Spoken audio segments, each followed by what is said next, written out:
Weird. What happened? Sorry, I dropped out there. So did I. We all It was dropped a out. cloud update. It was just a software update, so everybody's rejoining. Yeah, sorry, Okay. I don't know what happened there. It just I just suddenly had to readmit you all. So apologies for the disruption. Shall I just finish my last line again? On earth from there? Does that work? You kicked out somewhere around ye sons of light. Oh, yeah. Speak Okay. ye I'll who start best from can there. tell. Yeah. Okay.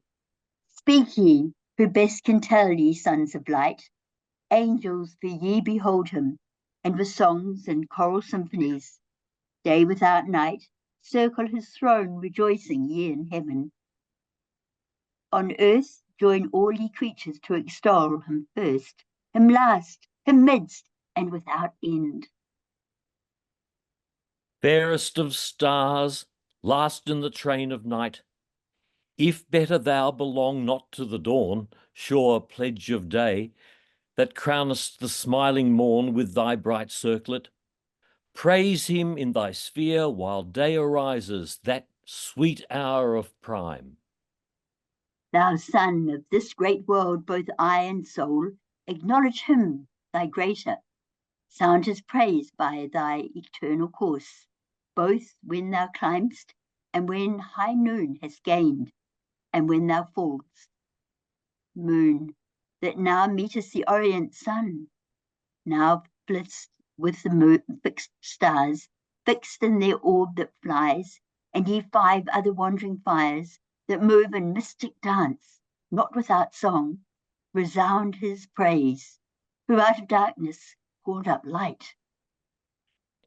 Air and ye elements, the eldest birth of nature's womb, that in quaternion run, perpetual circle, multiform, and mix and nourish all things, let your ceaseless change vary to our great Maker still new praise. Ye mists and exhaltations that now rise from hill or steaming lake, dusky or grey, till the sun paint your fleecy skirts with gold, to honour to the world's greatest author rise, whether to deck the clouds, the uncoloured sky, or wet the thirsty earth with falling showers, rising or falling still advances praise.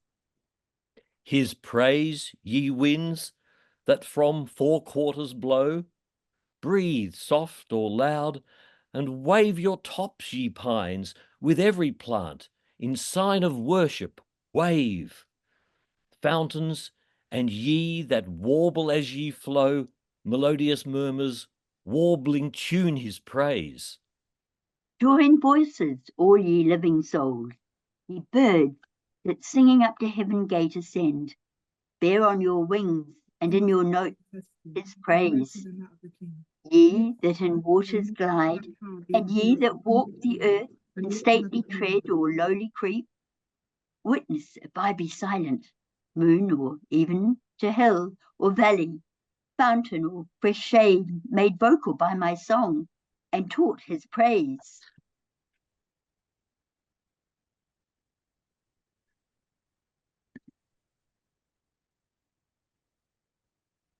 Sorry.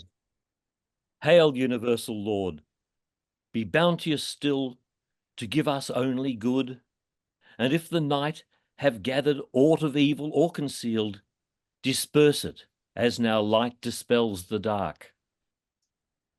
So prayed the innocent, and to their thoughts from peace recovered soon and wonted calm. On to their morning's rural work they haste, among sweet dews and flowers, where any row of fruit trees over woody reach too far their pampered boughs, and needed hands to check fruitless embraces. Or they led the vine to wed her elm. She spoused about him twines her marriageable arms, and with her brings her dowereth adopted clusters to adorn his barren leaves. Them thus employed beheld with pity heaven's high king, and to him called Raphael, the sociable spirit that deigned to travel with Tobias, and secured his marriage with the 7 times wedded maid.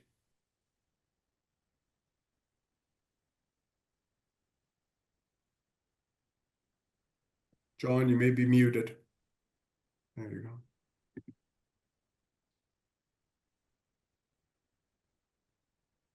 Crazy. Are you hearing? Yes, we are, John. No sound. You're good, John, Raphael, said he. thou hearst what stir on earth Satan from hell escaped, through the darksome gulf hath raised in paradise, and how disturbed this night the human pair, how he designs in them at once to ruin all mankind. Go therefore, half this day as friend with friend, in shade thou findest him, day labour with repast or with repose, and such discourse bring on as may advise him of his happy state.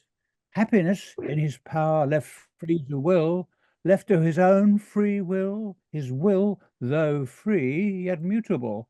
Whence warn him to beware he swerve not too secure, tell him with all his danger, and from whom, what enemy late fallen himself from heaven is plotting now the fall of others from like state of bliss. By violence, no, for that shall be withstood, but by deceit and lies. This let him know, lest wilfully transgressing he pretend surprisal, unadmonished, unforewarned. So spake the eternal Father, and fulfilled all justice, nor delayed the winged saint after his charge received, but from 1,000 celestial ardors, where he stood valid, with his gorgeous wings, upspringing light flew through the midst of heaven. The angelic choirs on each hand parting to his speed gave way through all the imperial road, till at the gate of heaven arrived. The gate self-opened wide on golden hinges tuning, and as by work divine the sovereign architect had framed. From hence no cloud, or to obstruct his sight, star interposed. However small he sees, not unconformed to the other shining globes. Earth and the garden of God, with cedars crowned above the hills. As when by night the glass of Galileo, less assured, observed imagined lands and regions in the moon. Or Pilate amidst the Cyclades, Delos or Samos, first appearing kens a cloudy spot. Down thither prone in flight he speeds, and through the vast ethereal sky sails between worlds and worlds with steady wing, now on the polar winds, then with quick fan winnows the buxom air, till within soar of towering eagles, to all the fowls he seems a phoenix gazed by all, as that sole bird when to enshrine his relics in the sun's bright temple, to Egyptian Thebes he flies. At once on the eastern cliff of paradise he lights, and to his proper shape returns a seraph winged. 6 wings he wore to shade his lineaments divine. Hello, The pair Kelly. that clad each shoulder broad came mantling o'er his breast with regal ornament. The middle pair girt like a starry zone his waist, and round skirted his loins and thighs with downy gold and colors dipped in heaven. The third his feet shadowed from either heel with feathered mail, sky tinctured grain. Like Maia's son he stood and shook his plumes, that heavenly fragrance filled the circuit wide. Straight knew him all the bands of angels under watch, and to his state and to his message high in honor rise. For on some message high they guessed him bound. Their glittering tents he passed, and now is come into the blissful field. Through groves of myrrh and flowering odors, cassia, nard, and balm, a wilderness of sweet.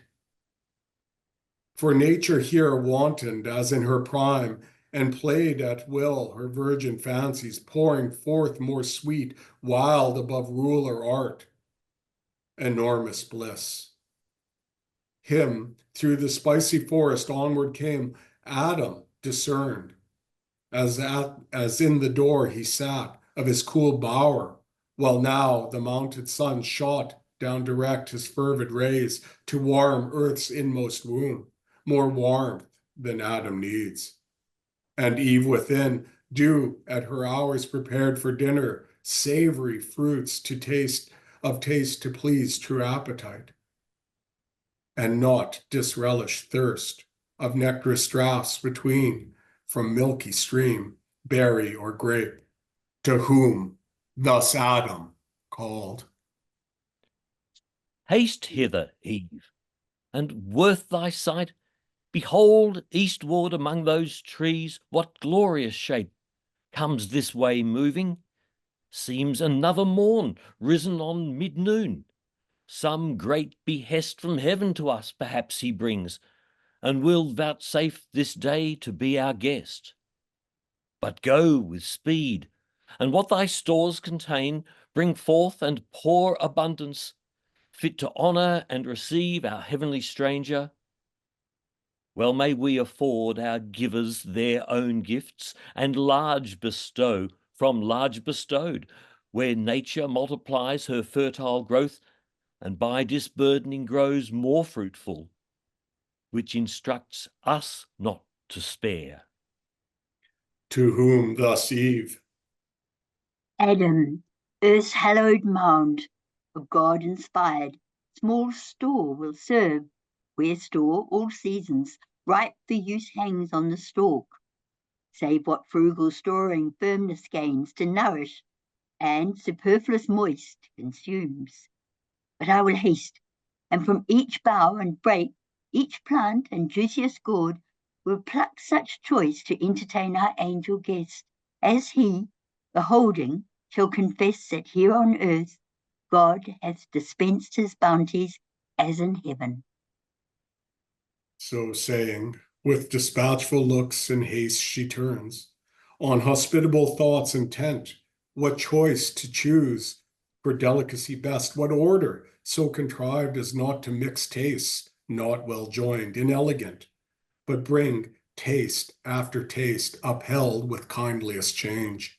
Bestirs her then, and from each tender stalk, whatever earth all-bearing mother yields, in India east or west, or middle shore, in Pontus or the Punic coast, where Alcinous reigned, fruit of all kinds and coat, rough or smooth rind or bearded husk or shell, she gathers, tribute large, and on the board heaps with unsparing hand.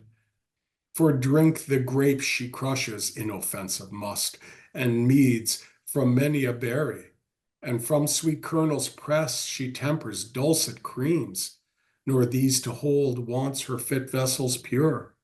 Then strews the ground with rose and odors from the shrub unfumed. Meanwhile, our primitive great sire, to meet his godlike guest, walks forth, without more train accompanied than with his own complete perfections. In himself was all his state, more solemn than the tedious pomp that awaits on princes, when their rich retinue long of horses led and grooms besmeared with gold dazzles the crowd and sets them all agape. Nearer his presence Adam, though not awed, yet with submiss approach and reverence meek, as to superior nature, bowing low, thus said. Native of heaven, for other place none can than heaven such glorious shape contain, since by descending from the thrones above, those happy places thou hast deigned a while to want, and honour these, vouchsafe with us two only, who yet by sovereign gift possess this spacious ground, in yonder shady bough to rest, and what the garden choicest bears to sit and taste, till this meridian heat be over, and the sun more cool decline. Whom thus the angelic virtue answered mild. name, nor art thou such created, or such place hast here to dwell, as may not often vite those spirits of heaven to visit thee. Lead on then, where thy bower o'ershades, for these mid-hours till evening rise I have at will.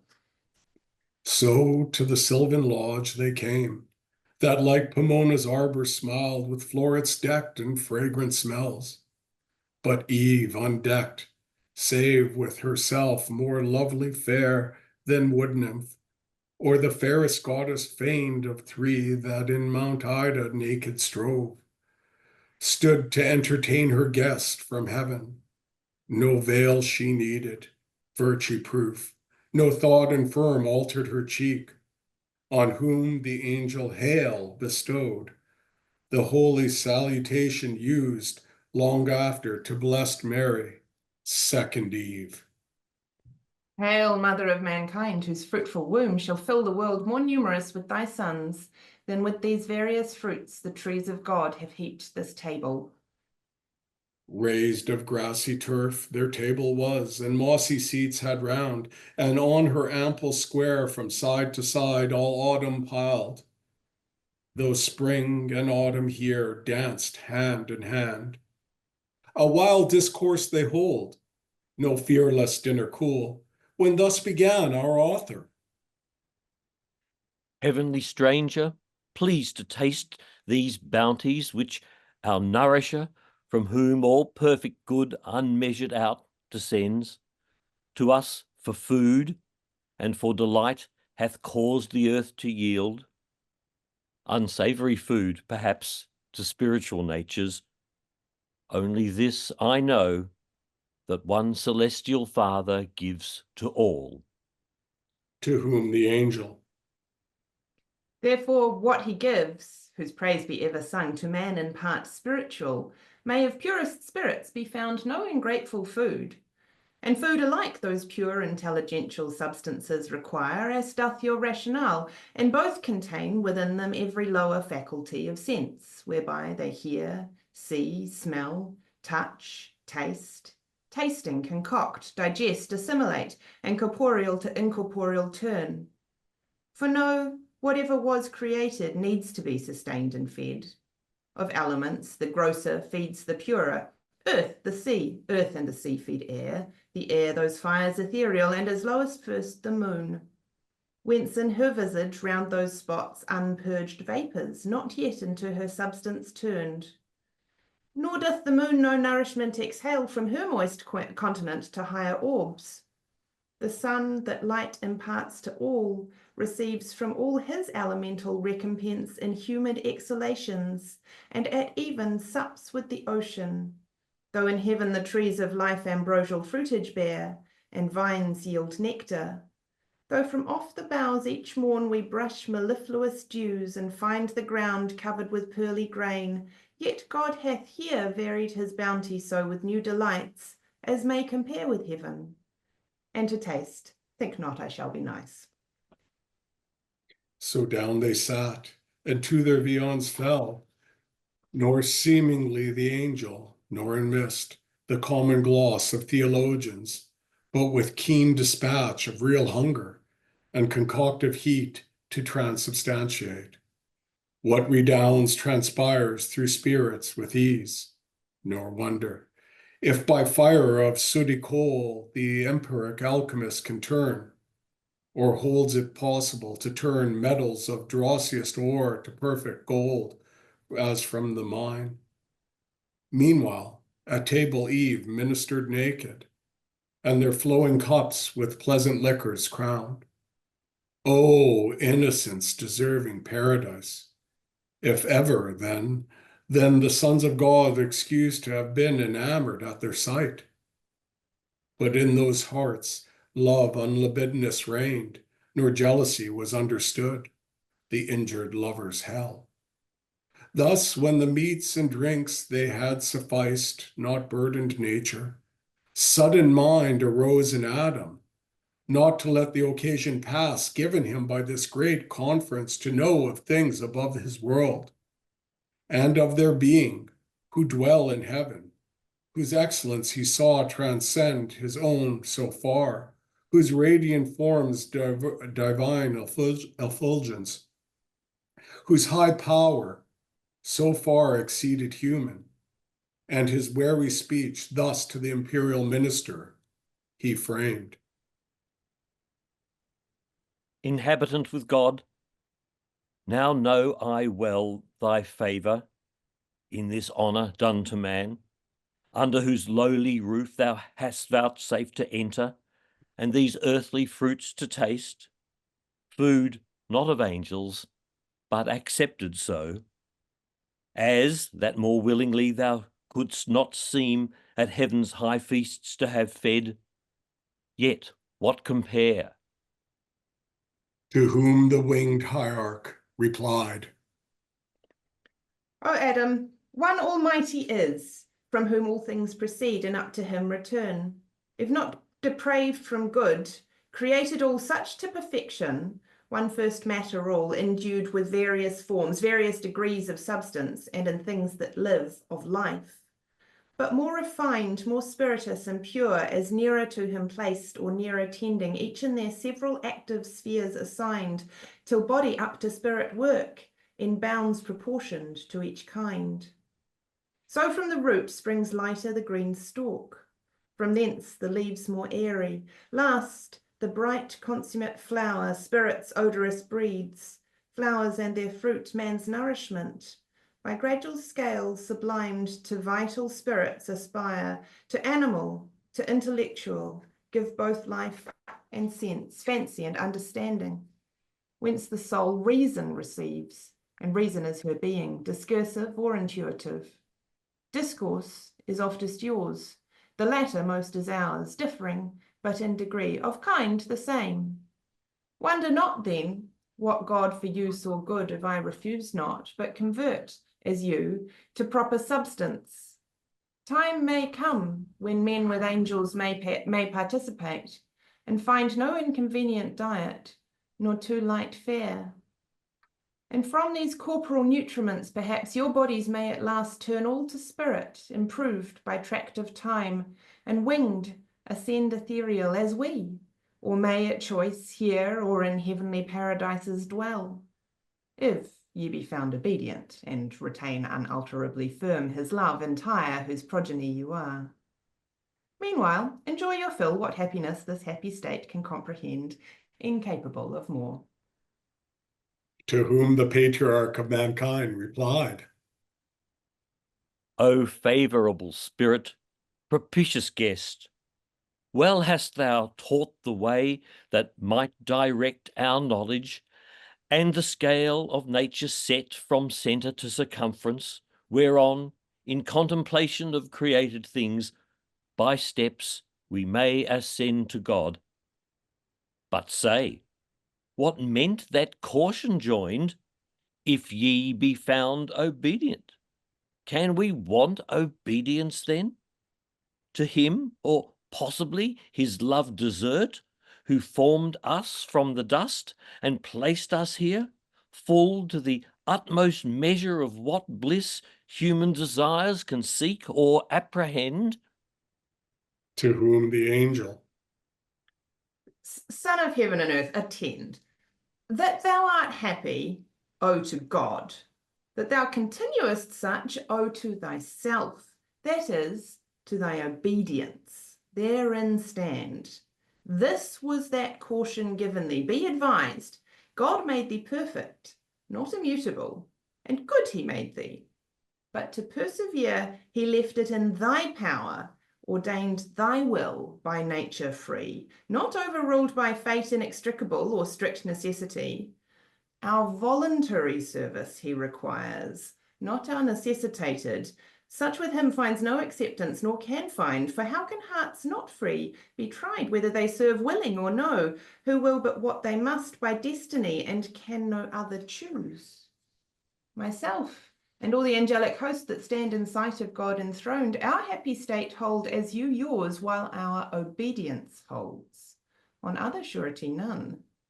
Freely we serve because we freely love, as in our will to love or not. In this we stand or fall, and some are fallen, to disobedience fallen, and so from heaven to deepest hell.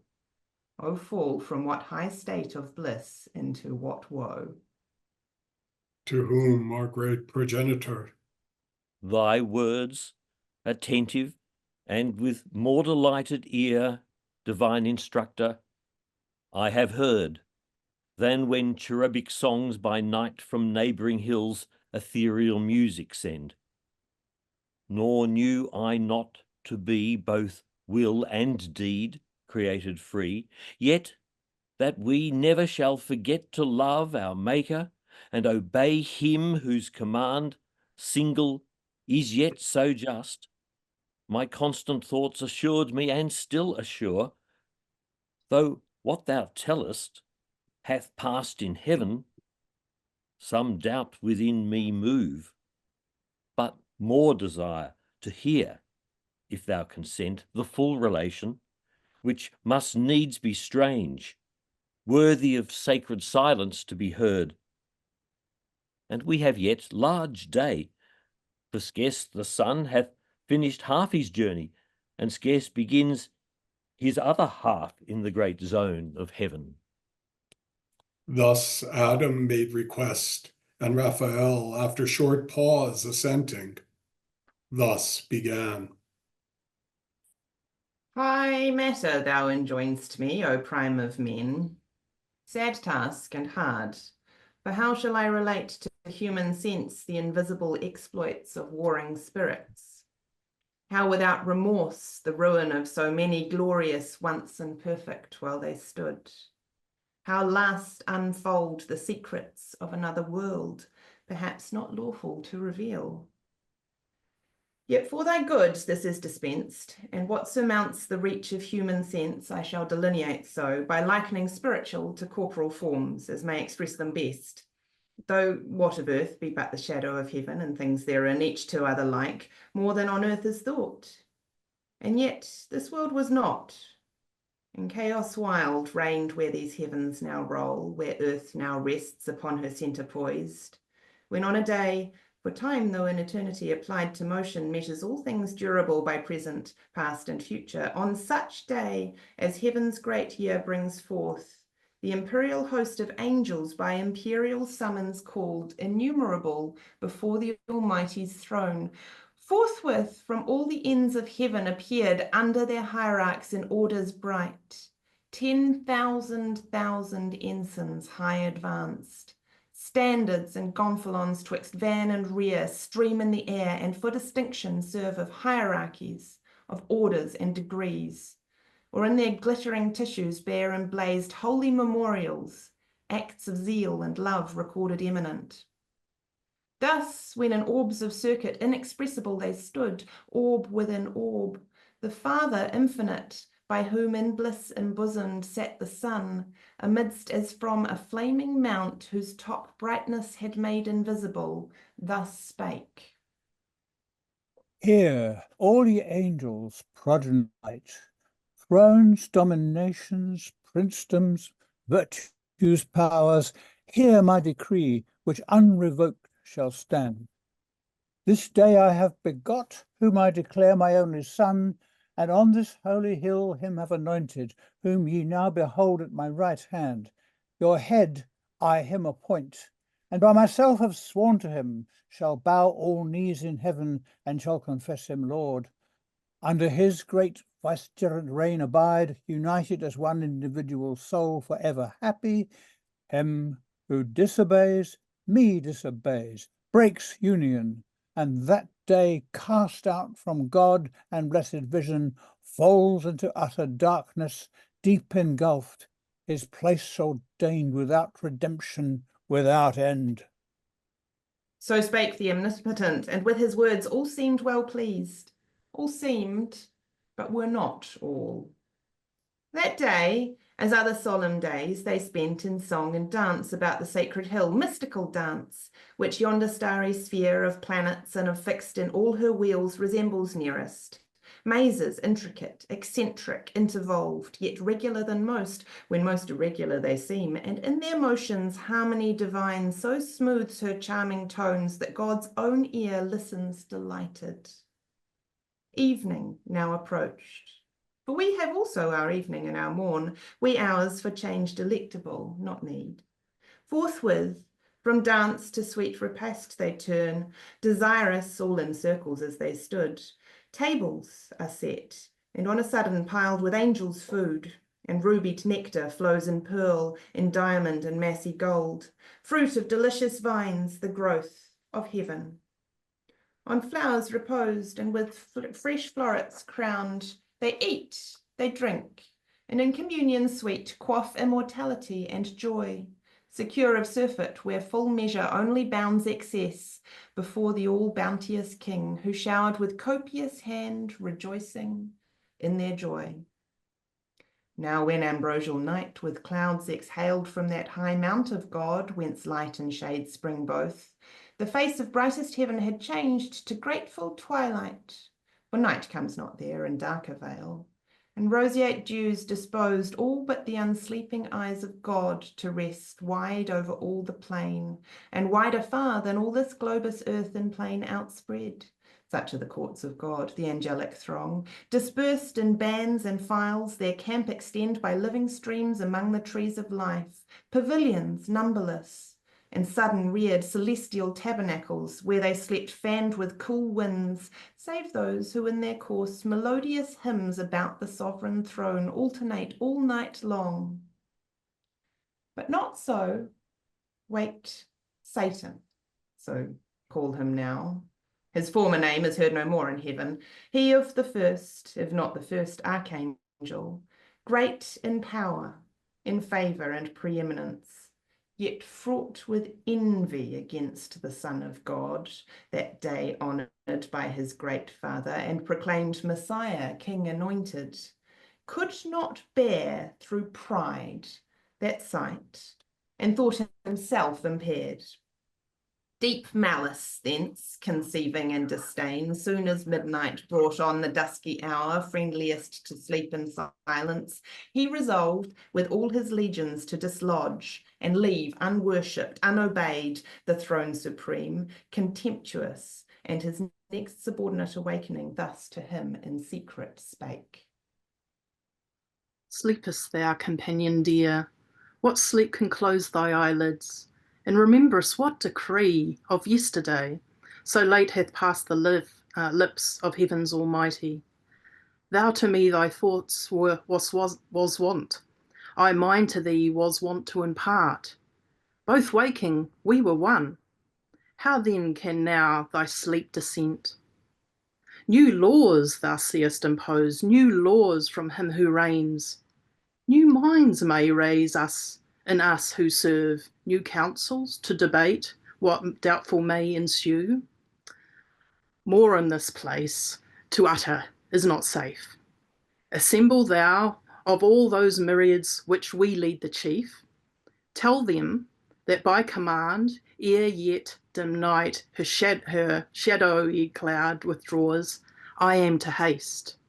And all who under me their banners wave, homeward with flying march, will we possess the quarters of the north, there to prepare fit entertainment to receive our King, the great Messiah, and his new commands, who speedily through all the hierarchies intends to pass triumphant and give laws. So spake the false archangel, and infused bad influence into the unwary breast of his associate. He together calls, or several one by one, the regent powers under him regent, tells, as he was taught, that the most high commanding, now ere night, now ere dim night had disencumbered heaven, the great hierarchical standard was to move. Tells the suggested cause, and casts between ambiguous words and jealousies to sound or taint integrity. But all obeyed the wanted signal and superior voice of their great potentate, for great indeed his name, and high was his degree in heaven. His countenance, as the morning star that guides the starry flock, allured them, and with lies drew after him the third part of heaven's host.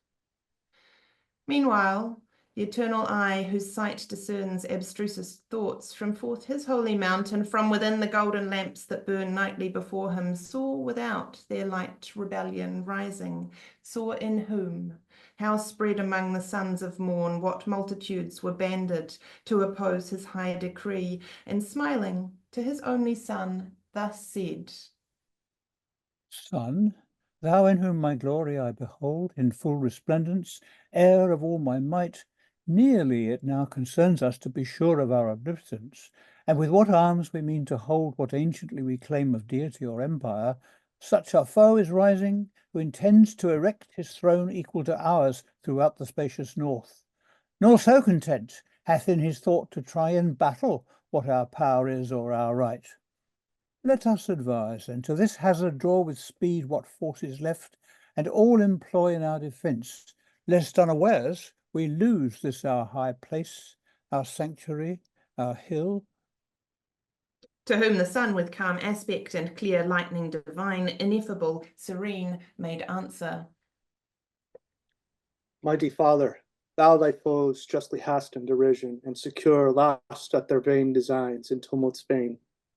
Matter to me of glory whom their hate illustrates, when they see all regal power given to me to quell their pride, and in event know whether I be dexterous to subdue thy rebels, or be found worst in heaven.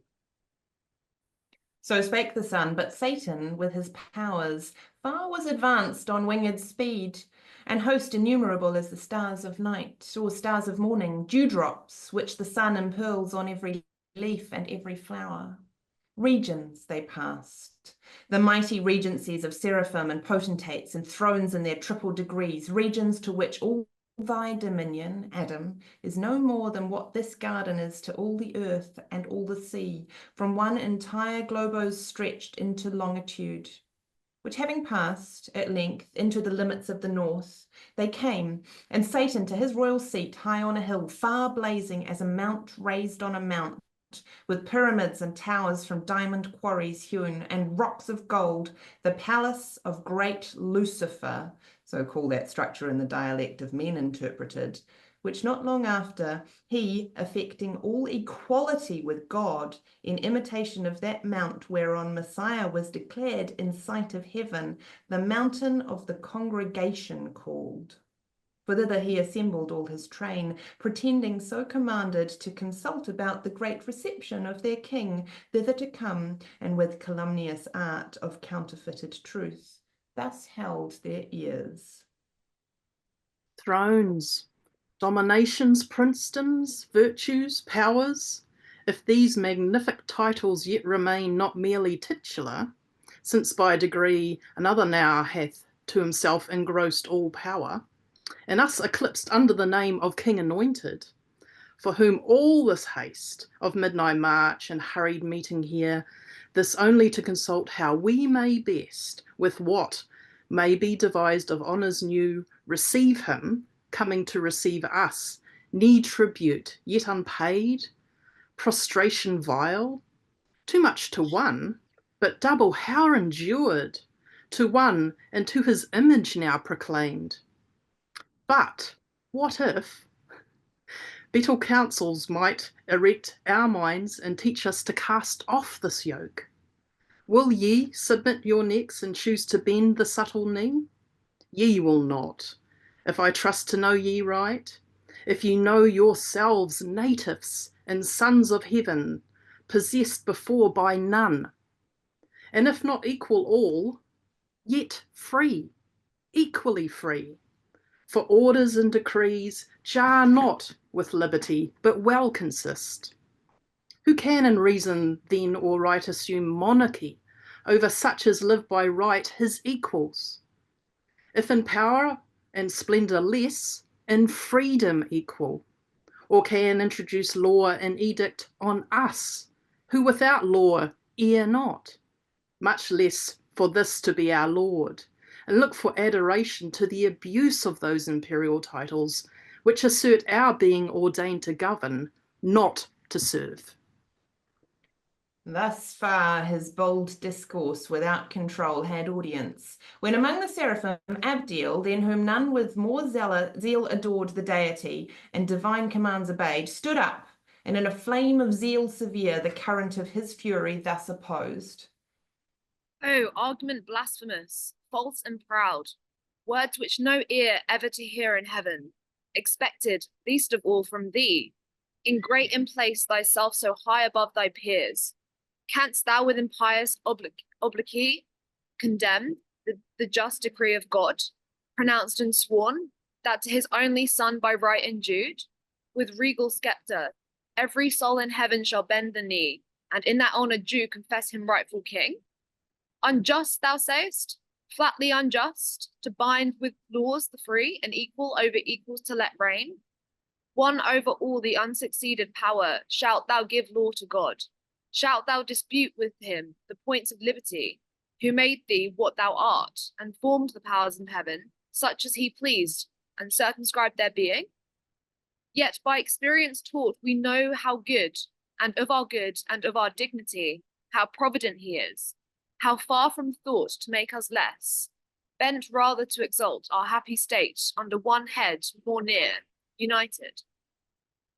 But to grant it thee unjust, that equal over equals monarch reign, thyself thou great and glorious dost thou count, or all angelic nature joined in one, equal to him begotten Son, by whom as by his word the mighty Father made all things, even thee, and all the spirits of heaven by him created in their bright degrees, crowned them with glory, and to their glory named thrones, dominions, princedoms, virtues, powers, essential powers, nor by his reign obscured, but more illustrious made, since he the head one of our number thus reduced becomes, his laws our laws.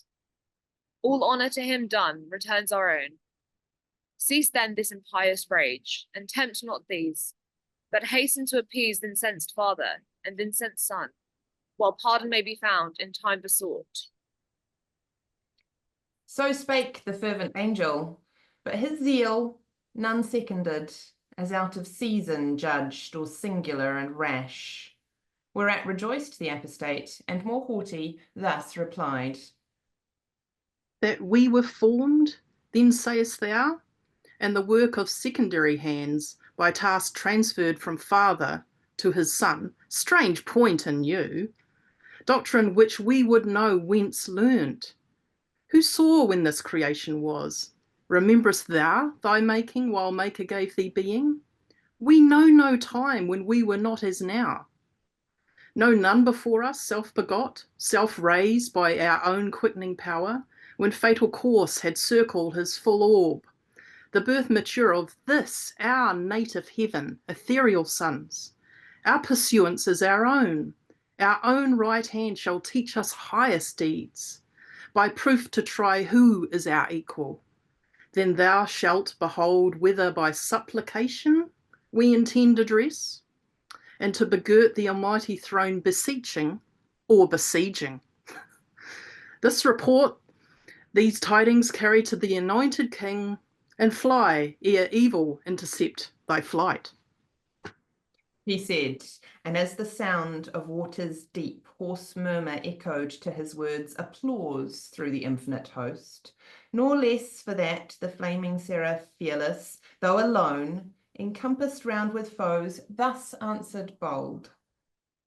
Oh, alienate from God, O spirit accursed, forsaken of all good, I see thy fall determined, and thy hapless crew involved in this perfidious fraud, contagion spread, both of thy crime and punishment. Henceforth, no more be troubled how to quit the yoke of God's Messiah. Those indulgent laws will not now be vouchsafed.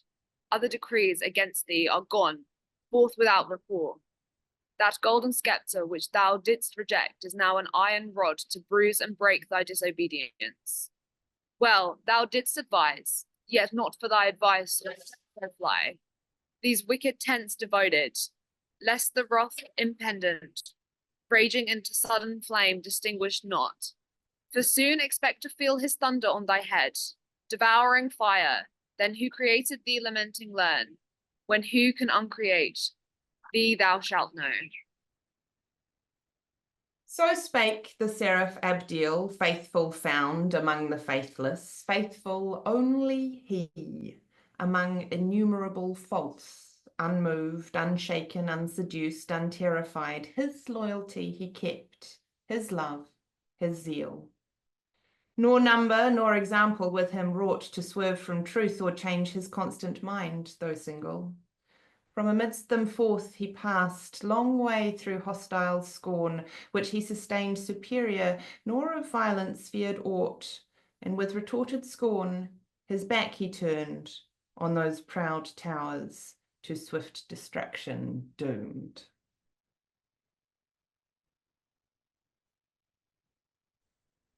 Well done, all. That was absolutely amazing. Thank you so much. I'm sorry about the blip that happened there. We think it might be because we've got a problem with the we're streaming this onto our website for those that don't want to log in to the Zoom meeting, and we've had a crash with that stream. So we are just going to take a very we're going to do a bit of a technical reset. It shouldn't take more than a minute or two. So if you could just all bear with us before we start reading the next book, that would be much appreciated.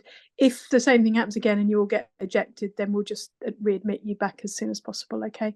So apologies for that, and if you could just bear with us, that would be much appreciated.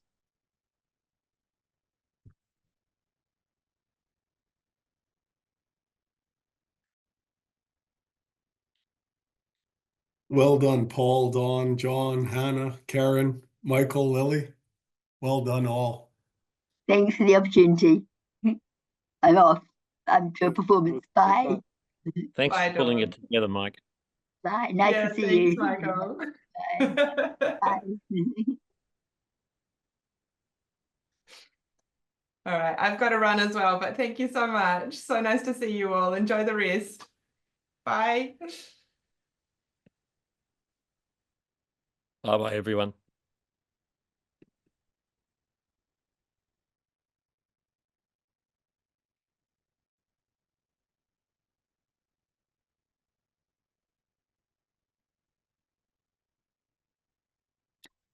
John, are you up again next? I've got you on mute. Would you like me to unmute you?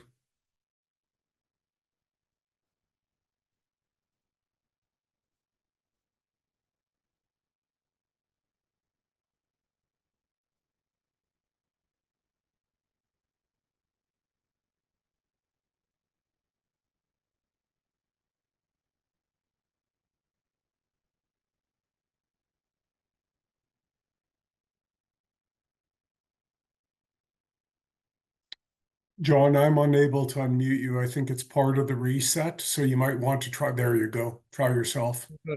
I've got Catherine helping me, and we're doing better when All she right. does. I feel very much like as I've come from another century, actually. John, do you remember, just on an aside, you Skyped into the Milton symposium in Tokyo, I want to say Yes, it was Tokyo. I Kyoto. do.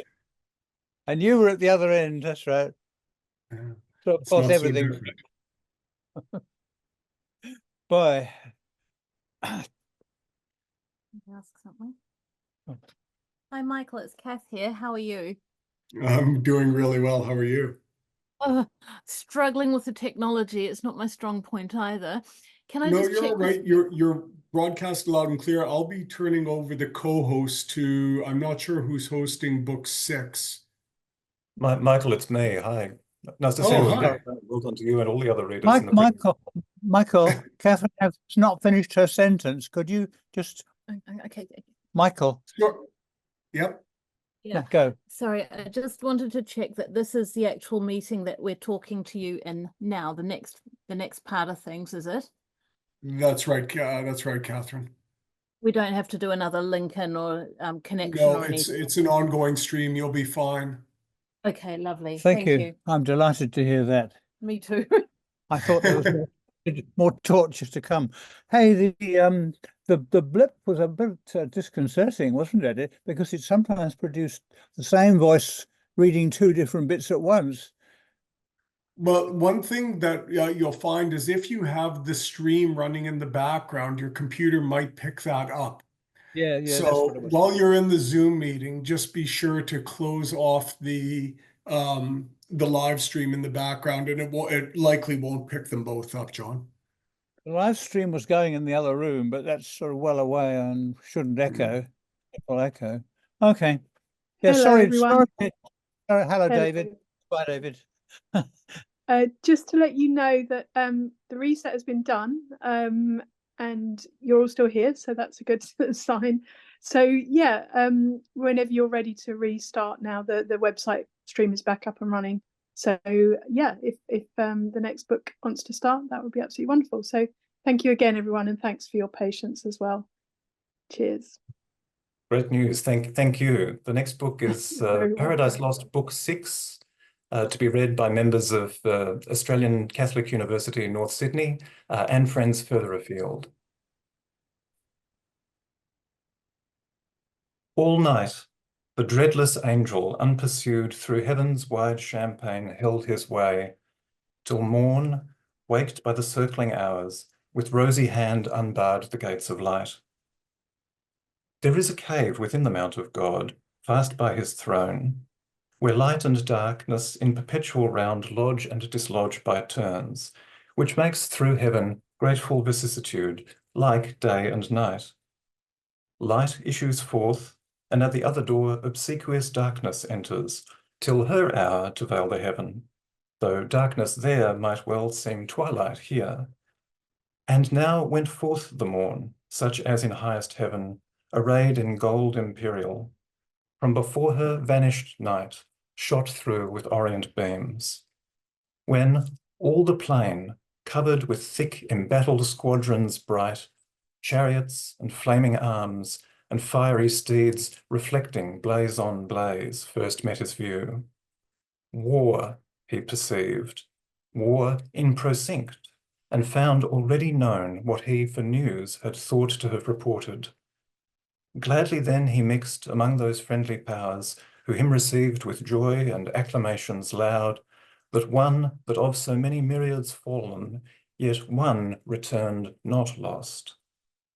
On to the sacred hill they led him, high applauded, and present before the seat supreme, from whence a voice, from midst a golden cloud, thus mild was heard. Servant of God, well done. Well hast thou fought the better fight, who single hast maintained against revolted multitudes the cause of truth, in word mightier than they in arms. And for the testimony of truth hath borne universal reproach, far worse to bear than violence. For this was all thy care, to stand approved in sight of God, though worlds judged thee perverse. The easier conquest now remains thee, aided by this host of friends, back on thy foes, more glorious to return than scorned thou didst depart, and to subdue by force who reason for their law refuse. Right reason for their law, and for their king, Messiah, who by right of merit reigns. Go, Michael, of celestial armies prince, and thou in military prowess next, Gabriel, lead forth to battle these my sons invincible, lead forth my armed saints, by thousands and by millions ranged for fight. Equal in number to that godless crew rebellious, them with fire and hostile arms fearless assault, and to the brow of heaven pursuing, drive them out from God and bliss into their place of punishment, the gulf of Tartarus, which ready opens wide his fiery chaos to receive their fall. So spake the sovereign voice, and clouds began to darken all the hill, and smoke to roll in dusky wreaths, reluctant flames. The sign of wrath awaked. Nor with less dread the loud ethereal trumpet from on high gan blow, at which command the powers militant that stood for heaven, in mighty quadrate joined, of union irresistible, moved on in silence their bright legions to the sound of instrumental harmony that breathed heroic ardour to adventurous deeds under their godlike leaders in the cause of God and his Messiah. On they move, indissolubly firm, nor obvious hill, nor straightening vale, nor wood, nor stream divides their perfect ranks, for high above the ground their march was, and the passive air upbore their nimble tread, as when the total kind of birds in orderly array on wing came summoned over Eden to receive their names of thee. So over many a tract of heaven they marched, and many a province wide, tenfold the length of this terrain. At last, far in the horizon, to the north appeared from skirt to skirt a fiery region stretched in battleless aspect, and nearer view bristled with upright beams innumerable of rigid spears, and helmets thronged, and shields various, with boastful argument portrayed, the banded powers of Satan hasting on with furious expedition. For they waned that self-same day by fight or by surprise to win the mount of God, and on his throne to set the envier of his state, the proud aspirer. But their thoughts proved fond and vain in the midway. Though strange to us it seemed at first that angel should with angel war, and in fierce hosting meet, who wont to meet so oft in festivals of joy and love unanimous, as sons of one great sire, hymning the eternal Father. But the shout of battle now began, and rushing sound of onset ended soon each milder thought. High in the midst, exalted as a god, the postate in his sun-bright chariot sat, idol of majesty divine, enclosed with flaming cherubim and golden shields. Then, lighted from his gorgeous throne, for now twixt host and host but narrow space was left, a dreadful interval, and front to front presented stood in terrible array of hideous length. Before the cloudy van, on his rough edge of battle ere it joined, Satan with vast and haughty strides advanced, came towering, armed in adamant and gold. Abdiel that sight endured not, where he stood amongst the mightiest, bent on highest deeds, and thus his own undaunted heart explores. O heaven, that such resemblance of the highest should yet remain, where faith and reality remain not. Wherefore should not strength and might there fail, where virtue fails? Or weakest prove where boldest, though to sight unconquerable? His puissance, trusting in the Almighty's aid, I mean to try, whose reason I have tried unsound and false. Nor is it aught but just that he who in debate of truth hath won should win in arms, in both disputes alike victor, though brutish that contest and foul, where reason has to deal with force. Yet so most reason is that reason overcome. So pondering from his armoured peers, forth stepping opposite, halfway he met his daring foe. At this prevention more incensed, and thus securely him defied. Proud art thou met. Thy hope was to have reached the height of thy aspiring unopposed, the throne of God unguarded, and his side abandoned at the terror of thy power or potent tongue. Fool, not to think how vain against the omnipotent to rise in arms, who, out of smallest things, could without end have raised incessant armies to defeat thy folly, or with solitary hand reaching beyond all limit, at one blow unaided, could have finished thee, and whelmed thy legions under darkness. But thou seest, all are not of thy train. There be who faith prefer, and piety to God, though then to thee not visible, when I alone seemed in thy world erroneous to dissent from all. My sect thou seest. Now learn too late how few sometimes may know when thousands err. Whom the grand foe, with scornful eye askance, thus answered, Ill for thee, but in wished hour of my revenge, first sought for thou return'st from flight, seditious angel, to receive thy merited reward, the first assay of this right hand provoked, since first that tongue, inspired with contradiction, durst oppose a third part of the angels, in synod met, their deities to assert, who while they feel vigour divine within them, can allow omnipotence to none. But well thou comest before thy fellows, ambitious to win from me some plume, that thy success may show destruction to the rest. This pause between, unanswered lest thou boast, to let thee know, at first I thought that liberty and heaven to heavenly souls had been all one. But now I see that most through sloth had rather serve, ministering spirits, trained up in feast and song. Such hast thou armed the minstrelsy of heaven, civility with freedom to contend, as both their deeds compared this day shall prove. To whom in brief thus Abdiel stern replies, Apostate, still thou erst, nor end wilt find of erring from the path of truth remote. Unjustly thou depravedst it with the name of servitude to serve whom God ordains, or nature. God and nature bid the same, when he who rules is worthiest, and excels them whom he governs. This is servitude, to serve the unwise, or him who hath rebelled against his worthier, as thine now serve thee. Thyself not free, but to thyself enthralled, yet lewdly darest our ministering upbraid. Reign thou in hell thy kingdom.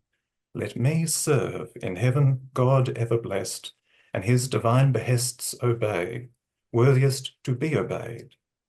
Yet chains in hell, not realms, expect. Meanwhile, from me returned, as erst thou saidst from flight, this greeting on thy impious crest receive. So saying, a noble stroke he lifted high, which hung not, but so swift with tempest fell on the proud crest of Satan, that no sight, nor motion of swift thought, less could his shield such ruin intercept. 10 paces huge he back recoiled, the 10th on bended knee his massy spear upstayed, as if on earth winds underground or waters forcing way sidelong had pushed a mountain from his seat, half sunk with all his pines. Amazement seized the rebel thrones, but greater rage to see thus foiled their mightiest, ours joy filled and shout, presage of victory, and fierce desire of battle. Whereat Michael bid sound the archangel trumpet, through the vast of heaven it sounded, and the faithful armies rung Hosanna to the highest. Nor stood at gaze the adverse legions, nor less hideous joined the horrid shock. Now storming fury rose, and clamour such as heard in heaven till now was never. Arms on clashing braid horrible discord, and the madding wheels of brazen chariots raged. Dire was the noise of conflict. Overhead the dismal hiss of fiery darts in flaming volleys flew, and, flying, vaulted either host with fire. So under fiery cope together rushed both battles, main with ruinous assault, and inextinguishable rage. All heaven resounded, and had earth been then, all earth had to her centre shook. What wonder when millions of fierce encountering angels fought on either side, the least of whom could wield these elements and arm him with the force of all their regions. How much more of power, army against army, numberless to raise, dreadful combustion warring, and disturb, though not destroy, their happy native seat.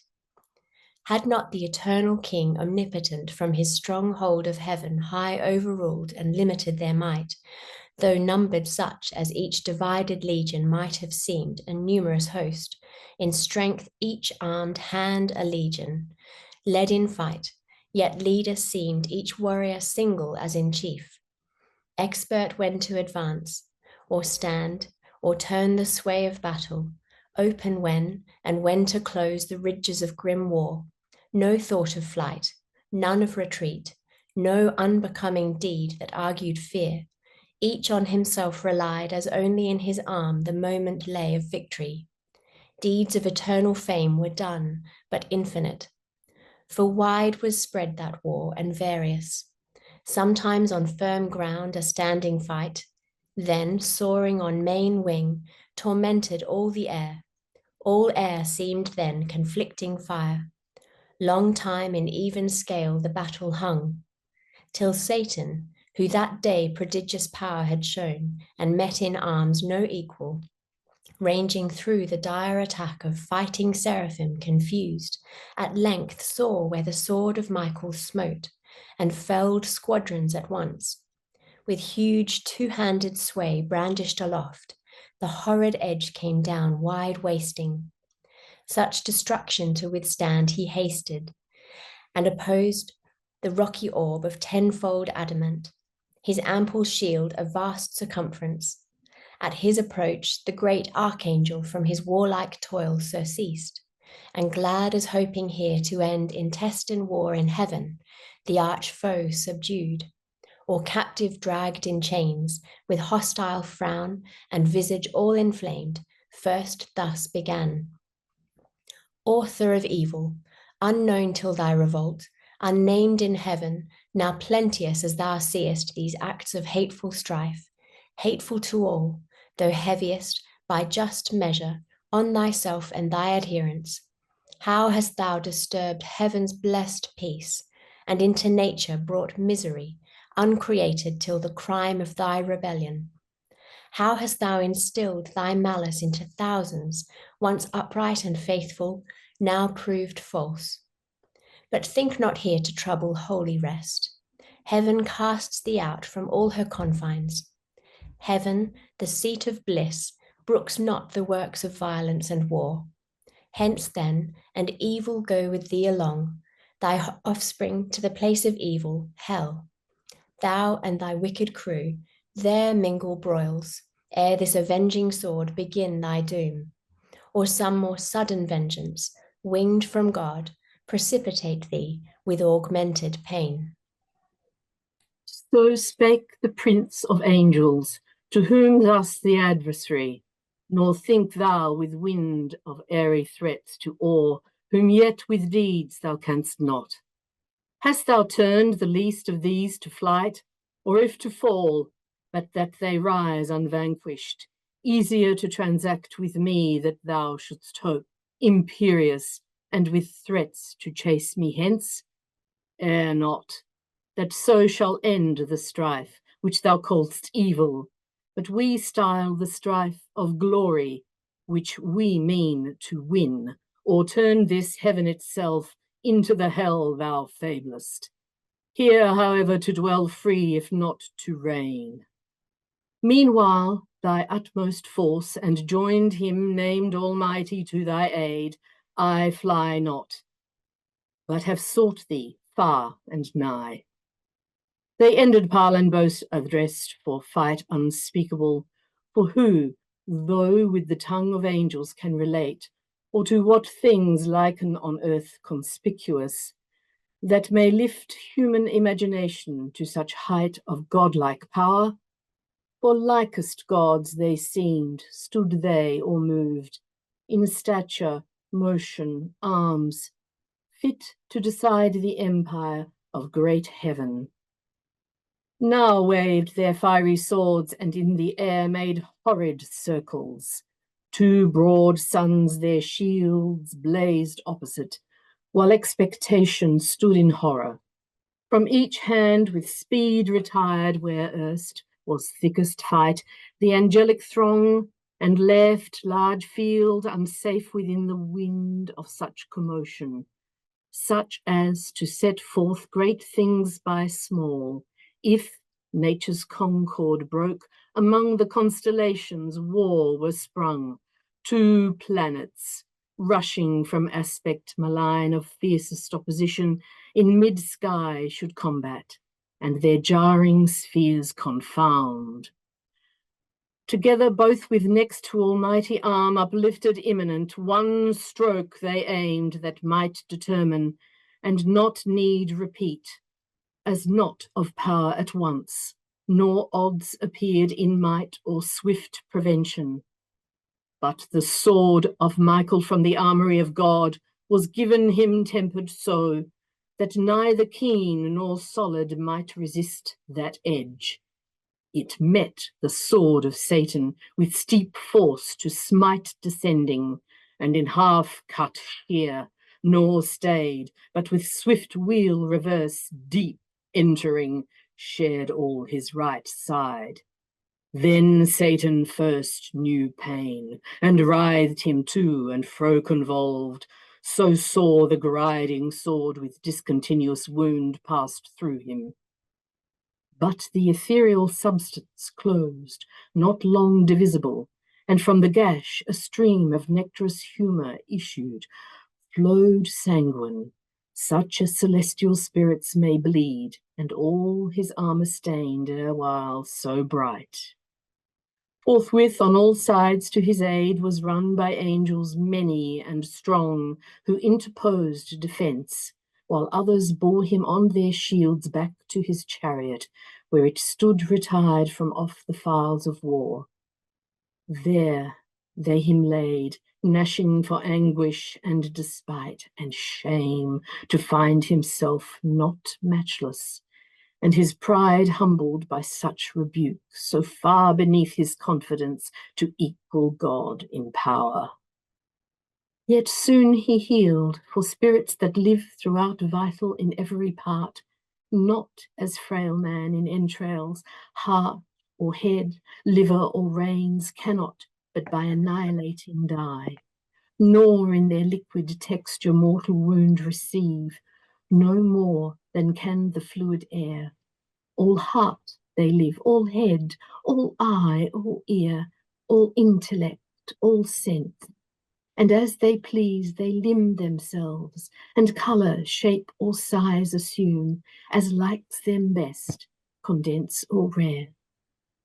Meanwhile, in other parts, like deeds deserved memorial, where the sight of Gabriel fought, and with fierce ensigns pierced the deep array of Moloch, furious king, who him defied, and at his chariot wheels to drag him bound threatened, nor from the Holy One of Heaven refrained his tongue blasphemous, but anon down cloven to the waist, with shattered arms and uncouth pain, fled bellowing. On each wing Uriel and Raphael, his vaunting foe, though huge and in a rock of diamond armed, vanquished Adramelech and Asmodai, two potent thrones, that to be less than gods disdained, but meaner thoughts, learned in their flight, mangled with ghastly wounds through plate and mail. Nor stood unmindful Abdiel to annoy the atheist crew, but with redoubled blow Ariel and Arioch and the violence of Ramiel scorched and blasted overthrew.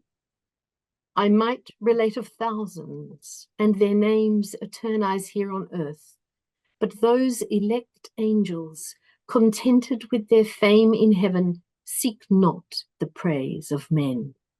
The other sought, in might though wondrous, and in acts of war, nor of renown less eager, yet by doom cancelled from heaven and sacred memory, nameless in dark oblivion, let them dwell.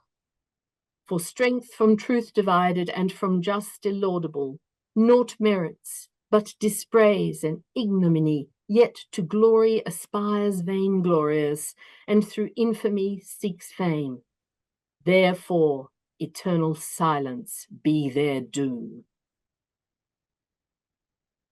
And now their mightiest quelled, the battle swerved with many an inroad gored, deformed rout entered, and foul disorder, all the ground with shivered armour strewn, and on a heap chariot and charioteer lay overturned, and fiery foaming steeds. What stood recoiled o'erwearied, through the faint satanic host defensive scarce, or with pale fear surprised.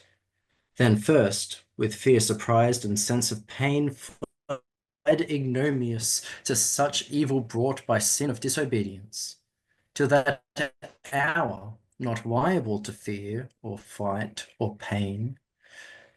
Far otherwise the inviolable saints, in cubic phalanx firm advanced entire, invulnerable, impenetrably armed. Such high advantages their innocence gave them above their foes, not to have sinned, not to have disobeyed. In fight they stood unwearied, unobnoxious to be pained by wound, though from their place by violence moved. Now night her course began, and over heaven inducing darkness, grateful truce imposed, and silence on the odious din of war. Under her cloudy covert both retired, victor and vanquished, on the foughten field Michael and his angels prevalent, encamping, placed in guard their watches round, cherubic waving fires. On the other part, Satan with his rebellious disappeared, far in the dark dislodged, and void of rest. His potentates to council called by night, and in the midst, thus dismayed, began.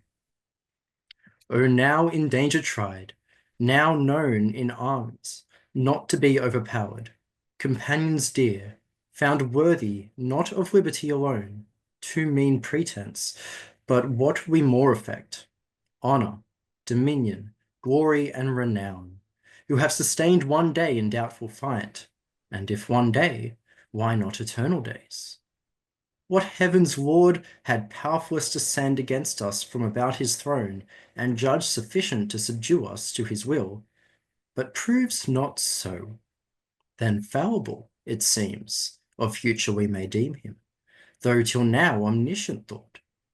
True is, less firmly armed, some disadvantage we endured, and pain, till now not known, but known as soon contemned, since now we find this our imperial form incapable of mortal injury, imperishable, and though pierced with wound, soon closing, and by native vigour healed. Of evil then, so small as easy think the remedy. Perhaps more valid arms, weapons more violent, that when we next meet, may serve to better us, and worse our foes. Or equal what between us made the odds in nature, none. If other cause left them superior, while we can preserve unhurt our minds, and understanding sound, due search and consultation will disclose. He sat, and in the assembly next up stood Nisroch, of principalities the prime. As one he stood escaped from cruel fight, sore toiled, his riven armies to havoc hewn, and, cloudy in aspect, thus answering spake. Deliverer from new lords, leader to free enjoyment of our rights as gods, yet hard for gods, and too unequal work we find against unequal arms to fight in pain, against unpained, impassive, from which evil ruin must needs ensue. For what avails valour or strength, though matchless, quelled with pain, which all subdues, and makes remiss the hands of mightiest? Sense of pleasure we may well spare out of life perhaps, and not repine, but live content, which is the calmest life. But pain is perfect misery, the worst of evils, and, excessive, overturns all patience. He who therefore can invent with what more forcible we may offend our yet unwounded enemies, or arm ourselves with like defence, to me deserves no less than for deliverance what we owe. Whereto, with look composed, Satan replied, not uninvented that which thou aright believest so main to our success I bring. Which of us, who beholds the bright surface of this ethereous mould whereon we stand, this continent of spacious heaven, adorned with plant, fruit, flower, ambrosial, gems, and gold, whose eye so superficially surveys these things, as not to mind from whence they grow, deep underground, materials dark and crude, of spiritus and fiery spume, till touched with heaven's ray, and tempered, they shoot forth so beauteous, opening to the ambient light. These, in their dark nativity, the deep shall yield us, pregnant with infernal flame, which into hollow engines long and round, thick rammed, at the other bore with touch of fire, dilated and infuriate, shall send forth from far with thundering noise amongst our foes such implements of mischief as shall dash to pieces and overwhelm whatever stands adverse, that they shall fear we have disarmed the thunderer of his only dreaded bolt. nor long shall be our labour, yet ere dawn effect shall end our wish. Meanwhile, revive, abandon fear, to strength and counsel joined, think nothing hard, much less to be despaired. He ended, and his words their drooping cheer enlightened, and their languished hope revived. The invention all admired, and each how he to be the inventor missed, so easy it seemed once found, which yet unfound most would have thought impossible. Yet haply of thy race, in future days, malice shall abound. Someone intent on mischief or inspired with devilish machination might devise like instrument to plague the sons of men, or sin on war and mutual slaughter bent. Forthwith from council to the work they flew, none arguing stood, innumerable hands were ready. In a moment, up they turned wide the celestial soil and saw beneath the originals of nature in their crude conception. Sulphurous and nitrous foam they found, they mingled, and with subtle art concocted and adjusted, they reduced to blackest grain and into store conveyed. Part, hidden veins digged up, nor hath this earth entrails unalike, of mineral and stone, whereof to found their engines and their balls of missive ruin. Part, incentive reed provide, pernicious with one touch to fire. So all ere day spring, under conscious night, secret they finished and in order set, with silent circumspection unespied. Now when fair morn orient in heaven appeared, uprose the victor angels, and to arms the matin trumpets sung. In arms they stood of golden panoply, refulgent host, soon banded.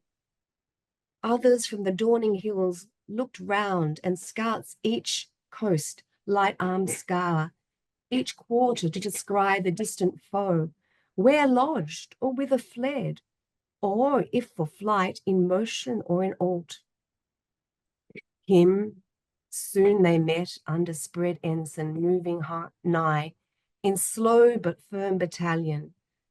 Back with speedier sail, Zophiel of cherubim, the swiftest wing, came flying, and in mid-air aloud thus cried, "Arm, warriors, arm for fight!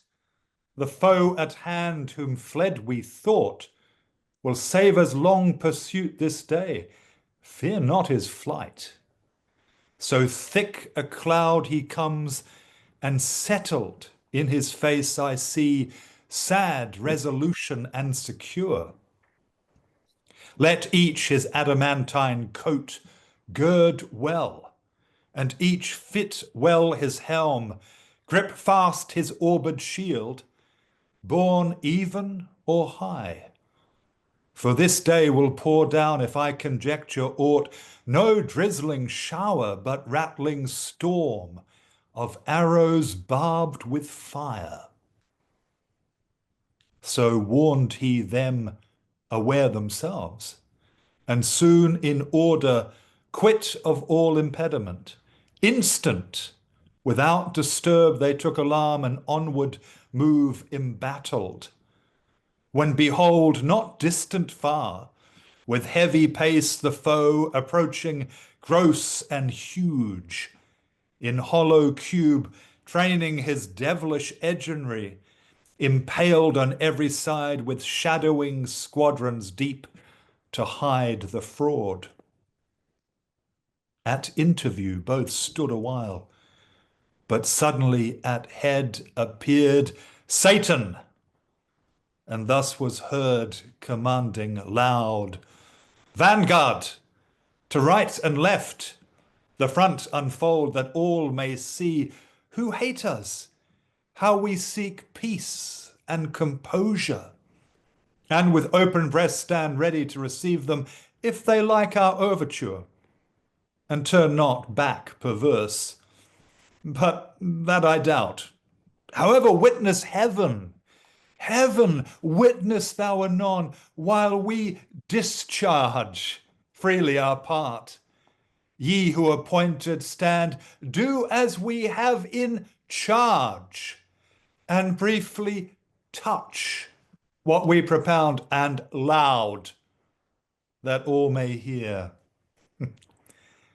So scoffing in ambiguous words, he scarce had ended, when to right and left the front divided, and to either flank retired, which to our eyes discovered new and strange, a triple mounted row of pillars laid on wheels. For like to pillars most they seemed, or hollowed bodies made of oak or fir, with branches lopped in wood or mountain felled, brass, iron, stony mould had not their mouths, with hideous orifice gaped on us wide, portending hollow truce. At each behind a seraph stood, and in his hand a reed stood waving, tipped with fire, while we suspense collected stood within our thoughts amused.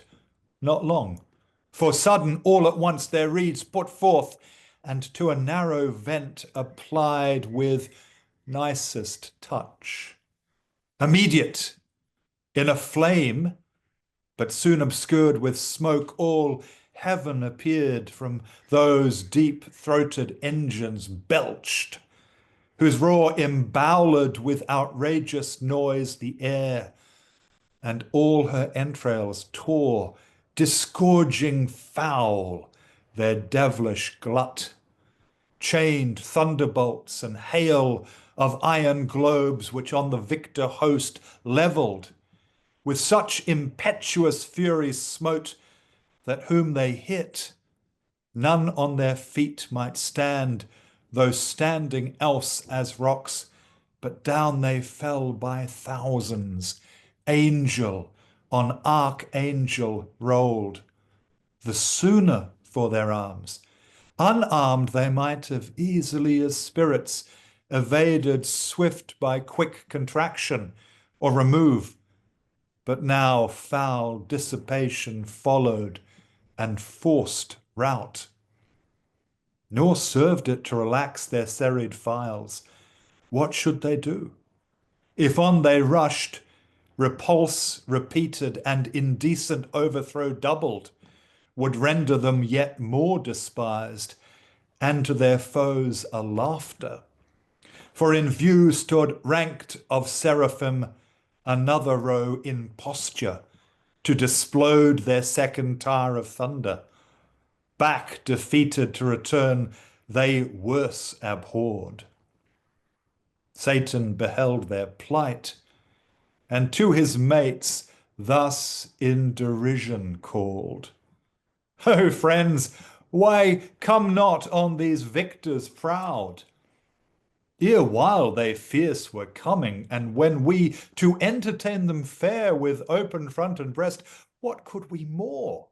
Propounded terms of composition, straight they changed their minds, flew off, and into strange vagaries fell as they would dance. Yet for a dance they seemed somewhat extravagant and wild, perhaps for joy of offered peace. But I suppose if our proposals once again were heard, we should compel them to a quick result. To whom thus Belial, in like gamesome mood, "Leader, the terms we sent were terms of weight, of hard contents, and full of force urged home, such as we might perceive amused them all, and stumbled many, who receives them right, had need from head to foot well understand. Not understood, this gift they have besides, they show us when our foes walk not upright.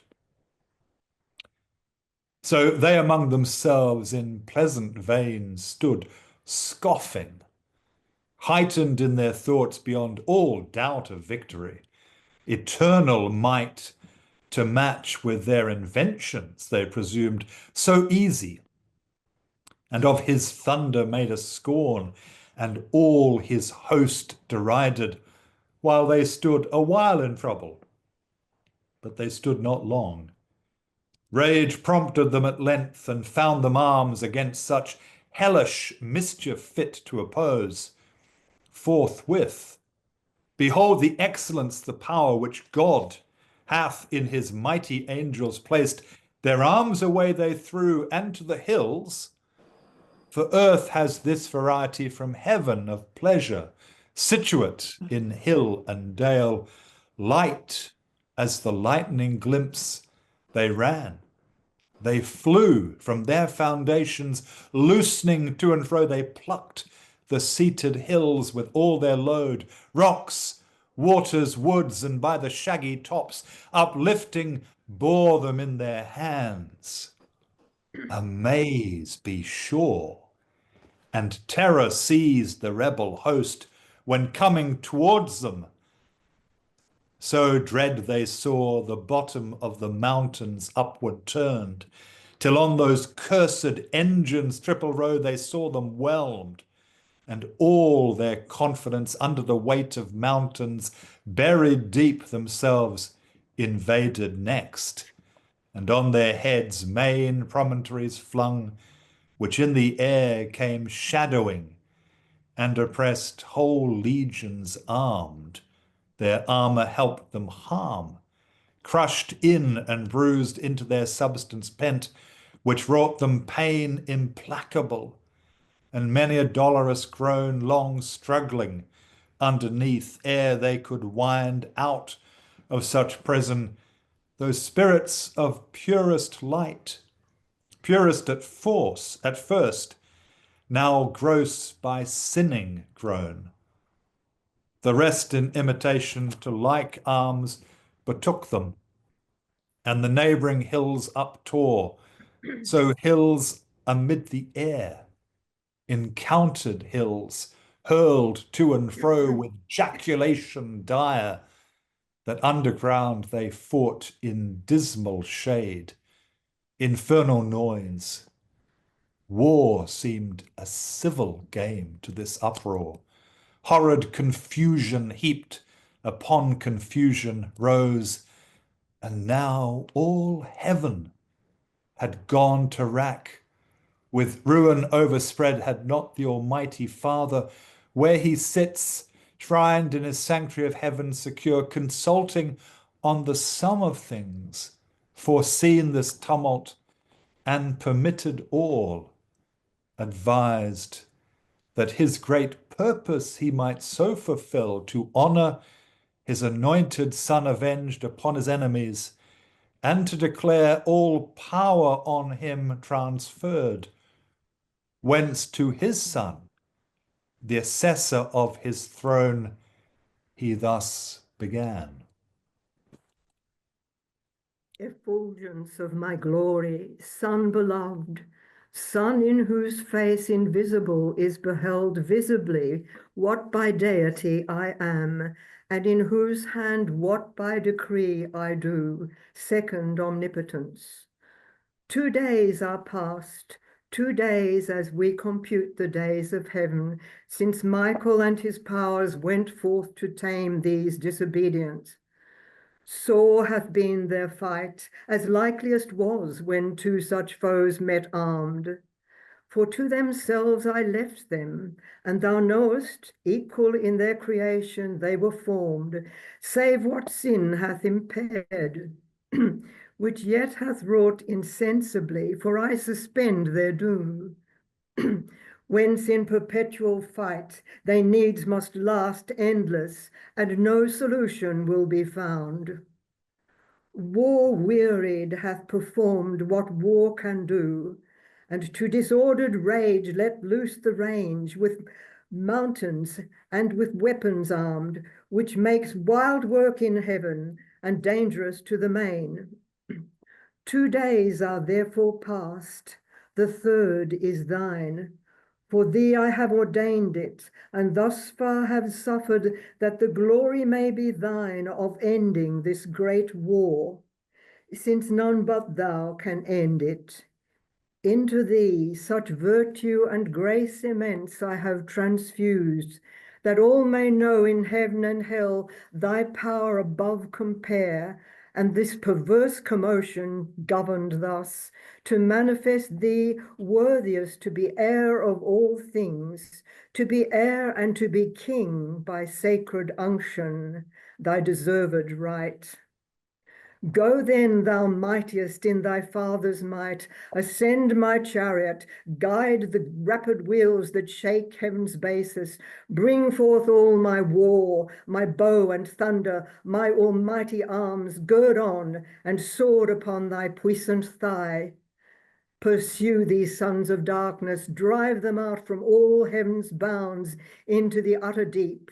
There let them learn as likes them, to despise God and Messiah, his anointed king. He said, and on his Son with rays direct shone full. He all his Father full expressed ineffably into his face received, and thus the filial Godhead answering spake. O Father, O supreme of heavenly thrones, first, highest, holiest, best, thou always seekst to glorify thy Son, I always thee, as is most just. This I my glory account, my exaltation, and my whole delight, that thou in me well pleased declarest thy will fulfilled, which to fulfill is all my bliss. Scepter and power thy giving I assume, and gladlier shall resign, when in the end thou shalt be all in all, and I in thee forever, and in me all whom thou lovest. But whom thou hatest, I hate, and can put on thy terrors as I put thy mildness on, image of thee in all things, and shall soon, armed with thy might, rid heaven of these rebelled, to their prepared ill mansion, driven down to chains of darkness and the undying worm, that from thy just obedience could revolt, whom to obey is happiness entire. Then shall thy saints unmixed and from the impure far separate, circling thy holy mount, unfeigned hallelujahs to thee sing, hymns of high praise, and I among them chief. So said, he o'er his scepter bowing, rose from the right hand of glory where he sat, and the third sacred morn began to shine, dawning through heaven. Forth rushed with whirlwind sound the chariot of paternal deity, flashing thick flames, wheel within wheel, undrawn, itself instinct with spirit, but convoyed by 4 cherubic shapes. 4 faces each had wondrous, as with stars their body all, and wings were set with eyes the wheels of beryl, and careering fires between. Over their heads a crystal firmament, whereon a sapphire throne inlaid with pure amber and colours of the showery arch, he in celestial panoply all armed of radiant Urim work divinely wrought, ascended. At his right hand victory sat eagle-winged, beside him hung his bow and quiver, with 3 bolted thunder stored, and from about him fierce effusion rolled of smoke and bickering flame and sparkles dire. Attended with 10,000 saints, he onward came, far off his coming shone, and 20,000 I their number heard, chariots of God, half on each hand were seen. He on the wings of cherub rode sublime, and on the crystalline sky in sapphire throned, illustrious far and wide. but his own first seen, them unexpected joy surprised, when the great ensign of Messiah blazed aloft by angels borne, his sign in heaven, under whose conduct Michael soon reduced his army, circumfused on either wing, under their head embodied all in one.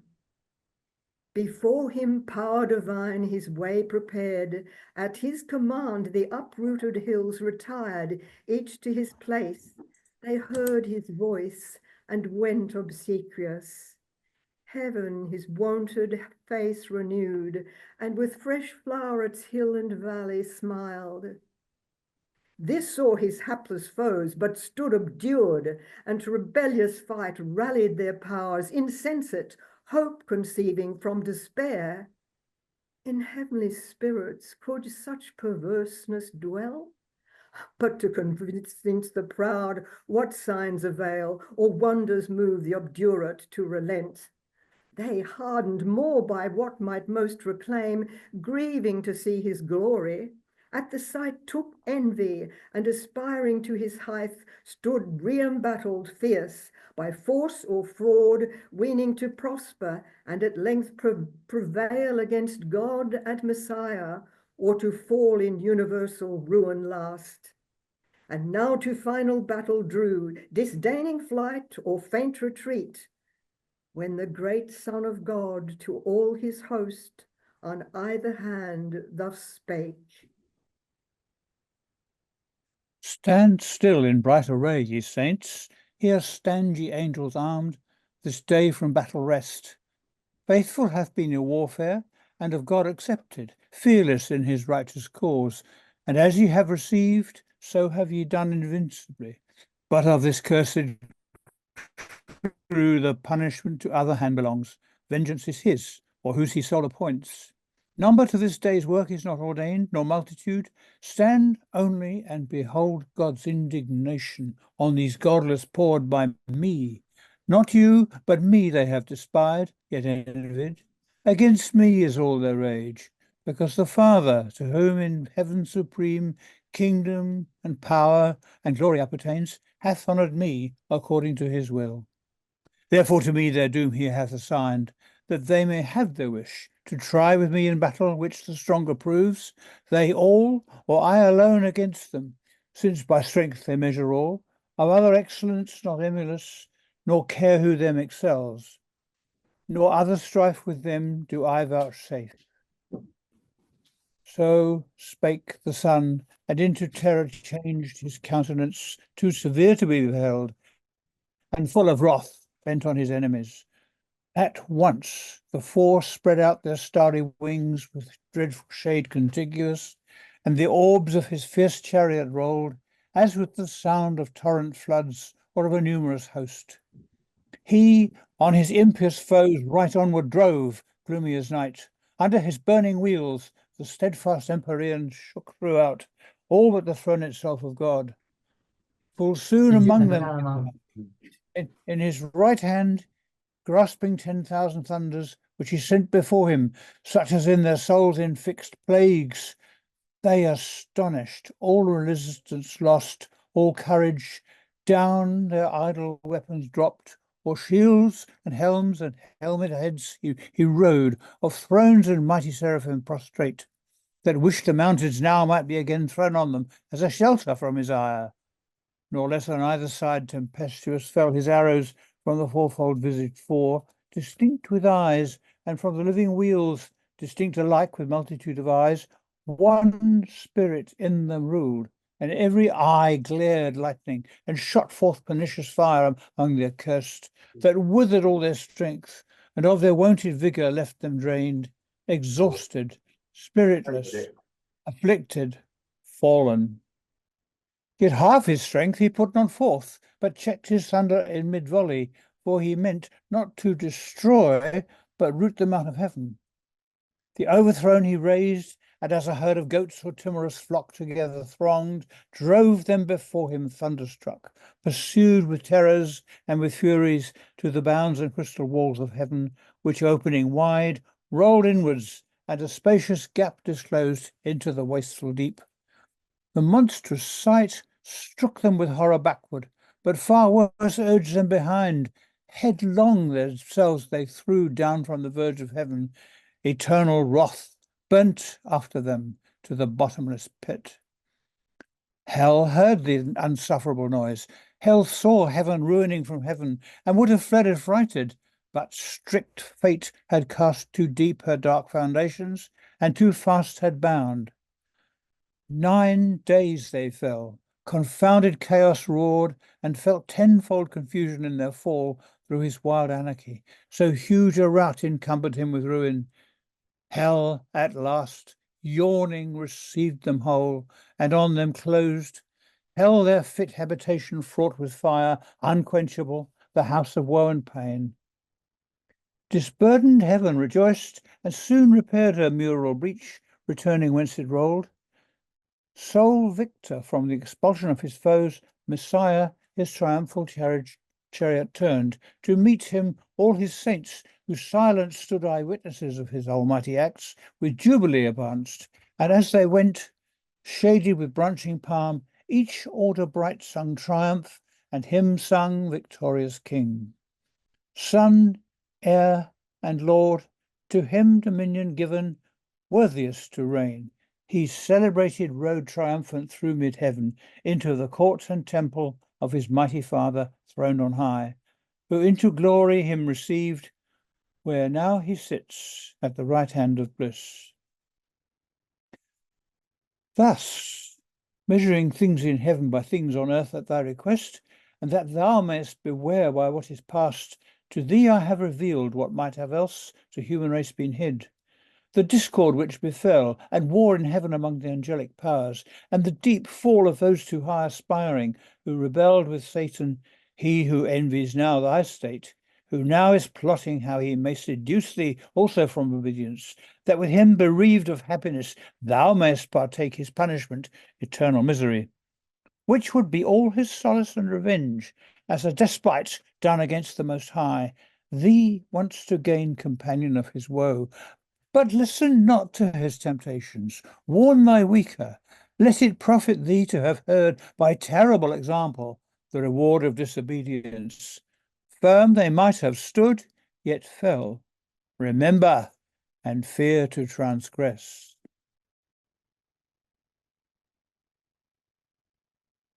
Thank you, John. Thank you so much, everyone. On to Book 7. Okay, may I begin? All right. Descend from Heaven, Urania, by Book 7.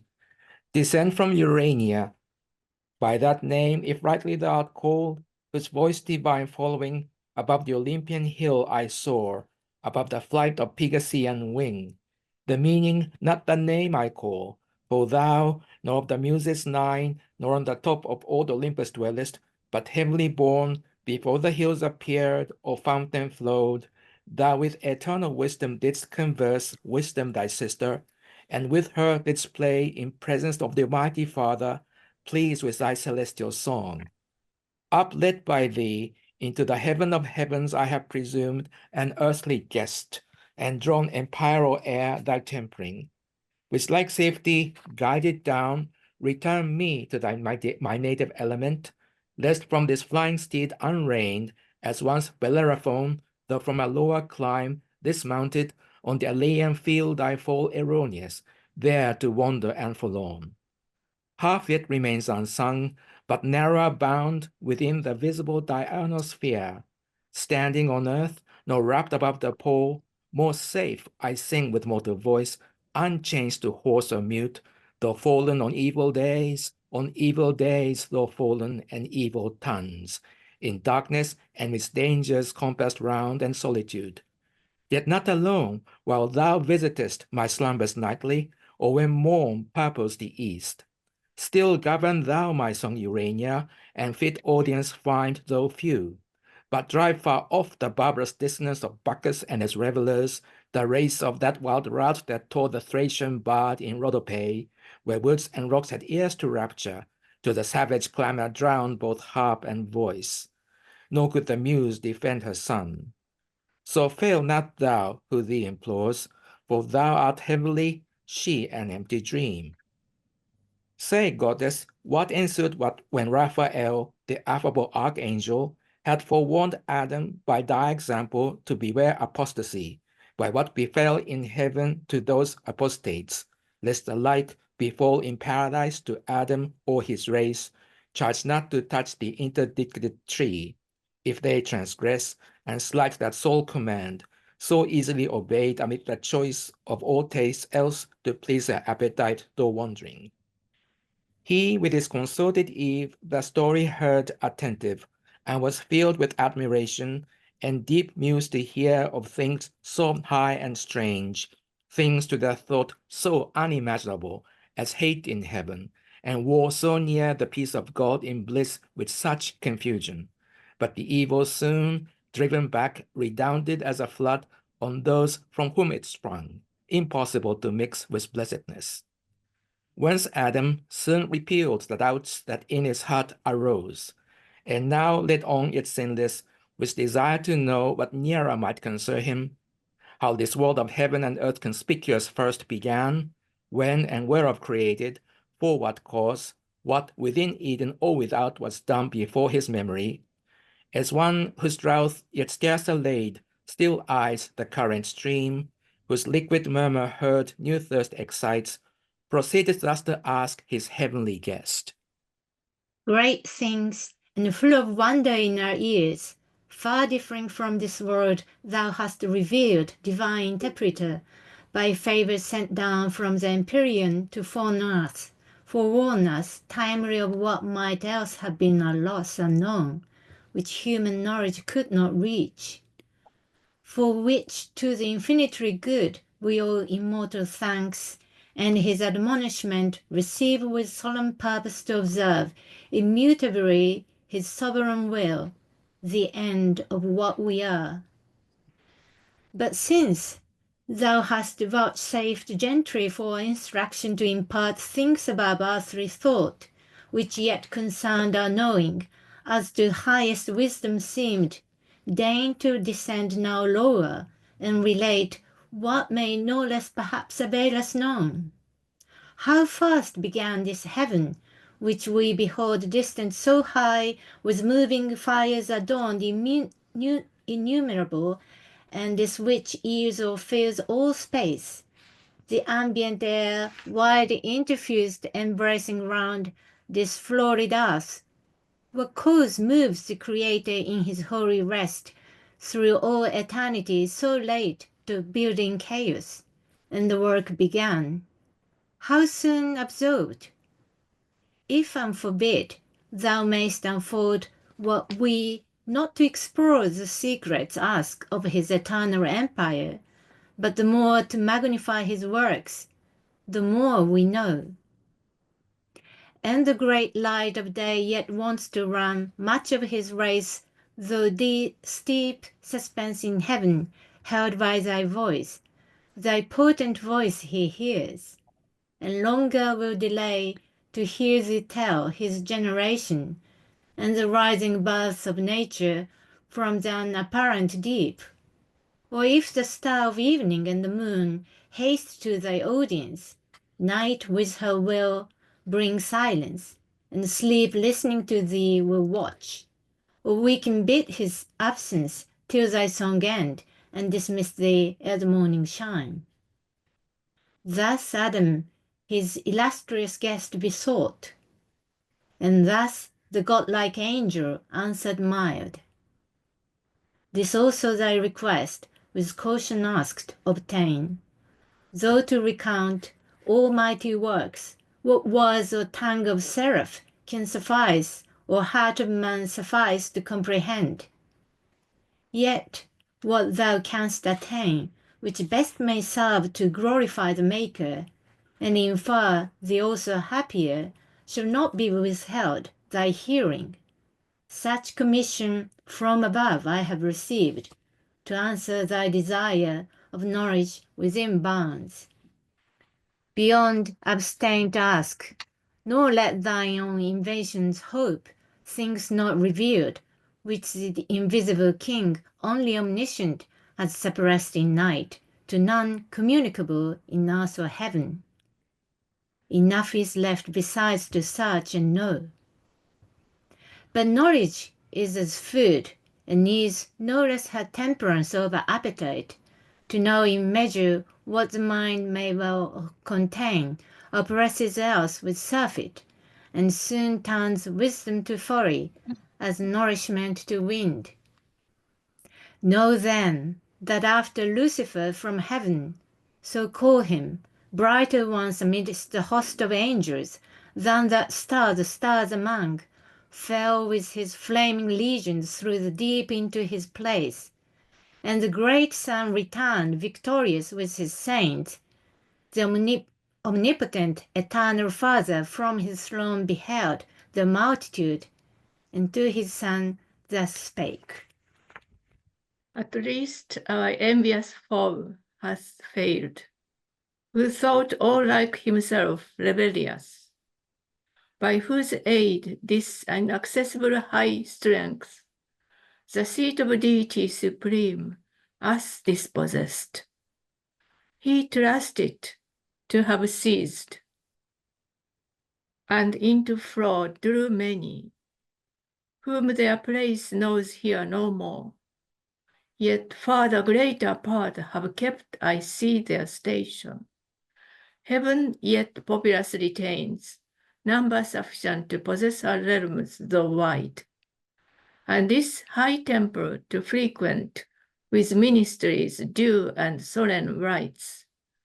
But lest his heart exalt him in the harm already done, to have dispeopled heaven, my damage fondly deemed, I can repair that detriment, if such it be to lose self-lost, and in a moment will create another world, out of one man, a race of men innumerable, there to dwell, not here, till by degrees of merit raised there open to themselves at length the way up hither, and under long obedience tried, and earth be changed to heaven, and heaven to earth, one kingdom, joy and union without end. Meanwhile, inhabit lux.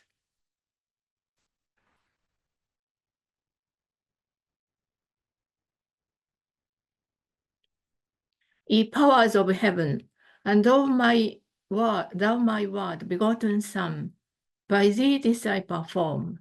Speak thou, and be it done. My overshadowing spirit and might with thee I send along.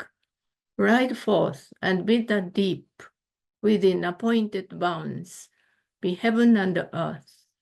Boundless the deep, because I am fulfill infinitude, nor vacuous the space.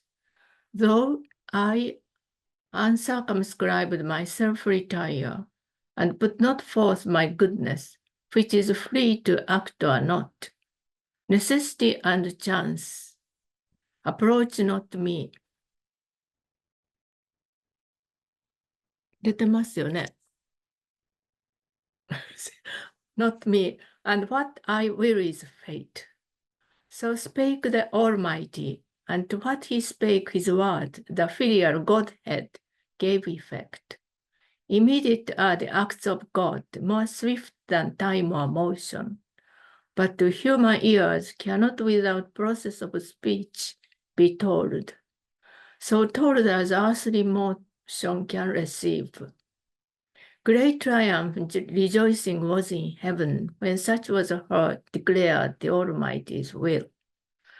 Glory they sang to the Most High, goodwill to future men, and in their dwellings peace. Glory to him whose just avenging ire had driven out the ungodly from his sight, and the habitations of the just. To him glory and praise, whose wisdom has ordained good out of evil to create. Instead of spirits malign, a better race to bring into their vacant room, and thence diffuse his good to worlds and ages infinite.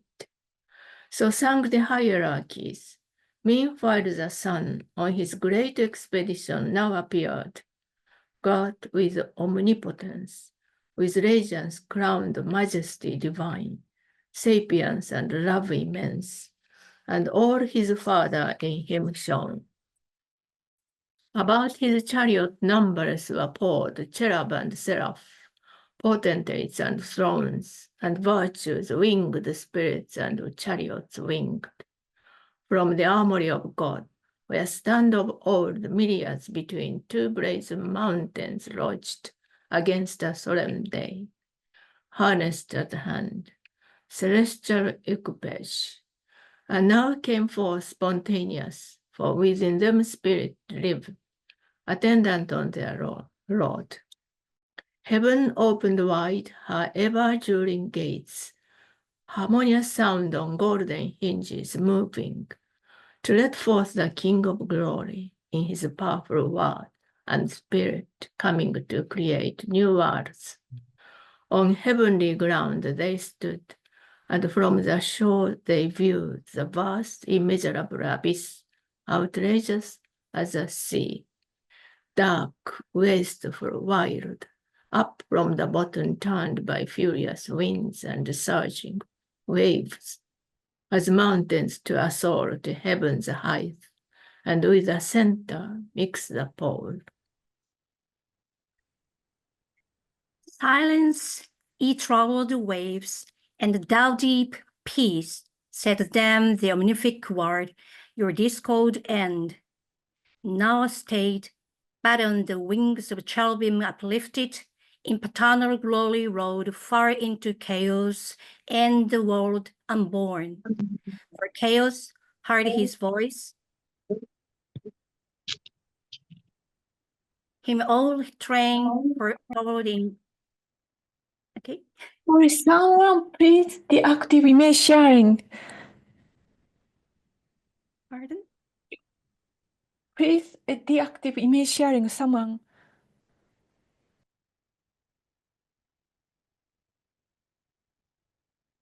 Okay, I'll continue. Okay. Where? Sorry. Him all his train followed in bright procession to behold creation and the wonders of his might. Then stayed the forbid wheels, and in his hand he took the golden compasses prepared in God's eternal store to circumscribe this universe and all created things.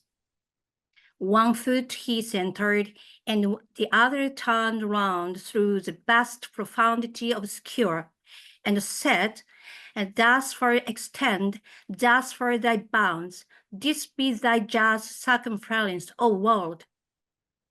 Thus God the heaven created, thus the earth, matter unformed and void. Darkness profound covered the abyss. But on the watery calm, his brooding wings, the Spirit of God outspread, and vital virtue infused, and vital warmth throughout the fluid mass. But downward purged the black Tartareus cold infernal dregs, adverse to life. Then founded, then conglobed, like things to like. The rest to several place disparted, and between sperm out the air, and the earth self-balanced on her center hang. Let there be light, said God, and forthwith light ethereal, first of things, quintessence pure, sprang from the deep, and from her native east to journey through the early gloom began, sphered in a radiant cloud, for yet the sun was not. She in cloudy tabernacle sojourns while. God saw the light was good, and light from darkness by the hemisphere divided. Light of the day and the darkness night he named.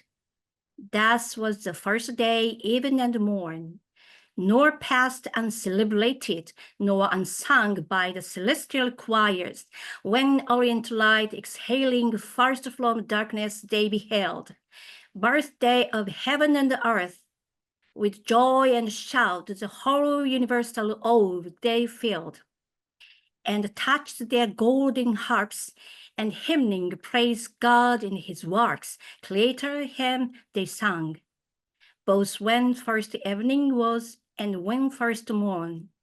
Again God said, let there be firmament amid the waters, and let it divide the waters from the waters. And God made the firmament, expansive liquid, pure, transparent, elemental air, diffused in circuit to the uttermost convex of this great round. Partition firm and sure, the waters underneath from those above dividing. For as ours, so the world, built on circumfluous waters calm, in wide crystalline ocean, and the loud misuse and misrule of chaos far removed, lest fierce extreme contiguous might distemper the whole frame. And heaven he named the firmament. So even and morning chorus sang the second day. The earth was formed, but in womb as yet, of waters, embryon, immature, embarked, appeared not, over all the face of earth, made ocean proud, not idle, but with warm prophetic humor, softening all her growth, fermented the great mother to conceive, satiate with genial moisture, when God said, be gathered now in waters and the heaven into one place, and let dry land appear. Immediately the mountains should appear imagined, and their broad bare backs upheave into the clouds. Their tops ascend the sky, so high as heave the tumid hills, so low down sank a hollow bottom, broad and deep, capacious bed of waters. Thither they hasted, with glad precipitance, abroad as stirrups on dusk conglowing from the dry. But rise in cluster wall, or rigid dialect for haste, such fright the great command impressed on the soft frets, as armies at the call of trumpet, for of armies thou hast heard, troop to their standard, so the waters round, wave rolling after wave, whereway they found, if steep, with torrent laughter, if through plain, soft ebbing. Nor withstood them rock or hill, but they, or underground, or circuit wide with serpent alley wandering, found their way, and on Washu deep channels bore, easy, ere God had bid the ground be dry, over within those banks, where rivers now stream and perpetually draw their humid train. The dry land, earth, and the great receptacle of congregated waters, he called the seas, and saw that it was good, and said, let the earth put forth the verdant grass, have yielding seed, and fruit tree yielding fruit after her kind, whose seed is in herself upon the earth.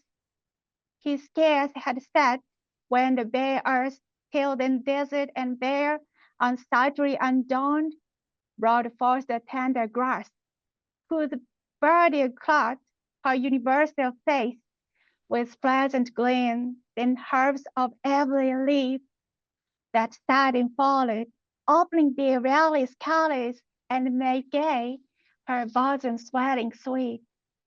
And they scarce brown, for sprawly seek the clustering wine, for cleft the swelling gourd, upstood the corny reed, embedded in her field, and the humble shrub and bush with bristled her implicit last rose as in dance the stately trees, and spread their branches hung with copious fruit, or gemmed their blossoms.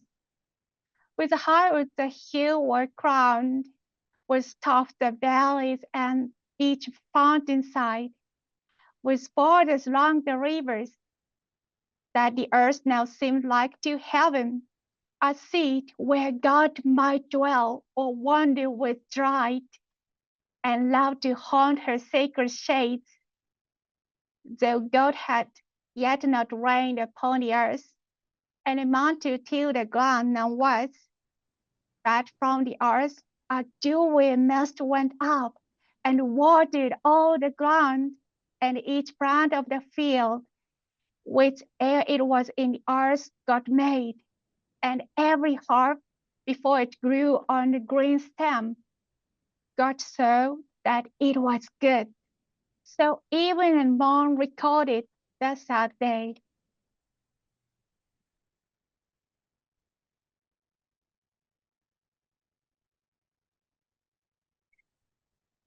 Again the Almighty spake, let there be light high in the expanse of heaven, to divide the day from night, and let them be for signs, for seasons, and for days and circling years, and let them be for lights, as I ordained their office in the firmament of heaven, to give light on the earth. And it was so. And God made two great lights, great for their use to man, the greater to have rule by day, the less by night or dawn. And they made the stars and set them in the firmament of heaven to illuminate the earth, and rule the day in their vicissitude, and rule the night, and light from darkness to divide. God saw, serving his great work, that it was good. For celestial bodies, first the sun a mighty sphere he framed, and lightsome first of ethereal mold, then formed the moon, globes, and every magnitude of stars, and sowed with stars the heaven thick as filled. Of light by far the greater part of he took, transplanted from her cloudy shrine, and placed in the suns of, made porous to receive and drink the liquid light, found to retain her gathered beams, great palace now of light. Hither as their fountain, other stars repairing in their golden arms draw light, and his morning planet gilds her horns. By tincture or reflection, they augment their small peculiar, though from human sight so far remote with diminution seen. First in the east the glorious lamp was seen, regent of day, and all the horizon land invested with bright rays, jocund to run her longitude through heaven's high roads. The great dawn and the Pleiades before him danced, shedding sweet influence. Less bright the moon, but opposite, in leveled west, was set his mirror, with full face borrowing her light from him. For other light she needed none in that aspect, and still that distance keeps till night. Then in the east, her turn she shines, revolved on heaven's great axle, and her reign with thousand lesser lights, dividual halls, with thousand suns, that then appeared sparkling the hemisphere. Then first adorned with her white luminaries, that set and rose. Glad evening and glad morn crowned the fourth day. And God said, let the waters generate reptile with spawn abundant, living soul, and let fowl fly above the earth, with wings displayed on the open firmament of heaven. And God created the great whales, and each soul living, each that craved, which plenteous the waters generated by their kinds, and every bird of wing after his kind. And so that it was good, and blessed them, saying, Be fruitful, multiply, and in the seas and lakes and running streams the waters fill, and let them fall be multiplied on the earth. Forthwith the sound and seas, each creek and bay, with fire innumerable small and shoals of fish, that with their fins and shining scales glide under the green wave scar that oft banks that mid-sea. Part single or with mate, graze the seaweed their pasture and through groves of coral stray, or sporting with quick glance, show to sun their waved coast dropped with gold, or in their patry shells of at ease, attend most nutriment or under rocks their foot in joint armor watch, or smooth the sea and bended dolphins play, part huge of bulk, wallowing unwieldy, enormous in their gates, tempest the ocean. Their Leviathan, hugest of living creatures, on the deep stretch like promontory slips or swims, and seems a moved land, and at his crest draws in, and at his trunk spout out of a sea. Meanwhile, the tepid caves and fens and shores, their brood as numerous hatch, from the egg that soon bursting with kindly rapture false disclosed their callow young. But feathered soon and fledged, they summed their pens, and soaring the air sublime, with clang despised the ground, under a cloud in prospect. There the eagle and the stork on cliffs and cedar tops their eyrie build. But loosely winged the region, part more wise and common, ranged in figure wedged their way, intelligent of seasons, and set forth their airy caravan high over seas flying, and over lands with mutual wing easing their flight. So steers the prudent crane her annual voyage, borne on winds. The air floats as they pass, fanned with unnumbered plumes. From branch to branch the smaller birds with song solace the woods, and spread their painted wings till even. Nor then the solemn nightingale ceased warbling, but all night tuned her soft lays. Others on silver lakes and rivers bathed their downy breast. The swan with arched neck between her white wings mantling proudly rose to state with oary feet. Yet oft they quit the dunk, and rising on stiff pennons, tower the mid-aerial sky. Others on ground walked firm, the crested cock, whose clarion sounds the silent hours, and the other whose gay train adores him, colored with the florid hue of rainbows and starry eyes. The waters thus with fish replenished, and the air was foul, evening and morn solemnize the fifth day. The sixth, and of creation last, arose with evening harps and matin, when God said, Let the earth spring forth soul living in her kind, cattle and creeping things, and beasts of the earth, each in their kind. The earth obeyed, and straight opening her fertile womb, teemed at the birth innumerous living creatures, perfect forms, limbed and full-grown. Out of the ground uprose, as from his lair, the wild beast where he once, in forest wild, in thicket, brake, or den, among the trees in pairs they rose, they walked, the cattle in the fields and meadows green. Those rare and solitary, these in flocks pasturing at once, and in broad heads upsprang. The glassy clothes now carved, now half appeared, the tawny lion, pawing to get free his hinder parts, then springs as broke from bonds, and rampant shakes his brinded mane. The ounce, the leopard, and the tiger, as the mole rising, the crumbled earth above them threw in hillocks. The swift stag from underground bore up his branching head. Scarce from his mould, behemoth, biggest born of earth, upheaved his vastness, freed the flux and bleating rose as plants. Ambiguous between sea and land, the river horse and scaly crocodile.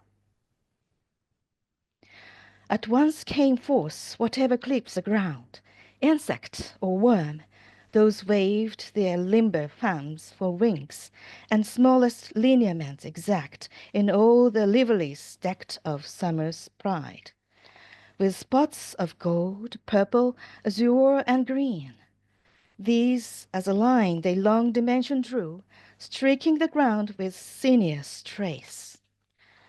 Not all minims of nature, some of serpent kind, wondrous in length and corpulence, involved their snaky falls and added wings.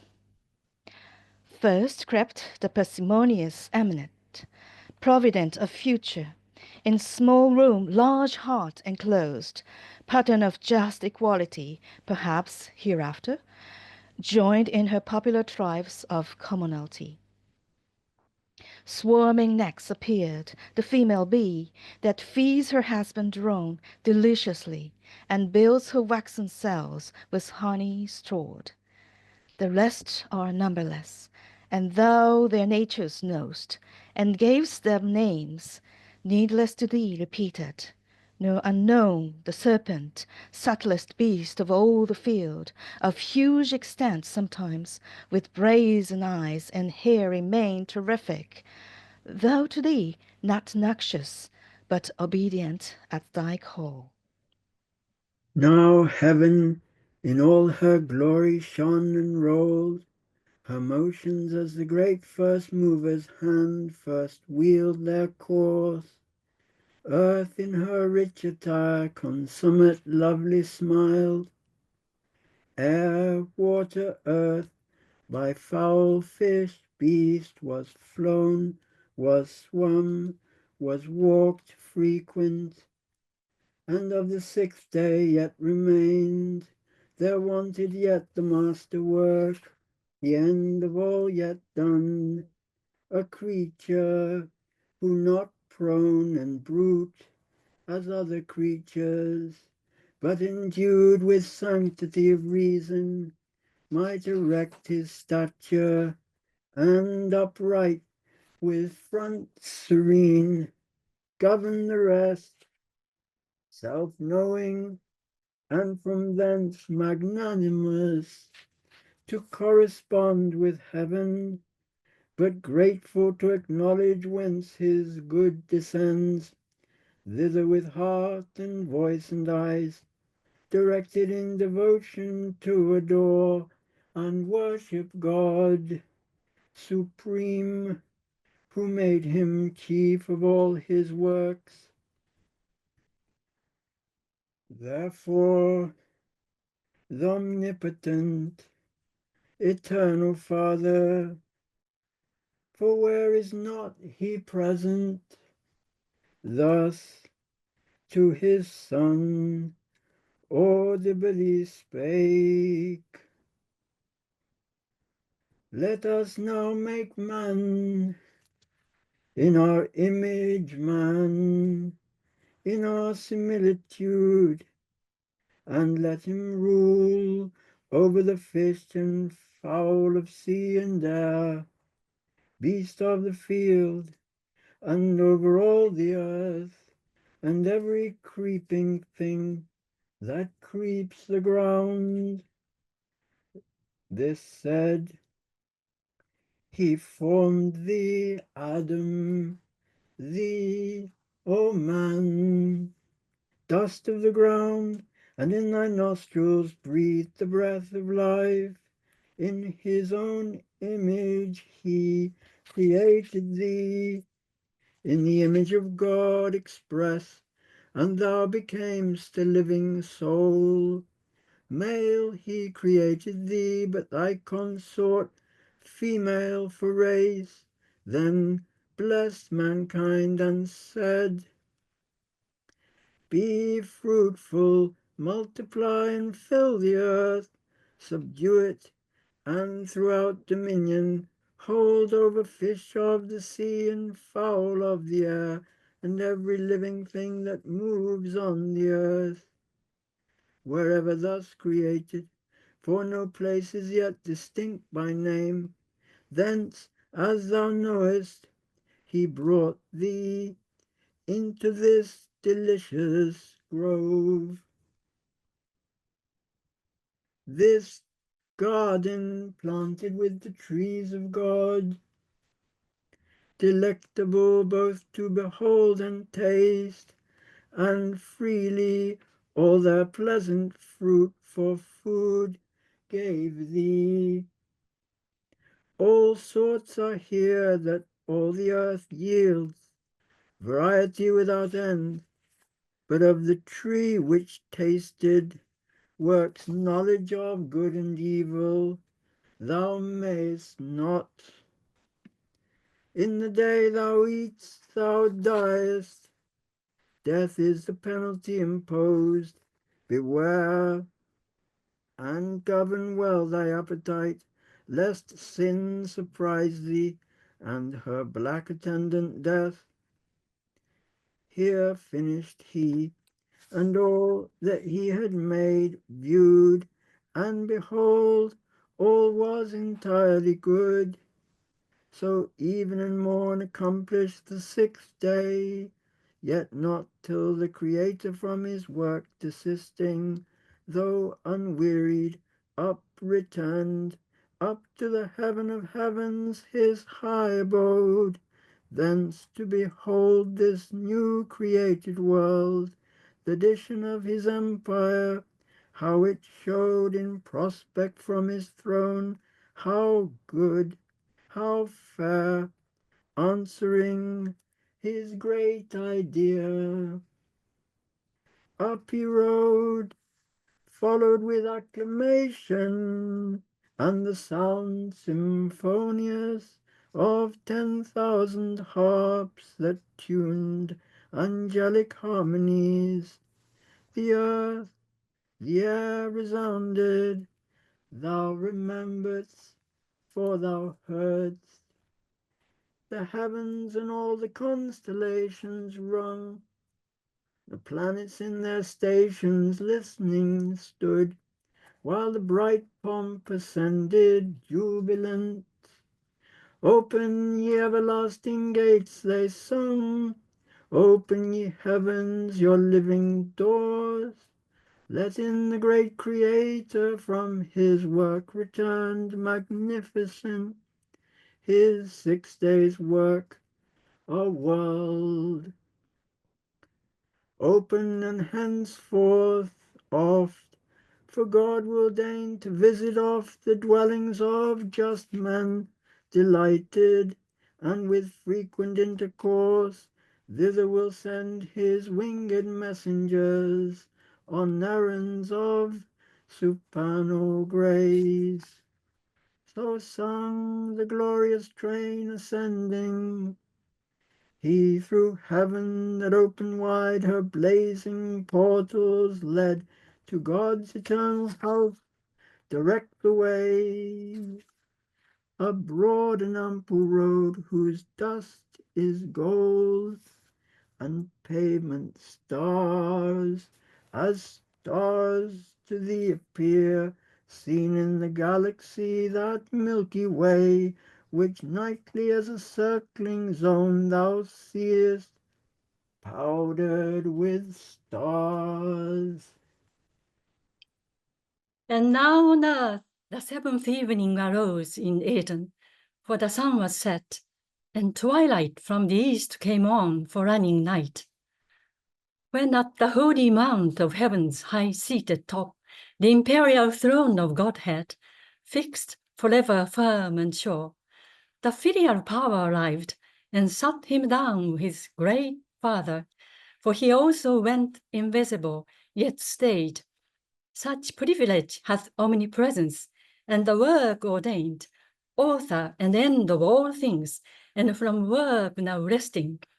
Blessed and hallowed the seventh day, as resting on that day from all his work, but not in silence wholly kept.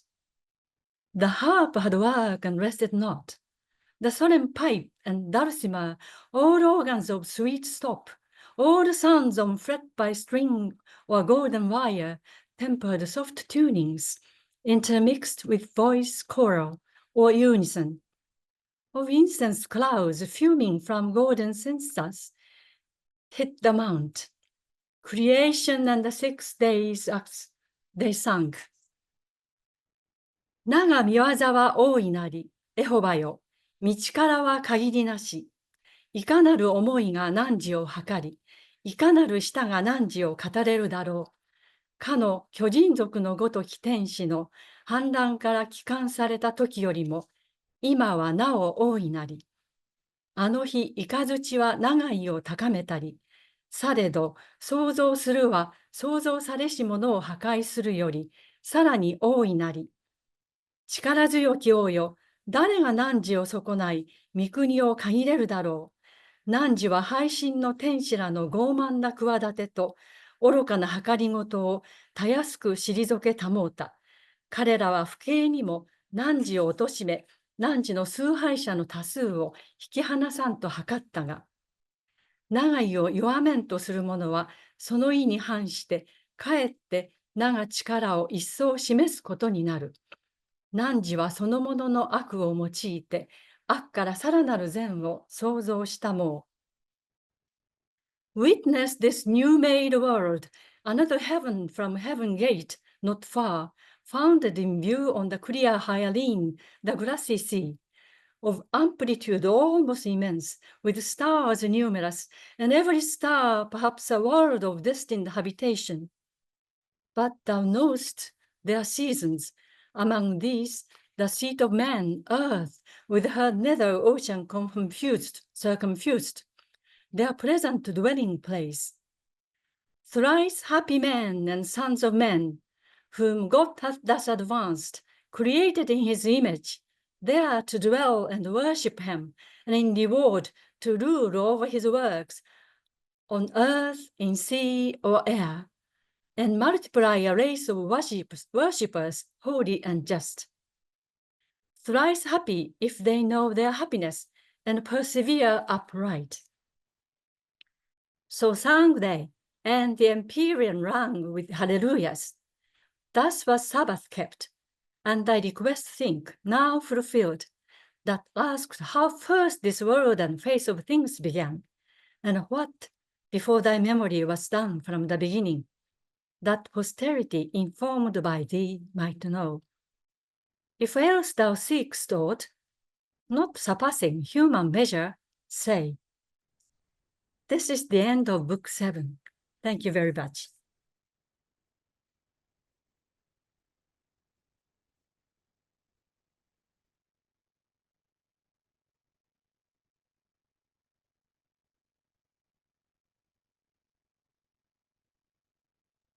We are students and scholars in South Korea. We are going to read Book 8 of Paradise Lost. Book 8. The angel ended. In Adam's ear, so charming left his voice that he a while thought him still speaking, still stood fixed to hear. Then as new waked, thus gratefully replied, What thanks, sufficient, or what recompense, recall, have I to render thee, divine historian, who thus largely has allayed the thirst I had of knowledge, and vouchsafed this friendly condescension to relate things else by me unsearchable, now heard with wonder but delight, as it is due, and with glory attributed to the high Creator, something yet of doubt remains, which only thy solution can resolve. When I behold this goodly frame, this world of heaven and earth consisting, and compute their magnitude, this earth, a spot, a grain, an atom, with the firmament compared, and all her numberless stars, that seems to roll spaces incomprehensible, for such their distance argues, and their swift return thy honor, merely to vitiate light round this opaquous earth, this punctual spot, one day and night, in all their vast survey, useless beside. Reasoning, I oft admire how nature, wise and frugal, could commit such disproportions with a superfluous hand, so many nobler bodies to create, greater so many fold, to this one use, for aught appears, and on their orbs impose such restless revolution day by day, repeated, while the sedentary earth, that better might with far less compass move, served by more noble than herself attain her ends without least motion, and receives, as tribute, such sumless journey brought of incorporeal speed, her warmth and light, speed to describe whose swiftness numbers fails.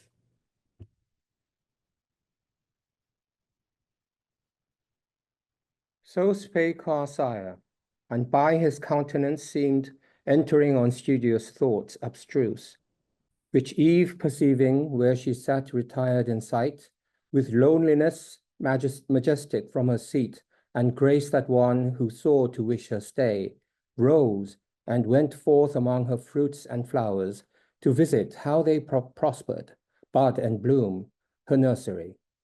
They at her coming sprung, and touched by her fair tendance, gladlier grew. Yet went she not, as not with such discourse delighted, or not capable her ear of what was high. Such pleasure she reserved, Adam relating. She sole auditress. Her husband, the relator, she preferred before the angel, and of him to ask chose rather. He, she knew, would intermix grateful digressions and solve high dispute with conjugal caresses. From his lip, not words alone pleased her. Oh, when meet now such pairs, in love and mutual honor joined, with goddess-like demeanor forth she went, not unattended, for on her as queen of pomp, of winning graces waited still, and from about her shot darts of desires, into all eyes to wish her still in sight. And Raphael now to Adam's doubt proposed, benevolent and facile, thus replied. To ask or search, I blame thee not, for heaven is as the book of God before thee set, wherein to read his wondrous works and learn his reasons, hours or days or months or years. This to attain, whether heaven move or earth imports not, if thou reckon right, the rest from man or angel the great architect did wisely to conceal, and not divulge his secrets, to be scanned by them who ought rather admire. Or, if they list to try conjecture, he his fabric of the heavens hath left to their disputes, perhaps to move his laughter at their quaint opinions wide. Hereafter, when they come to model heaven and calculate the stars, how they will wield the mighty frame, how build and build, contrive to save appearances, how gird and the sphere with centric and eccentric scribble over, cycle and epicycle orb in orb.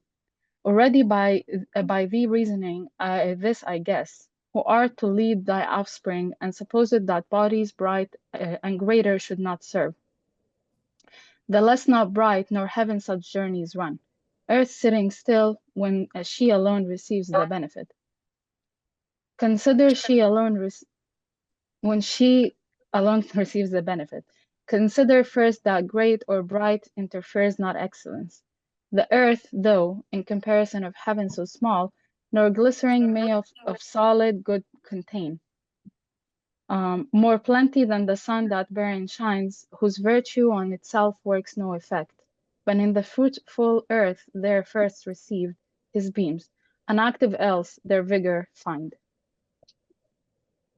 Yet not to earth or those bright luminaries, officious, but to thee, earth habitant, and through the heavens' wide circuit, let it speak the Maker's high magnificence, who built so spacious, and his line stretched out so far, that man may know he dwells not in his own, an edifice too large for him to fill, lodged in a small partition, and the rest ordained for uses to his Lord, best known.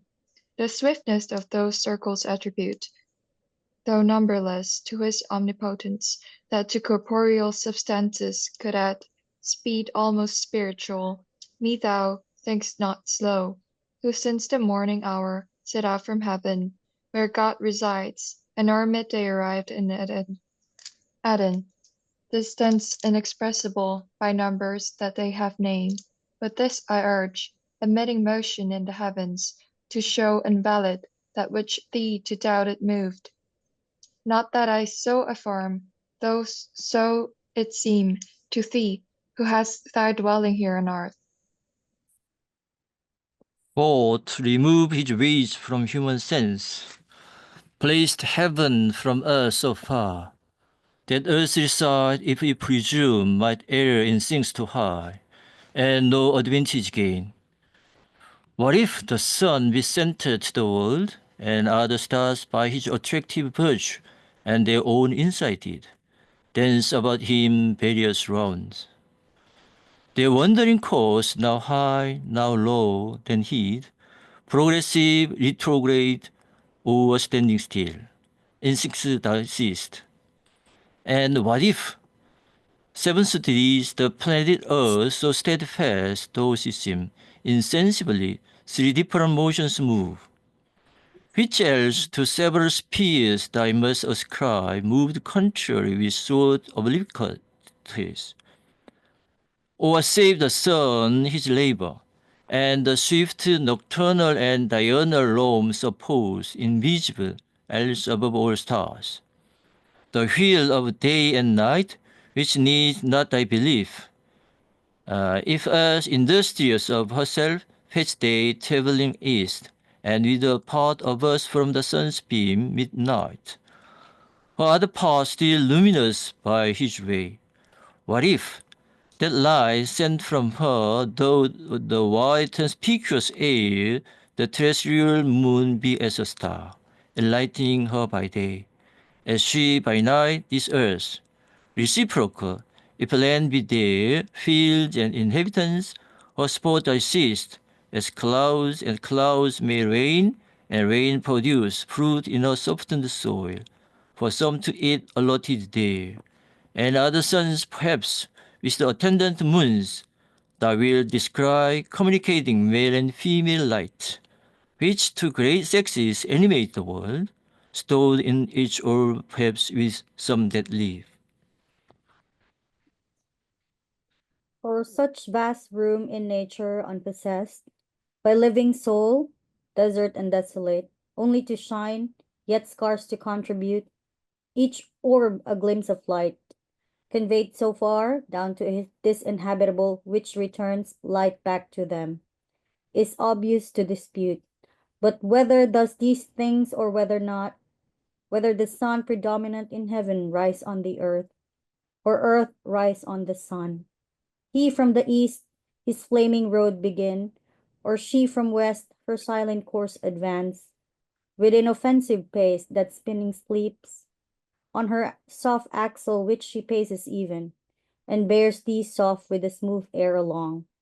Solicit not thy thoughts with matter's head, leave them to God above, him serve and fear, of other creatures as him pleases best. Whenever place, let him dispose. Joy thou in what he gives to thee, this paradise and thy fair Eve. Heaven is for thee too high, to know what passes there, be lowly wise. Think only what concerns thee and thy being. Dream not of other worlds, what creatures there live, in what state, condition, or degree.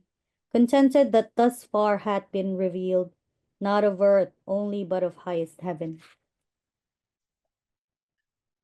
To whom thus Adam, cleared of doubt, replied, How fully hast thou satisfied me, pure intelligence of heaven, angel serene, and freed from his intricacies, taught to live the easiest way, nor with perplexing thoughts to interrupt the sweet of life, from which God hath bid dwell far off all anxious cares, and not molest us, unless we ourselves seek them with wandering thoughts and notions vain, but apt the mind of fancy is to rove, unchecked, and of her roving is no end, till warned, or by experience taught, she learn, that not to know at large of things remote from us, obscure and subtle, but to know that which before us lies in daily life, is the prime wisdom. What is more is fume, or emptiness, or fond impertinence, and renders us in things that most concern unpractised, unprepared, and still to seek. Therefore, from this high pitch let us descend a lower flight, and speak of things at hand useful, whence haply mention may arise of something not unseasonable to ask, by sufferance and thy wonted favour deigned. Thee I have heard relating what was done, ere my remembrance. Now hear me relate my story, which perhaps thou hast not heard, and day is yet not spent. Till then thou seest how subtly to detain thee I devise, inviting thee to hear while I relate. Fond, were it not in hope of thy reply, for while I sit with thee, I seem in heaven, and sweeter thy discourse is to my ear than fruits of palm tree, pleasantest to thirst and hunger both, from labor at the hour of sweet repast. They satiate, and soon fill, though pleasant, but thy words with grace divine imbued, bring to their sweetness no satiety.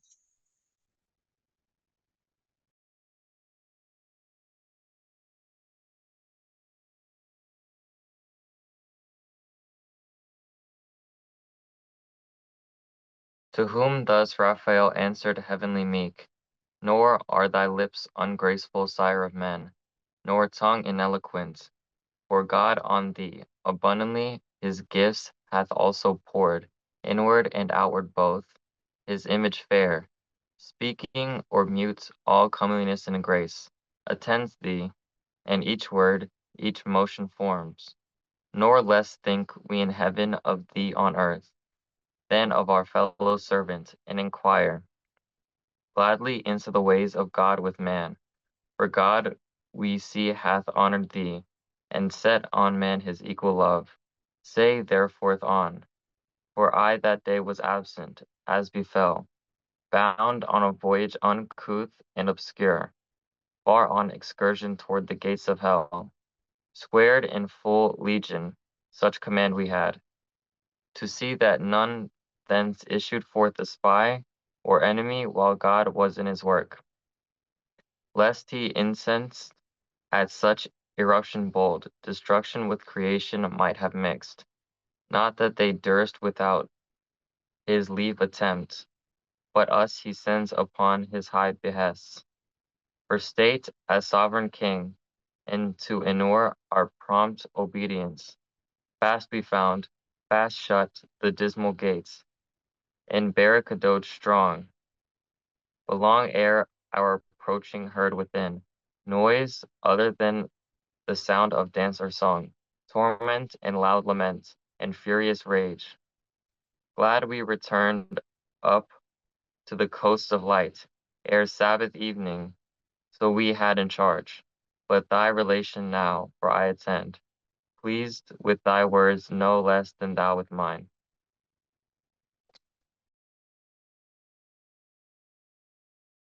So spake the godlike power, and thus our sire, for men to tell how human life began is hard, for who himself beginning knew.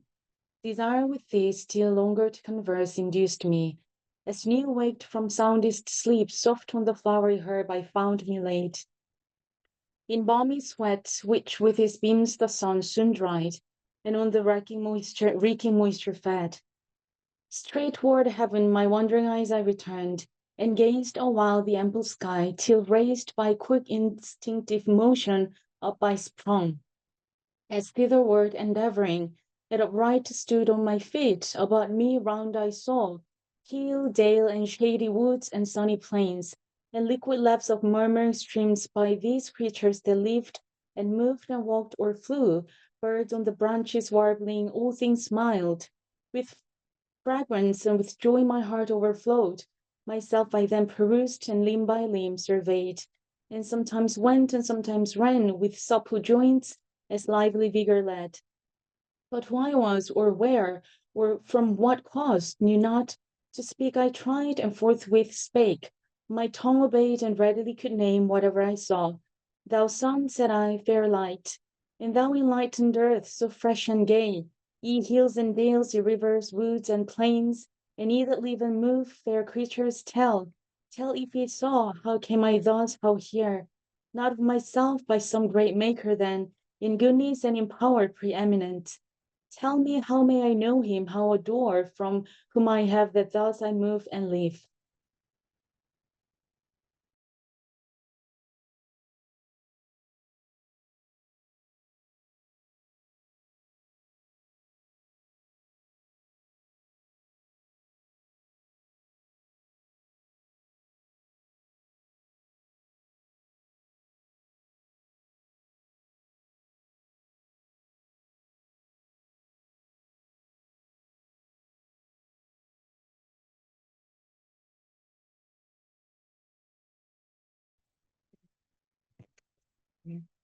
While thus I called and strayed I knew not whither, from where I first drew air, and first beheld this happy light, when answer none returned, on a green shady bank profuse of flowers. Pensive I sat me down, there gentle sleep first found me, and with soft oppression seized my drowsed sense, untroubled, though I thought I then was passing to my former state, insensible, and forthwith to deserve. When suddenly stood at my head a dream, whose inward apparition gently moved my fancy to believe I yet had been, and lived. One came, methought, of shape divine, and said, dimension once thee, Adam lies, first man of man innumerable ordained, first father, called by thee I come thy guide, to the garden of bliss thy seat prepare. So saying, by the hand he took me raised, and over fields and water as in air, smooth sliding without step, last led me up a woody mountain, whose high top was plain, a circuit wide, enclosed with goodless trees, planted with walks and bowers that what I saw of worth before scarce pleasant seemed, each tree loaden with perished fruit that hung to the eye, tempting, stirred in me sudden appetite to pluck and eat. Whereat I walked and found before mine eyes all rear, as the dream had lively shadow. Here had new begun my wandering, had not he, who was my guide, of hither from among the trees appeared, presence divine, rejoicing but with awe, in adoration at his feet I fell, submissive. He reared me, and whom thou saw'st I am, said mildly, author of all this thou seest, above all round about thee or beneath.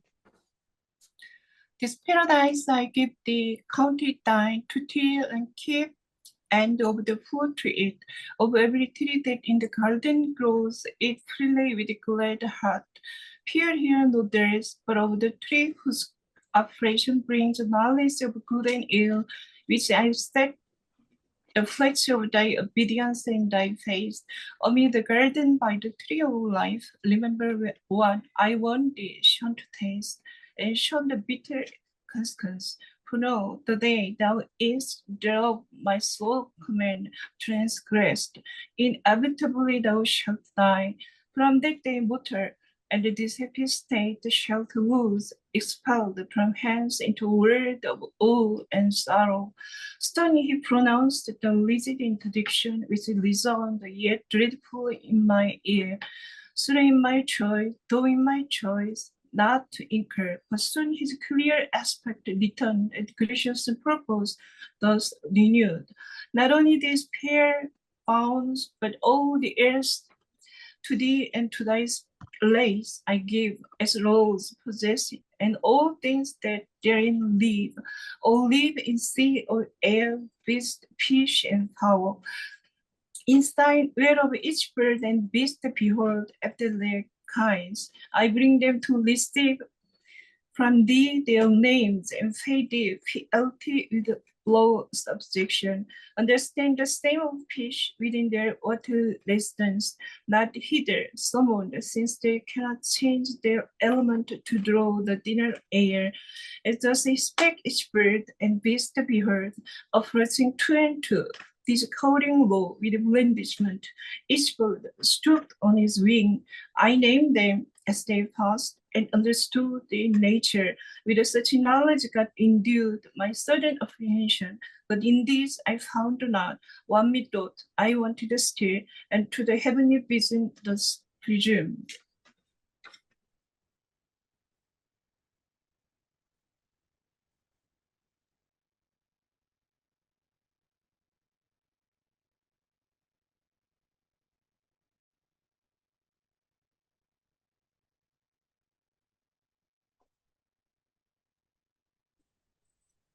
Call by one name, for thou above mankind, while all than mankind higher. Suffice far my naming, how may I adore thee, Lord of this universe, and all these good men, for whose well-being so amply, and with hands so laborer, thou hast provided all things. But with me, I see not who partakes. In solitude, what happiness! Who can enjoy alone, what all enjoy, what contentment find.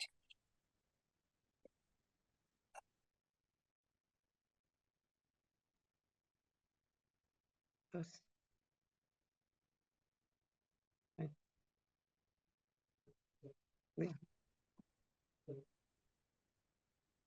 Or all enjoying what content find. Thus I presumptuous, the vision bright, as with a smile more brighted, thus replied. What calls thou solitude? Is not the earth with various living creatures and the air replenished, and all these at thy command to come and play before thee? Knowest thou not their language and their ways? They also know and reason not contemptibly with these fine pastime, and bear rule thy realm is large. So spake the universal Lord, and seemed. So ordering, I, with leave of speech implored, and humble deprecation thus replied. Let not my words offend thee, heavenly power, my maker, be propitious while I speak. Hast thou not made me here thy substitute, and this inferior far beneath me set? Among unequals, what society can sort, what harmonies or true delight, which must be mutual in proportion due, given and received, but in disparity, the one intense, the other still remiss, cannot well suit with either, but soon prove tedious alike. Of fellowship I speak, such as I seek, fit to participate, all rational delight, wherein the brute cannot be human consort. They rejoice with each with their kind, lion with lioness, so fitly them in pairs thou hast combined. Much less can bird with beast, or fish with fowl, so well converse, nor with the ox, the ape, worse than can man with beast, and least of all. Whereto Almighty answered not displeased, a nice and subtle happiness I see. Thou to thyself proposest in the choice of thy associates. Adam and will taste no pleasure, thou in pleasure solitary. What thinkest thou then of me, and this my state? Seem I to thee sufficiently possessed of happiness or not, who am alone from all eternity, for none I know. Second to me, equal much less. How have I then with whom to hold converse, save with the creatures which I made, and those to me inferior, infinite descents, beneath that other creatures are to thee. He ceased our lowly answered to attain the height and depth of thy eternal ways. All human thoughts come short to supreme of things. Thou in thyself art perfect, and in thee is no deficiency found. Not so is man, but in degree, the cause of his desire by conversation with his like to help, or solace his defects. No need that thou shouldst propagate already infinite, and through all numbers absolute though one. But man by number is to manifest his single imperfection, and beget like of his like, his image multiplied, in unity defective, which requires collateral love, and dearest amity. Thou in thy secrecy, although alone, best with thyself accompanied, seekst not social communication, yet so pleased canst raise thy creature to what height thou wilt of union or communion deified. I by conversing cannot these erect from prone, nor in their ways complacence find. Thus I emboldened spake, and freedom used permissive, and acceptance found, which gained these answer from the gracious voice divine.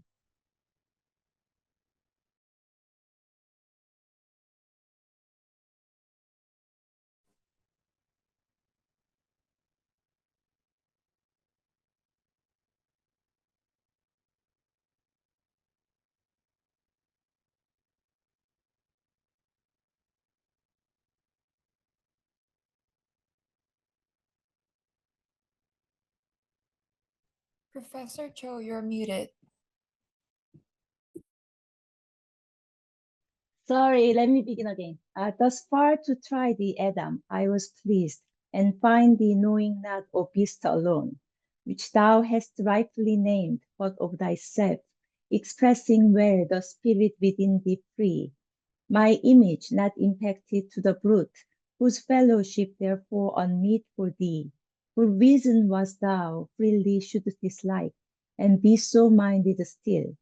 I ere thou spak'st, knew it not good for man to be alone, and no such company as then thou saw'st, intended thee, for trial only brought, to see how thou couldst judge of fit and meet. What next I bring shall please thee, be assured, thy likeness, thy fit help, thy other self, thy wish exactly to thy heart's desire. He ended, or I heard no more. For now my earthly, by his heavenly overpowered, which it had long stood under, strained to the height, in that celestial colloquy sublime, as sweet an object that exhales the sense, dazzled and spent, sunk down, and sought repair asleep, which instantly fell on me, called by nature as an aid, and closed mine eyes. Mine eyes he closed, but open left the cell of fancy, my internal sight, by which, abstract as in trance, methought I saw, though sleeping, where I lay, and saw the shape still glorious before whom awake I stood, who stopping up in my left side, and took from thence a rib, with cordial spirits warm, and life-blood streaming fresh. White was the wound, but suddenly with flesh filled up and healed. The rib he formed and fashioned with his hand.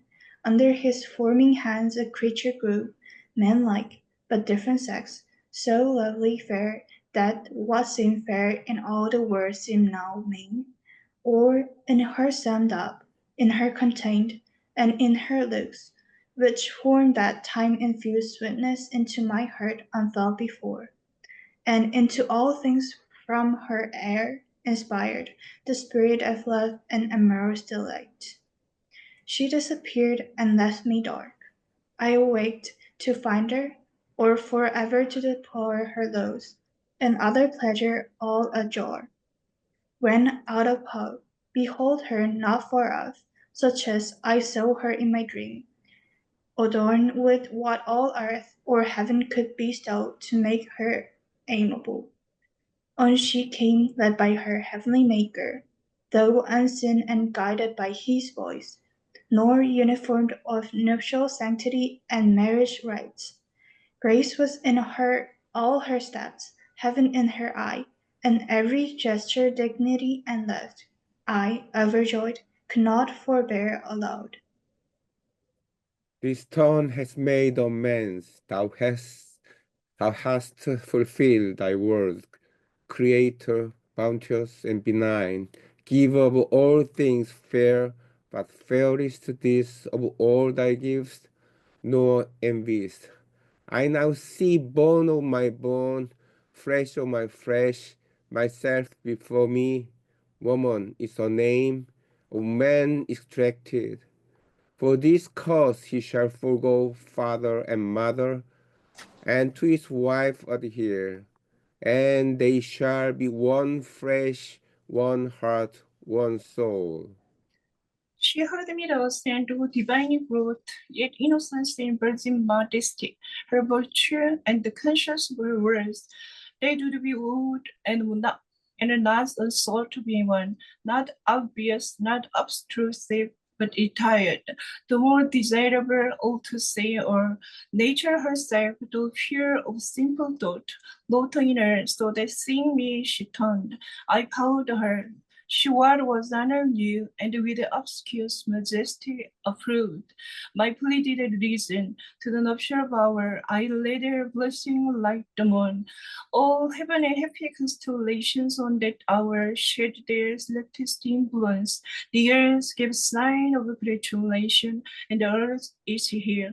Joyous the birds, fresh airs and gentle airs, whispered there to the woods, and from their wings flung laws, flung odors from the spice and syrup, disporting till the amorous bird of night.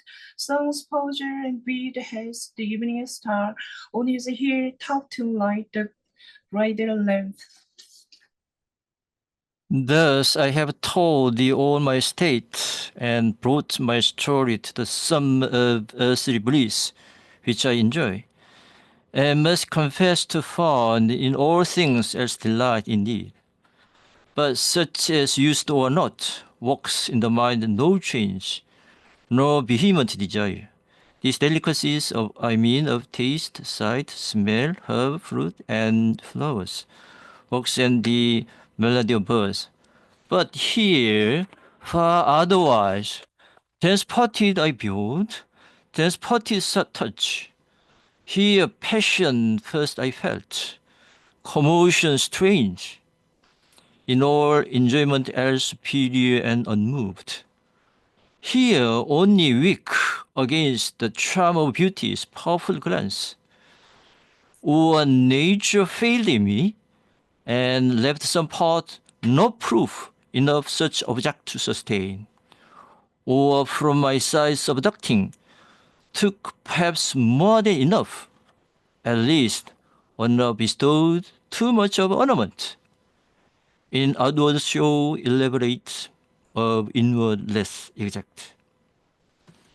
For well I understand in the prime end of nature her the inferior in the mind and inward faculties which most excel, in outward also her resembling less.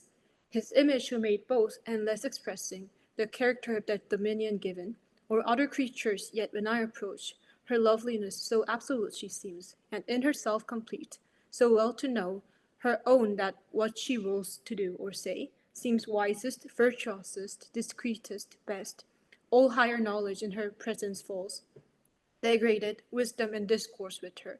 Loses discountenance, and like foolish shoes, authority and reason on her weight. as one intended first, not after made, occasionally, and to consummate all, greatness of mind and nobleness in their seat, build in her loveliest, and create on all, about her as a guard angelic placed.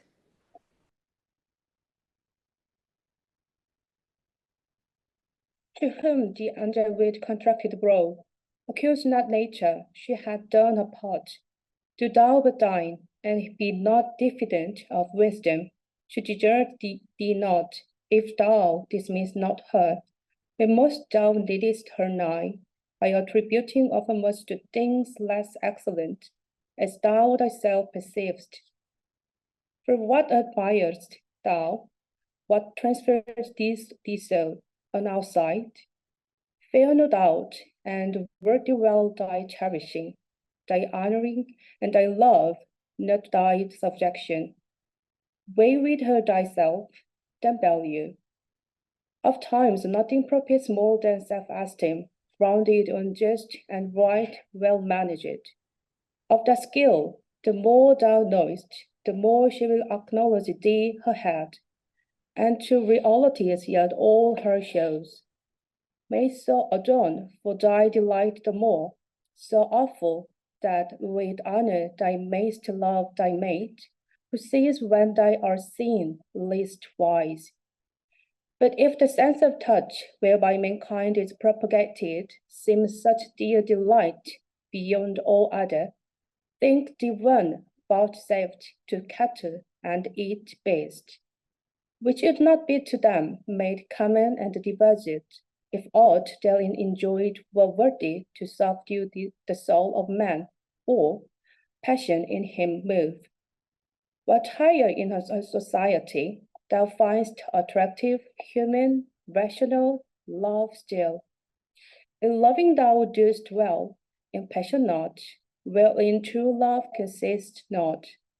Love refines the Dutch, and hearty lodges, has his seat in reason, and is judicious as the scale by which to heavenly love thou mayst ascend, not sunk in carnal pleasure, but which, cause among the best no mate for thee was found.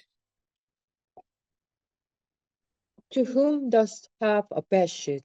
Adam replied, neither her outside the forms so fair not aught. In procreation common to all kinds, though higher of the genial bed by far, and with mysterious reverence I deem. So much delights me, as those graceful acts, those thousand decencies that daily flow from all her words and actions mixed with love, and sweet compliance which declare unfeigned union of mind or in us both one soul, harmony to behold in wedded pair, more grateful than harmonious sound to the ear, yet deeds subject not I to the close. What inward sense I feel, not therefore foiled, who meet with various objects from the sense, various representing yet still free. Prove the best, and follow what I approve. To love thou blamest me not, for love thou sayest leads up to heaven, is both the way and guide. Rail with me, then, if love for what I ask, love not the heavenly spirits, and how their love express they by looks only, or do they mix in radiance, virtue, or mediate touch? To whom the angel, with a smile that glowed, celestial rose red, love's proper hue, answered, let it not suffice thee that thou knowest us happy, and without love no happiness. Whatever pure thou in the body enjoyest, and pure thou wert created, we enjoy in eminence. An obstacle find none of membrane, joint, or limb exclusive bars, easier than air with air. If spirits embrace, total they mix, union of pure with pure, desiring. Nor restrained conveyance need, as flesh to mix with flesh, or soul with soul. But I can now no more, the parting sun beyond the earth's green cape and burdened eyes experiences, my signal to depart. Be strong, live happy, and love, but first of all, him whom to love is to obey and keep his great command. Take heed lest passion sway thy judgment to do aught, which else free will would not admit. Thine and of all thy sons, the will of all in thee is placed. Beware, I in thy persevering shall rejoice, and all is blessed. Stand fast, to stand or fall, free in thine own arbitrament it lies. Perfect within, no outward aid require, and all temptation to transgress repel. So saying he arose, whom Adam thus followed with benediction. Since to part go heavenly guest, Israel messenger, sent from whose sovereign goodness I adore. Gentle to me and affable has been thy condescension, and shall be honored ever with grateful memory. Thou to mankind be good and friendly still, and off return. So parted they, the angel up to heaven, from the thick shade, and Adam to his bower. The end of the 8th book. Thank you.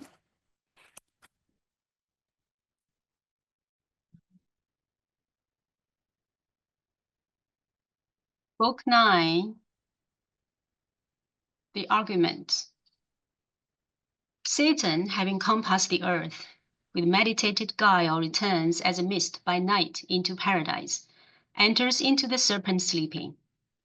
Adam and Eve in the morning go forth to their labors, which Eve proposes to divide in several places, each laboring apart.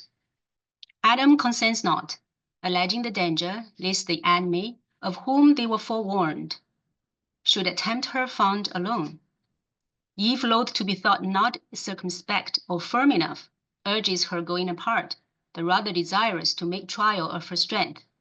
Adam at last yields. The serpent finds her alone. His subtle approach, first gazing, then speaking, with much flattery extolling Eve above all other creatures. Eve, wondering to hear the serpent speak, asks how he attended to human speech and such understanding not till now. The serpent answers that by tasting of a certain tree in the garden, he attended both to speech and reason, till then void of both. Eve requires him to bring her to that tree, and finds it to be the tree of knowledge forbidden. The serpent, now grown bolder, with many wiles and arguments, induces her at length to eat. She, pleased with the taste, deliberates a while whether to impart thereof to Adam or not. At last brings him of the fruit, relates what persuaded her to eat thereof. Adam, at first amazed, but perceiving her lost, resolves through vehemence of love to perish with her, and extenuating the trespass, eats also of the fruit. The effects thereof in them both. They seek to cover their nakedness, then fall to variance and accusation of one another. No more of talk where God or angel guessed with man, as with his friend, familiar used to sit indulgent, and with him partake rural past, permitting him the while venial discourse unblamed. I now must change those notes to tragic, foul distrust, and breach disloyal on the part of man, revolt and disobedience. On the part of heaven now alienated, distance and distaste, anger and just rebuke, and judgment given, that brought into this world a world of woe, sin and her shadow death, and misery death's harbinger, set task. Yet argument not less but more heroic than the wrath of stern Achilles on his foe pursued, thrice fugitive about Troy wall, or rage of Turnus for Lavinia despoused, or Neptune's ire or Juno's that so long perplexed the Greek and Cytherean song. If answerable style I can obtain of my celestial patroness, who deigns her nightly visitation unimplored, and dictates to me slumbering, or inspires easy my own premeditated verse. Since first this subject for heroic song pleased me, long choosing and beginning late, not cedulars by nature to indite wars, hitherto the only argument heroic deemed, chief misery to dissect with long and tedious havoc fabled knights in battles feigned, the better fortitude of patience and heroic martyrdom unsung, or to describe races and games, or tilting furniture, emblazoned shields, impresses quaint, comparisons and steeds, vases and tinsel trappings, gorgeous knights at juiced and tournament, then marshalled feast, served up in hall with sewers and seneschals. The skill of artifice of office mean, not that which justly gives heroic name to person or to poem. Me of this nor skilled nor studious, higher argument remains, sufficient of itself to raise that name, unless an age too late, or cold climate, or years damp my intended wane. Depressed and much dismay if all be mine, not hers who brings it nightly to my ear. The sun was sunk, and after him the star of Hesperus, whose office is to bring twilight upon the earth, short arbiter twixt day and night. And now from end to end night's hemisphere had veiled the horizon round, when Satan, who late fled before the threats of Gabriel out of Eden, now improved in meditated fraud and malice, bent on man's destruction, maugre what might hap of heavier on himself, fearless returned. By night he fled, at midnight returned. From compassing the earth, cautious of day, since the Uriel regent of the sun described his entrance, and forewarned the cherubim that kept their watch. Thence full of anguish driven, the space of 7 continued nights he rode with darkness, thrice and equinoctial line he circled, 4 times crossed the car of night from pole to pole, traversing each couloir. On the 8th returned, and on the coast averse from entrance or cherubic watch, by stealth found unsuspected way. There was a place, now not, though sin, not time, first wrought the change, where Tigris at the foot of paradise into a gulf shot underground, till part rose up a fountain by the tree of life. In with the river sunk, and with it rode Satan, involved in rising mist, then sought where to lie hid. Sea he had searched, and land from Eden over Pontus, and the poor Maeotis, up beyond the river up, downward as far Antarctic, and in length west from Orontes to the ocean barred at Darien, thence to the land where flows Ganges and Indus. Thus the orb he roamed with narrow search, and with inspection deep considered every creature which of almost opportune might serve his wiles, and found the serpent subtlest beast of all the field. Him after long debate, irresolute of thoughts revolved, his final sentence chose fit vessel, fittest imp of fraud, in whom to enter, and his dark suggestions hide from sharpest sight. For in the wily snake, whatever slides none would suspicious mark, as from his wit and native subtlety proceeding, which in other beasts observed doubt might beget of diabolic power, active within beyond the sense of brutes. Thus he resolved, but first from inward grief his bursting passion into plans thus poured. O earth, how like to heaven, if not preferred more justly, seat worthier of gods, as built with second thoughts, reforming what was old. For what god after better worse would build? Terrestrial heaven, danced around by other heavens that shine, yet bear thy bright officious lamps, light above light, for thee alone, it seems, in thee concentrating all the precious beams of secret influence, as God in heaven its center, yet extends to all, so thou centering receivest from all those orbs, In thee, not in themselves, all thy noble virtue appears, productive in herb, plant, and nobler birth of creatures animate with gradual life of growth, sense, reason, all summed up in man. With what delight could I have walked thee around, if I could joy in aught, sweet interchange of hill and valley, rivers, woods, and plains, now land, now sea, and shores with forests crowned, rocks, dens, and caves. But I in none of these find place or refuge. And the more I see pleasures about me, so much more I feel torment within me, as from the hateful siege of countries, all good to me becomes bane, and in heaven much worse would be my state. But neither here seek I, no nor in heaven to dwell, unless by ministering heaven's supreme. Now hope to be myself, selfless miserable, by what I seek, but others to make such as I, though thereby worse to me redound, for only in destroying I find this to my relentless thought, and him destroyed, or won to what may work his utter loss, for whom all this was made, all this will soon follow, as to him linked in weal or woe. In woe, then, that destruction wide may range, to me shall be the glory so among the infernal powers, in one day to have marred what he Almighty styled 6 nights and days continued making, and who knows how long before had been contriving, though perhaps not longer than since I in one night freed from servitude, inglorious well nigh half the angelic name. The thinner left the throne of his adorers, he to be avenged, and to repair his numbers thus impaired, whether such virtue spent of old now failed more angels to create, if they at least are his created, or to spite us more, determined to advance into our room a creature formed of earth, and him endow, exalted from so base original, with heavenly spoils, our spoils. What he decreed, he effected, man he made, and for him built magnificent this world, and earth his seat.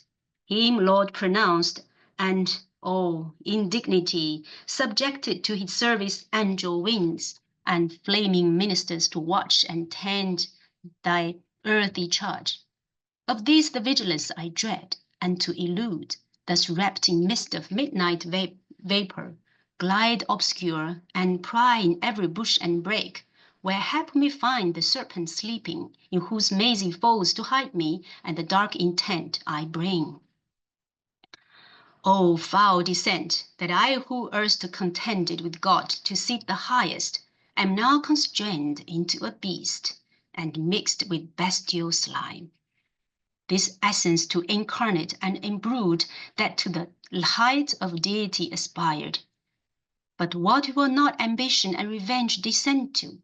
Who aspires must down as low as high he soared, obnoxious first or last to basest things. Revenge at first thoughts, as first though sweet, bitter ere long back on itself recoils. Let it, I reck not, so it light well aimed, since higher I fall shod on him, who next to provoke my envy, this new favourite of heaven, this man of clay, son of despite, whom asks the more to spite his maker raised from dust. Spite then with spite is best repaid. So saying, through each thicket dank or dry, like a black mist low creeping, he held on his midnight search, where soonest he might find the serpent. Him fast sleeping soon, he found in labyrinth of many around self-rowed, his head the mist, well stored with subtle wiles. Not yet in horrid shade or dismal den, nor nonsense yet, but on the grassy herb, fearless unfeared he slept. In at his mouth the devil entered, and his brutal sense, in heart or head, possessing soon, inspired with act intelligential. But his sleep disturbed not, waiting close the approach of morn. Now, when at secret light began to dawn in Eden on the human flowers that breathed their morning incense, When all things that breathe from the earth's great order send up silent praise to the Creator, and his nostrils fill with grateful smell, form came the human pair and joined thy vocal worship to the choir of creatures wanting voice, that down partake the season, prime for sweetest scents and airs, then commune on how the day they best may ply their growing work. For much their work outgrew the hand's dispatch of two gardening so wide. And Eve first to her husband thus began.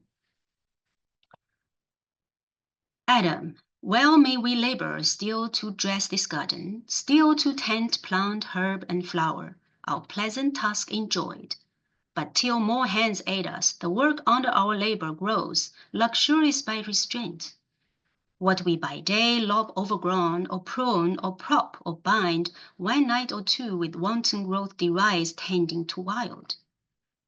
Though therefore now advise, or hear what to my mind first thoughts present, let us divide our labors, thou where choice leads thee, or where most needs, whether to wind the woodbine round this arbor, or direct the clasping ivy where to climb, while I in yonder springs of roses intermixed with myrtle find what to redress till noon. For while so near each other thus all day our tasks we choose, what wonder if so near looks intervene and smiles, or object new casual discourse draw on, which intermits our day's work brought too little, though begun early, and the hour of supper comes unearned. To whom mild answer Adam thus returned, So Eve, associate, so, to me beyond compare above all living creatures dear, well hast thou motioned, well thy thoughts employed, how we might best fulfill the work which were God hath assigned us, nor of me shalt pass unpraised. For nothing lovelier can be found in women than to study household good, and good works in her husband to promote. Yet not so strictly have our lot imposed labor, as to debar us when we need refreshment, whether food or talk between, food of the mind, or this sweet intercourse of looks and smiles, for smiles from reason flow, to brute denied, and are of love the food, love not the lowest end of human life. For not to irksome toil, but to delight he made us, and delight to reason joined. These paths and bowers doubt not but our joint hands will keep from wilderness with ease, as wide as we need walk, till younger hands ere long assist us. But if much converse perhaps thee satiate, to short absence I could yield. For solitude sometimes is best society, and short retirement urges sweet return. But other doubt possesses me, lest harm befall thee severed from me. For thou knowest what hath been warned us, what malicious foe envying our happiness, and of his own despairing, seeks to work us woe and shame by sly assault. And somewhere nigh at hand watches, no doubt, with greedy hope to find his wish and best advantage, us asunder, hopeless to circumvent us joined, where each to other speedy aid might lend at need. Whether in his first design to be withdrawn our fealty from God, or to disturb conjugal love, than which perhaps no bliss enjoyed by us excites its envy more. All this or worse, leave not the faithful side that give thee being, still shades thee and protects. The wife, where danger or dishonor lurks, safest and seemliest by her husband stays, who guards her, or with her the worst endures. To whom the virgin majesty of Eve, as one who loves, and some unkindness meets, with sweet austere composure thus replied, Offspring of heaven and earth, and all earth's Lord, that such an enemy we have, who seeks our ruin, both by thee informed I learn, and from the parting angel overheard, as in a shady nook I stood behind, just then returned at shot of evening flowers. But that thou shouldst my firmest therefore doubt to God or thee, because we have a foe may tempt it, I expected not to hear. His violence thou fearest not, being such as we, not capable of death or pain, can either not receive or can repel.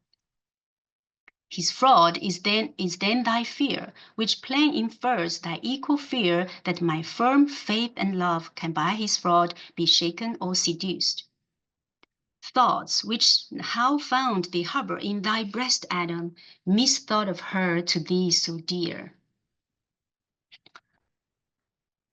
To whom with healing words Adam replied, Daughter of God and man, immortal Eve, for such thou art, from sin and blame entire.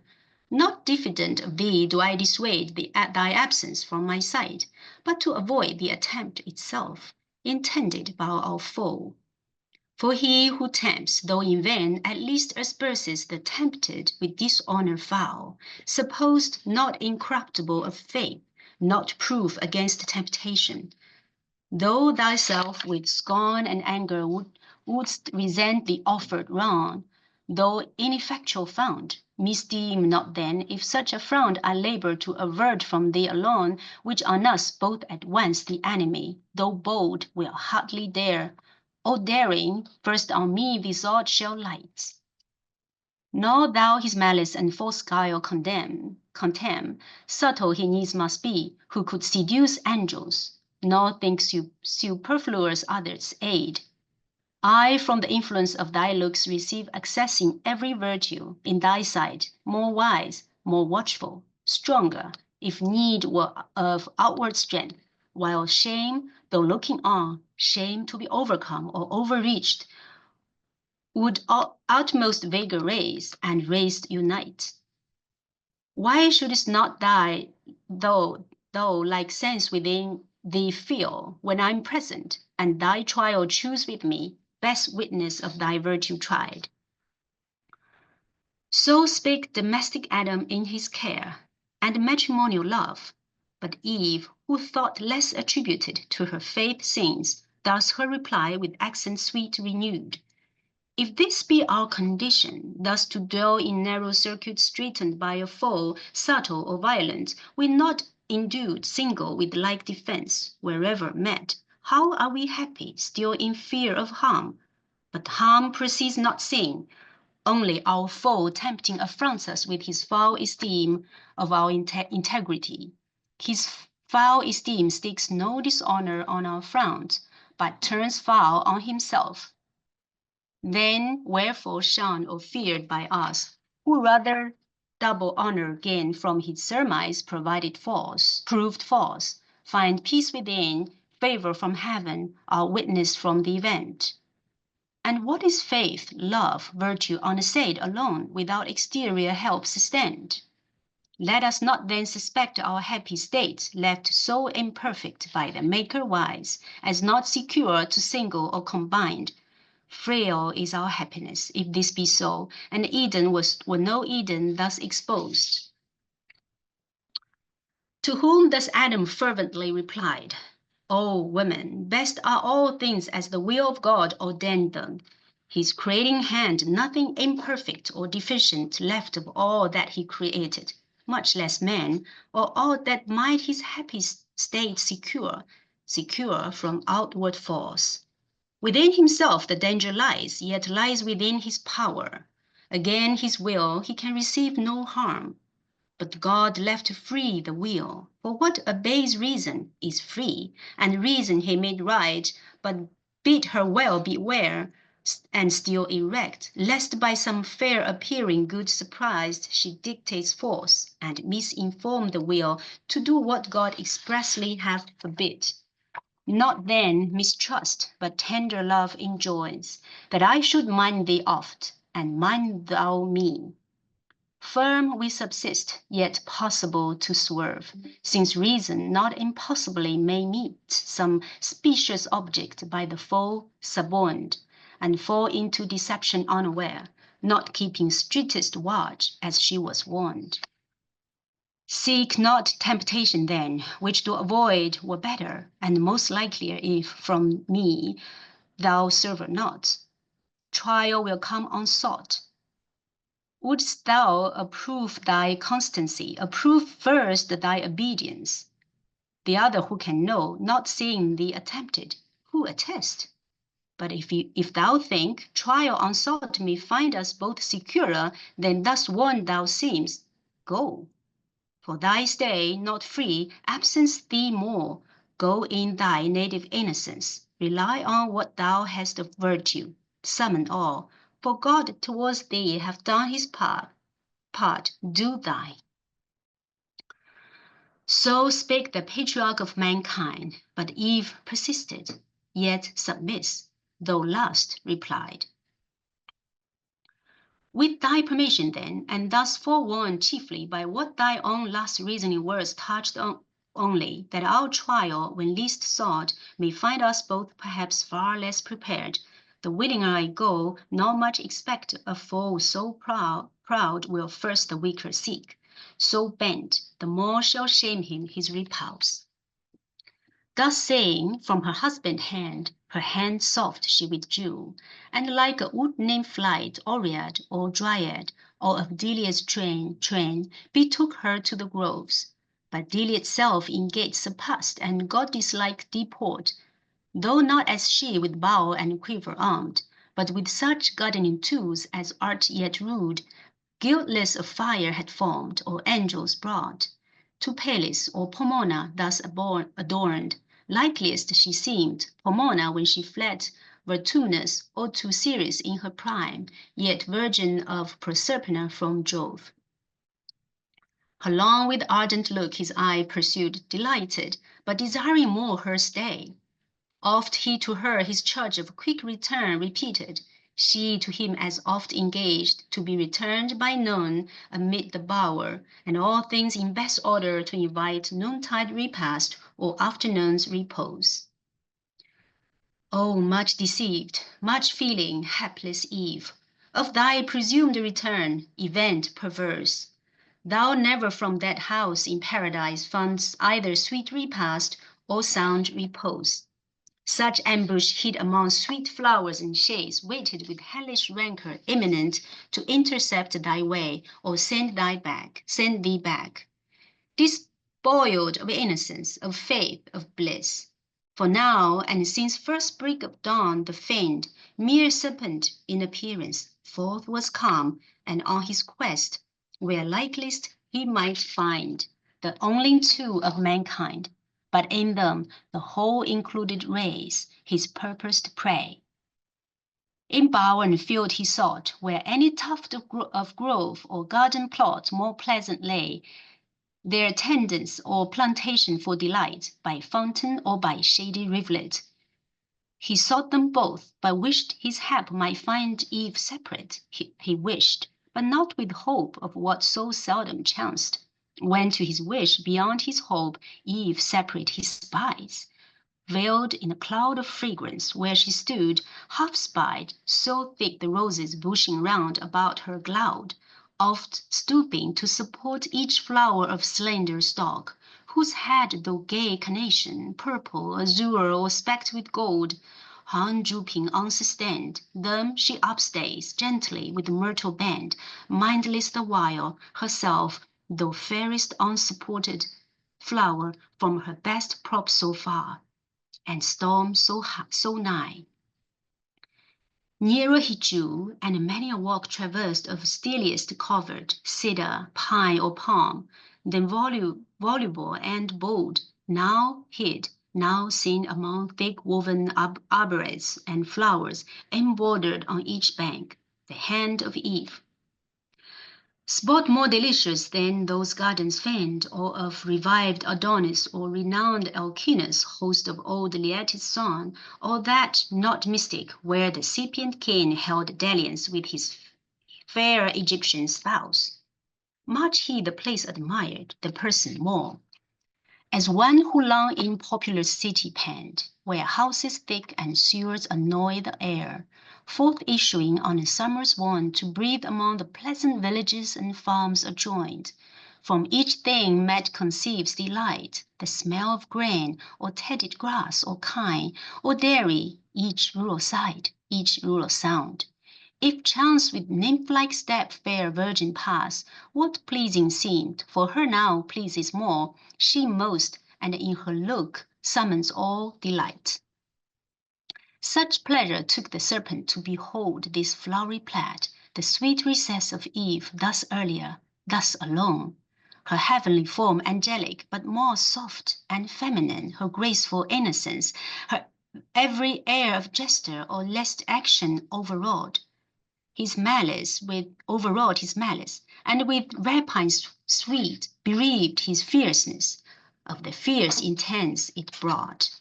That space the evil one abstracted stood from his own evil, and for the time remained stupidly good, of amity disarmed, of guile, of hate, of envy, of revenge. But the hot hell that always in him burns, though in mid-heaven, soon ended his delight, and tortures him now more, the more he sees of pleasure not for him ordained. Then soon fierce hate he recollects, and all his thoughts of mischief, gratulating, thus excites.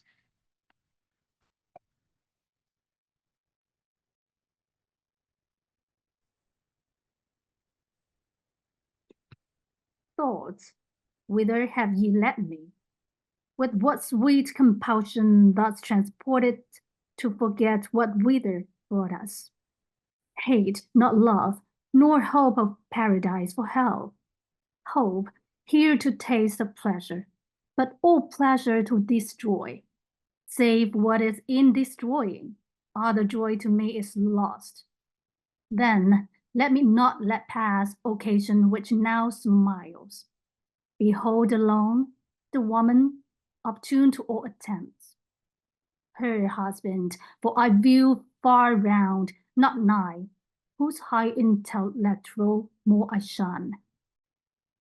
And strength, of courage haughty, and of limb heroic build, though of terrestrial mold. Both not informidable, exempt from wood, I'm not. So much hath hell debased, and pain enfeebled me, to what I was in heaven.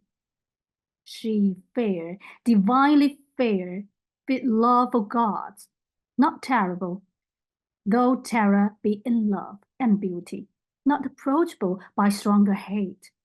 Hate stronger under show of love well feigned, the way which to her ruin now I tend. So spake the enemy of mankind, enclosed in serpent, in made bad, and towards Eve addressed his way. Not with intended wave, prone on the ground, at scenes, but on his rear. Circular base of rising folds, and towered fold above fold, a surging maze, his head crested aloft, and carbuncled his eyes. With burnished neck of verdant gold, erect amidst his circling spires, that on the grass floated redundant. Pleasing was his shape and lovely, never scenes of serpent kind lovelier. Not those that in Illyria changed Hermione and Cadmus, or God in Epidurus, nor to which transformed Ammonian drove, or Capitoline was seen.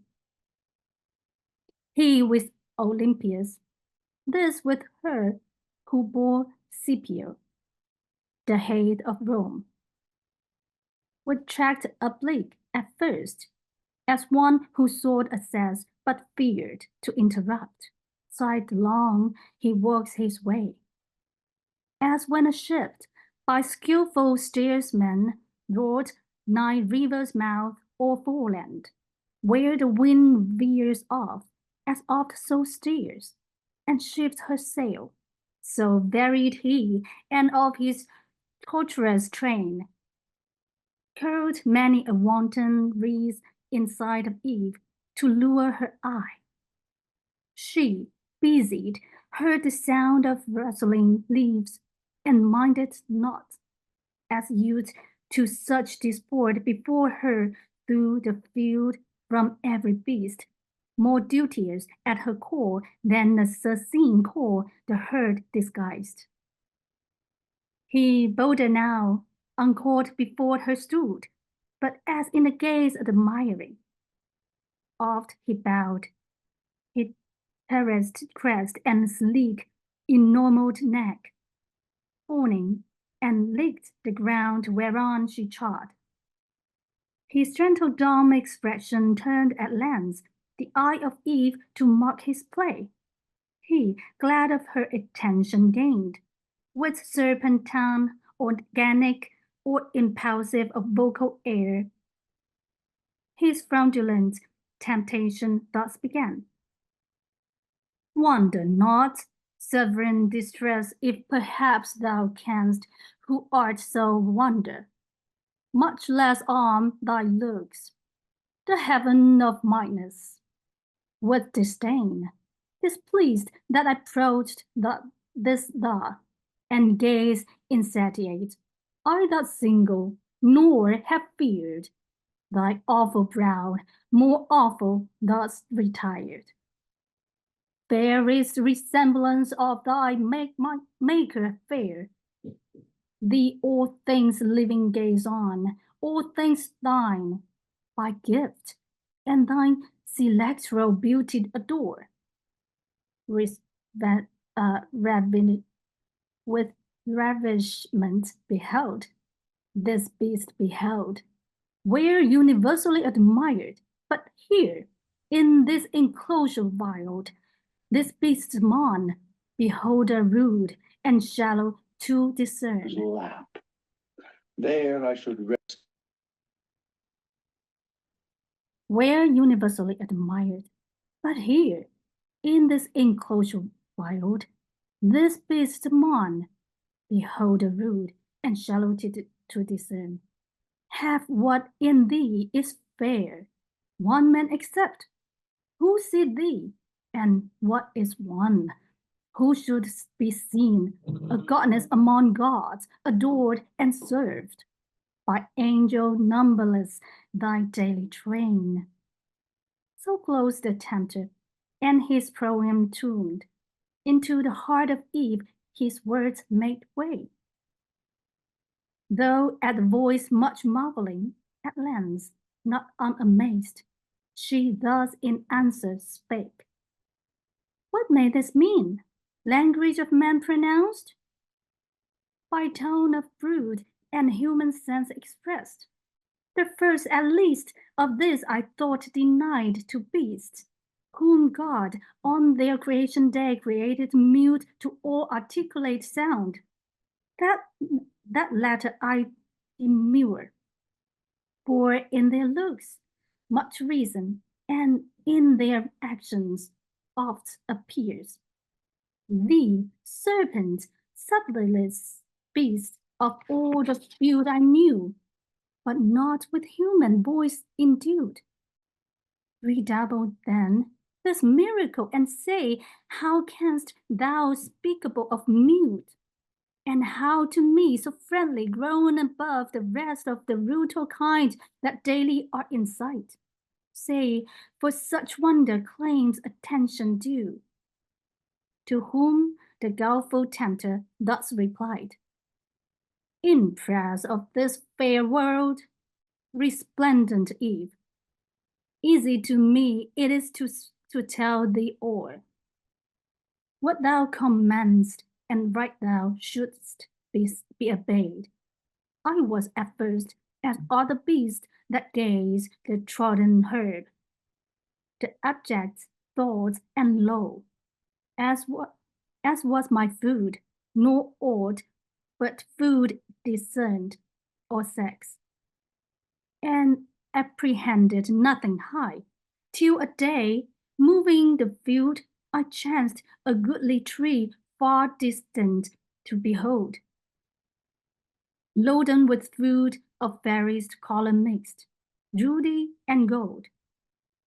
I nearer drew to gaze, when from the board of silvery odor blown, grateful to appetite, more pleased my sense than smell of sweetest fennel, or the teeth of ewe, or goat dropping with milk at even, unsucked of lamb or kid, that tend their play.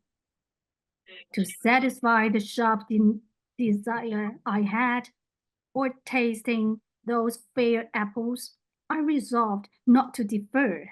Hunger and thirst at once, powerful persuaders, quickened at the scent of that alluring fruit, urged me so keen. About the mossy trunk, I would me soon, for high from the ground, the branches would require thy utmost reach, O Adams. Round the tree all other beasts that soar with like desire, longing and envying stood, but could not reach. Admit the tree now God, where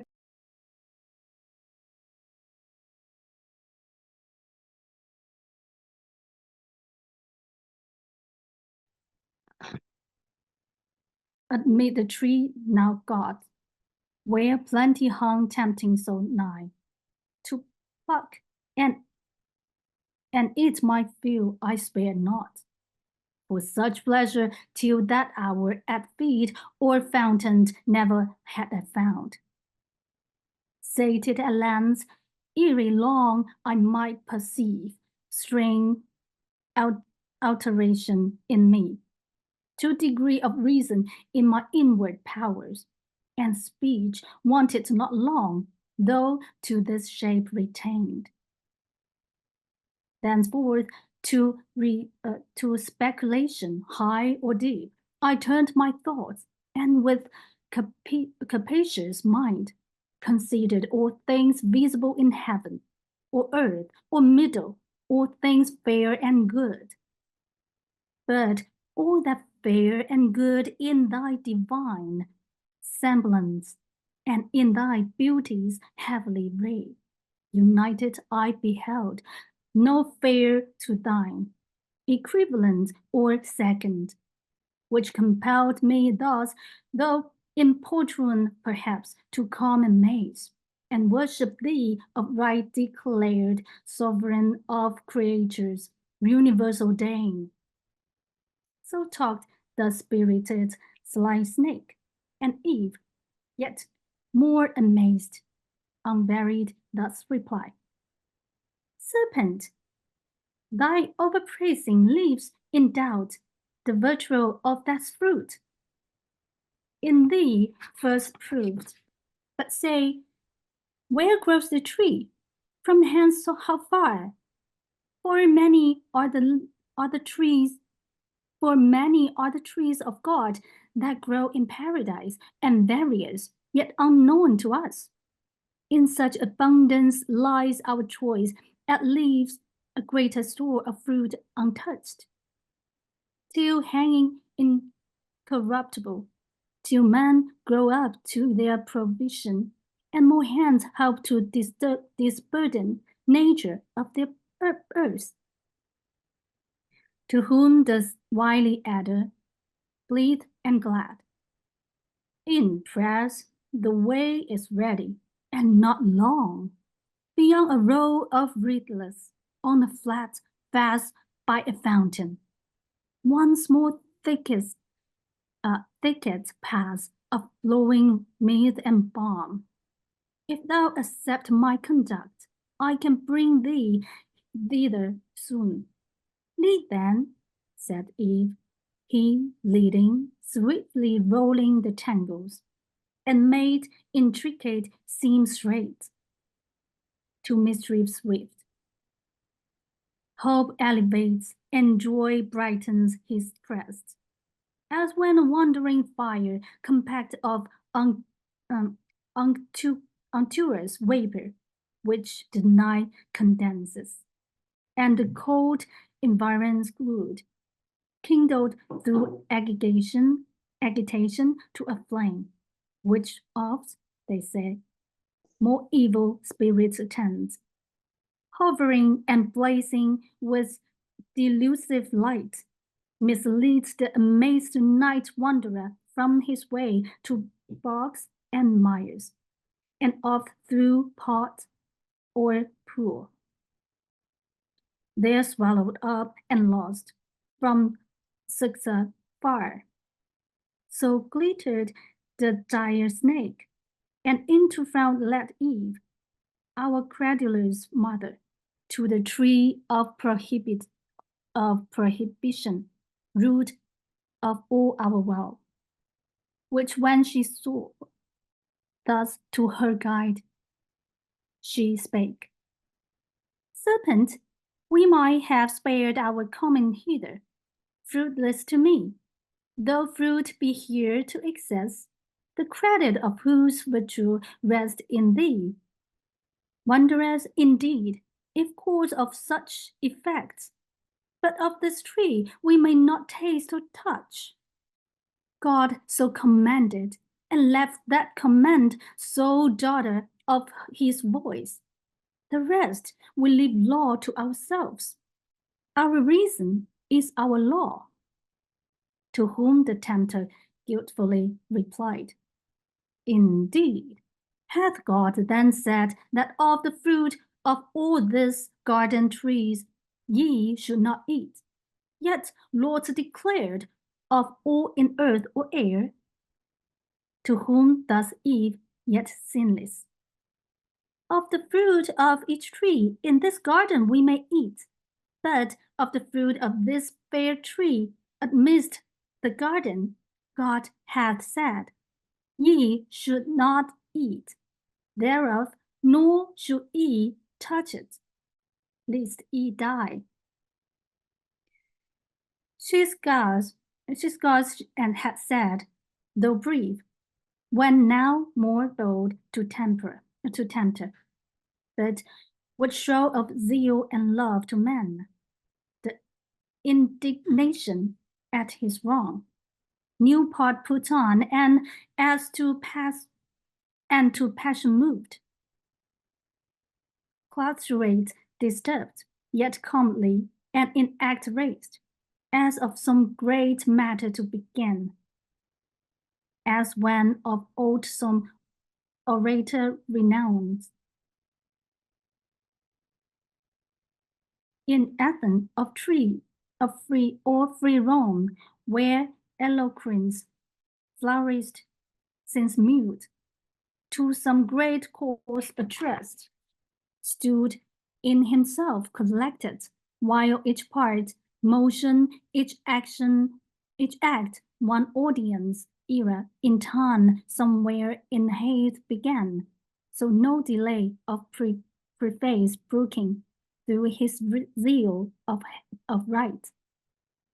So standing, moving, or to hide ungrown, the tempter, or impressions thus began. O scared, wise, and wisdom-giving plant, mother of science, now I feel my power with me clear, not only to discern things in their courses, but to trace the ways of highest agents, deemed however wise. Queen of this universe, do not believe those rigid threats of death. Ye shall not die. How should ye? By the fruit? It gives you life to knowledge. By the threatener?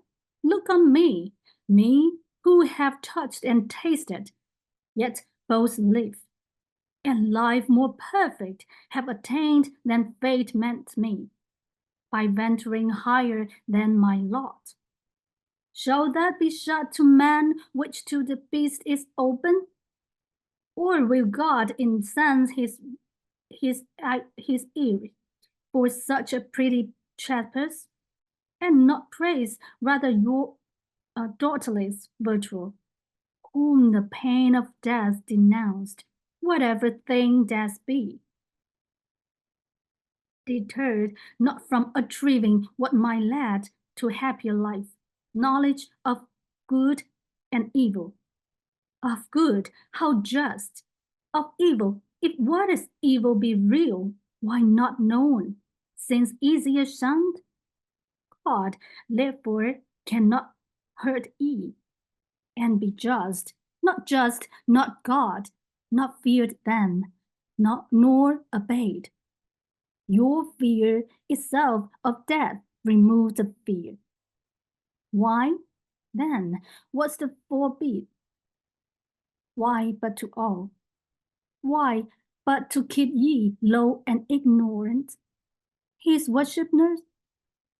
He knows that in the day ye eat thereof your eyes, and seen so clear, yet are but dim, shall perfectly be then opened and cleared, and ye shall be as gods, knowing both good and evil, as they know that ye should be as gods, since I as man, internal man, is but proportioned meat, I of brute, human, ye of human gods. So ye shall die perhaps, but putting off human, but to put on gods. Death to be wished, though threatened, which no worse than this can bring. And what are gods? That man may not become, as they participating godlike food. The gods are first, and that adventure use on our belief. That or from them proceed, I question it. For this fair earth I see, warmed by the sun, producing every kind, then nothing. If they all things who enclosed knowledge of good and evil in this tree, that whoso eats thereof forthwith attains wisdom without their live. And wherein lies the offense, the man should thus attain to know? What can your knowledge hurt him, or this tree impart against his will, if all be his? Or is this envy? And can envy dwell in heavenly breasts?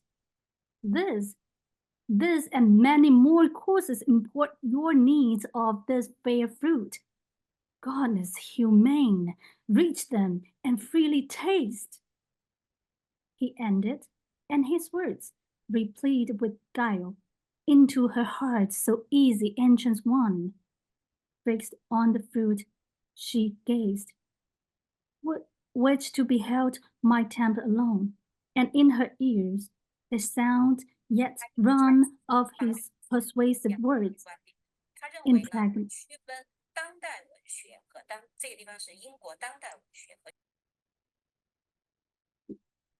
Yet run of his persuasive words, impressed with reason, to her seeming, and withdrew.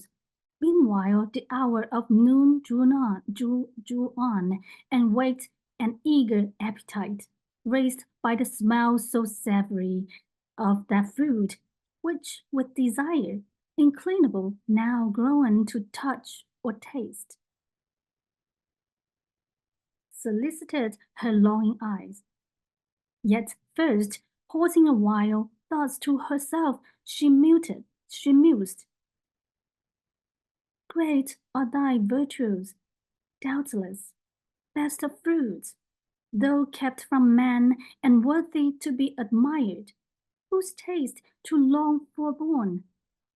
At first, as a gaze, elocution to the mute, and taught the tongue not made for speech to speak thy praise. Thy praise he also who forbids thy use, conceals not from us, naming thee the tree of knowledge, knowledge both of good and evil, forbids us then to taste.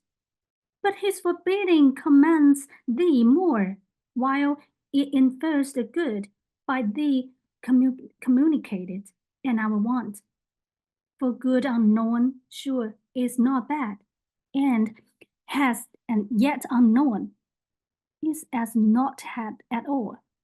In plain, then, what forbids he but to know? Forbids us good, forbids us to be wise. Such prohibition bind not. But if death binds us with after hints, what profits then our inward freedom? In this day we eat of this fair fruit, our doom is our shall die.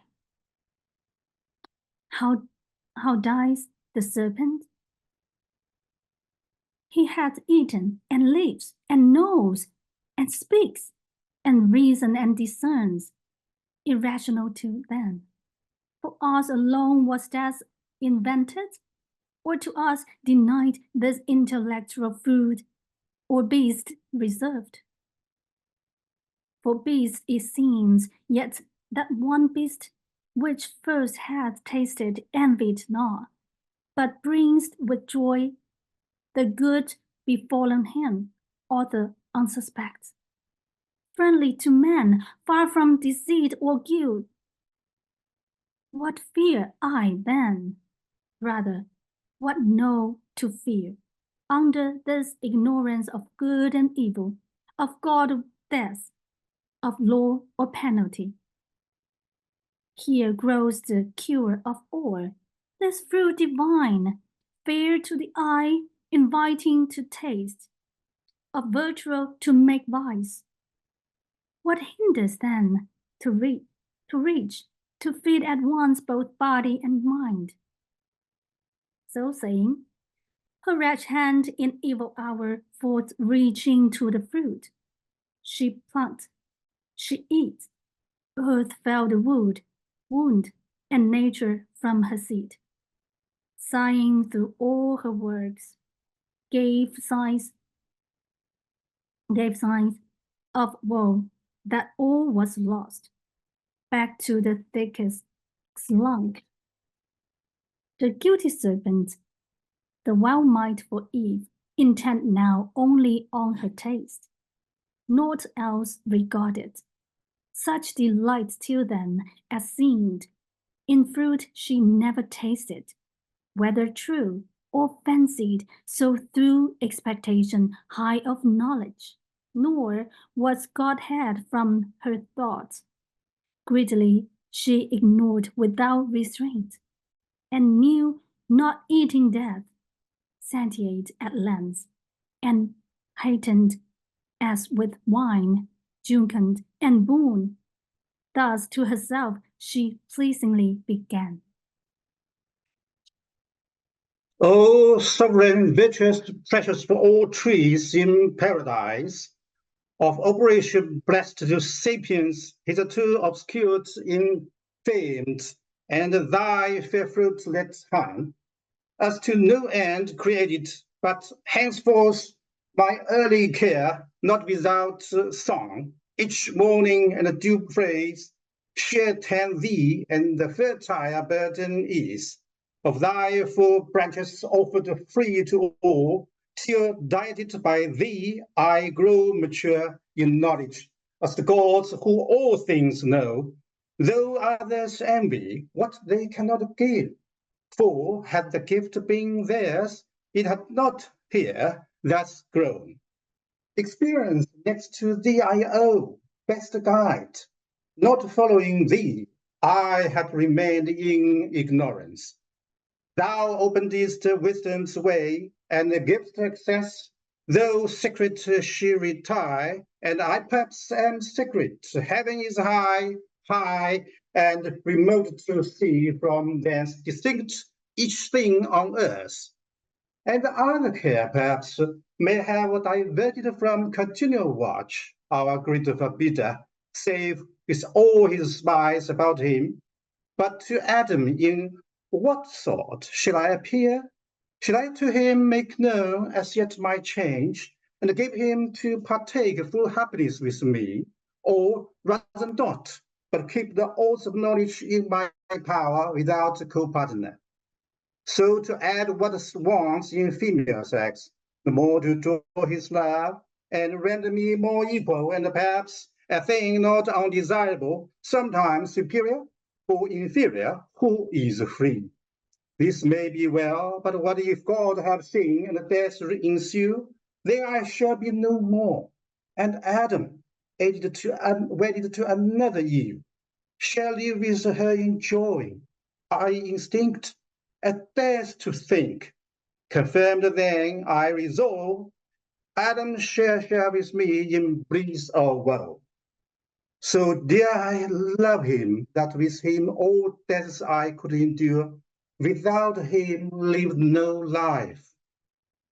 So then from the tree her step she turned, but first no reverence done as to the power that dwelt within, whose presence had infused into the plant thine ancient sad, derived from nectar, drink of gods, and while waiting desirous her return, had wove of her choicest flowers a garland to adorn her tresses, and her rural labors ground as reapers of are wont their harvest queen.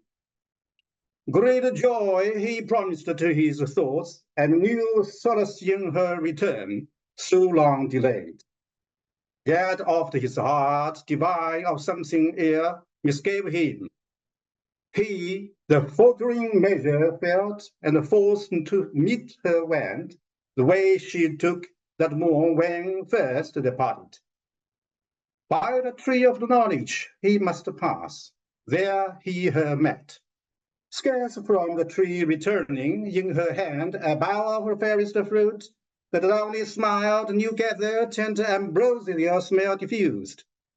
To him she hasted, in her face excuse, came prologue and apology to prompt, which, with bland words at will, she thus addressed. Hast thou not wondered, Adam, at my stay? Thee I have missed, and thought it long deprived thy presence. Agony of love till now not felt, nor shall be twice. For nevermore mean I to try. What rash untried I thought, the pain of absence from thy sight? But strange has been the course, and wonderful to hear.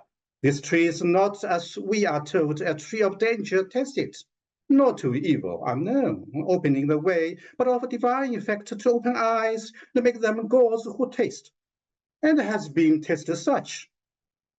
The serpent wise, or not restrained as we, or not obeying, has eaten of the fruits, and is become not that as we are threatened, but thenceforth endued with human voice and human sense. Reasoning to admiration as mispersuasively as to prevail that I have also tasted, and I've also found the effects to correspond. Open mine eyes, dim erst dilated spirits, ample heart, and agree up to Godhead, which for thee chiefly I sought, without thee can despise, for bliss as thou hast part, to me his bliss, tedious unshared with thee, and odious soon.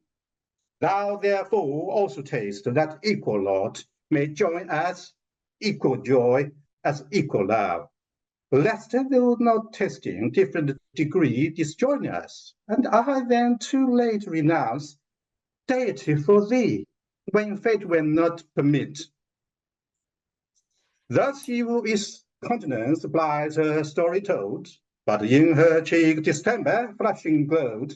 On the other side, Adam, soon as he heard the fatal trespass done by Eve amazed, astonished stood in the blank, while a horror chill ran through his veins, and all his joints relaxed.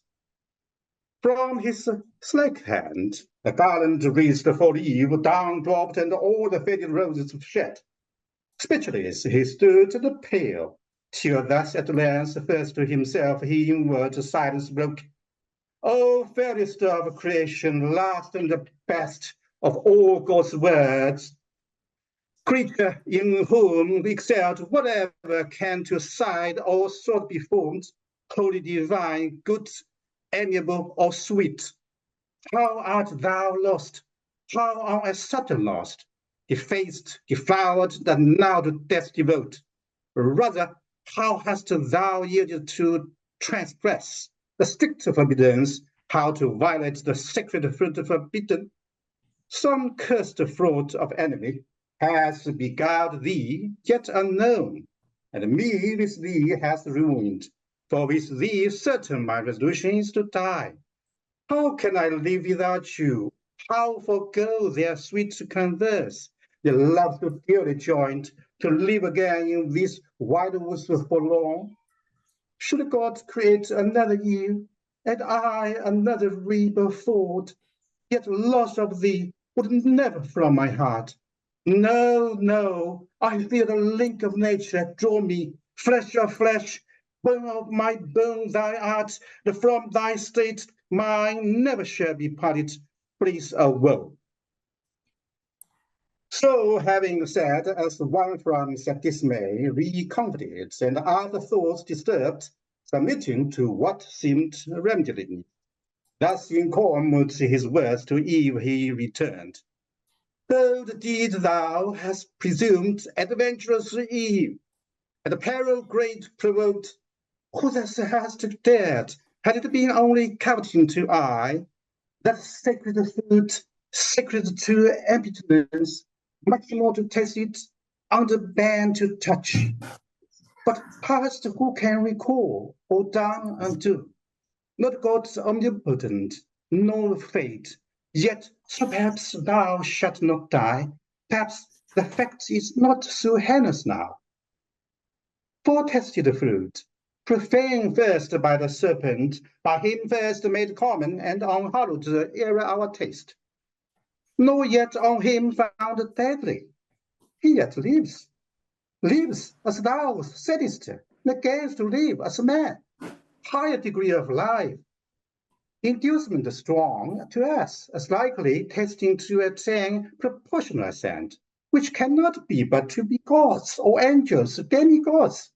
Nor can I think that God, creator wise, though threatening, while in earnest to destroy us, his prime creatures, dignified so high, set over all his works, which in our fall, for us created, needs with us but fail, dependent made.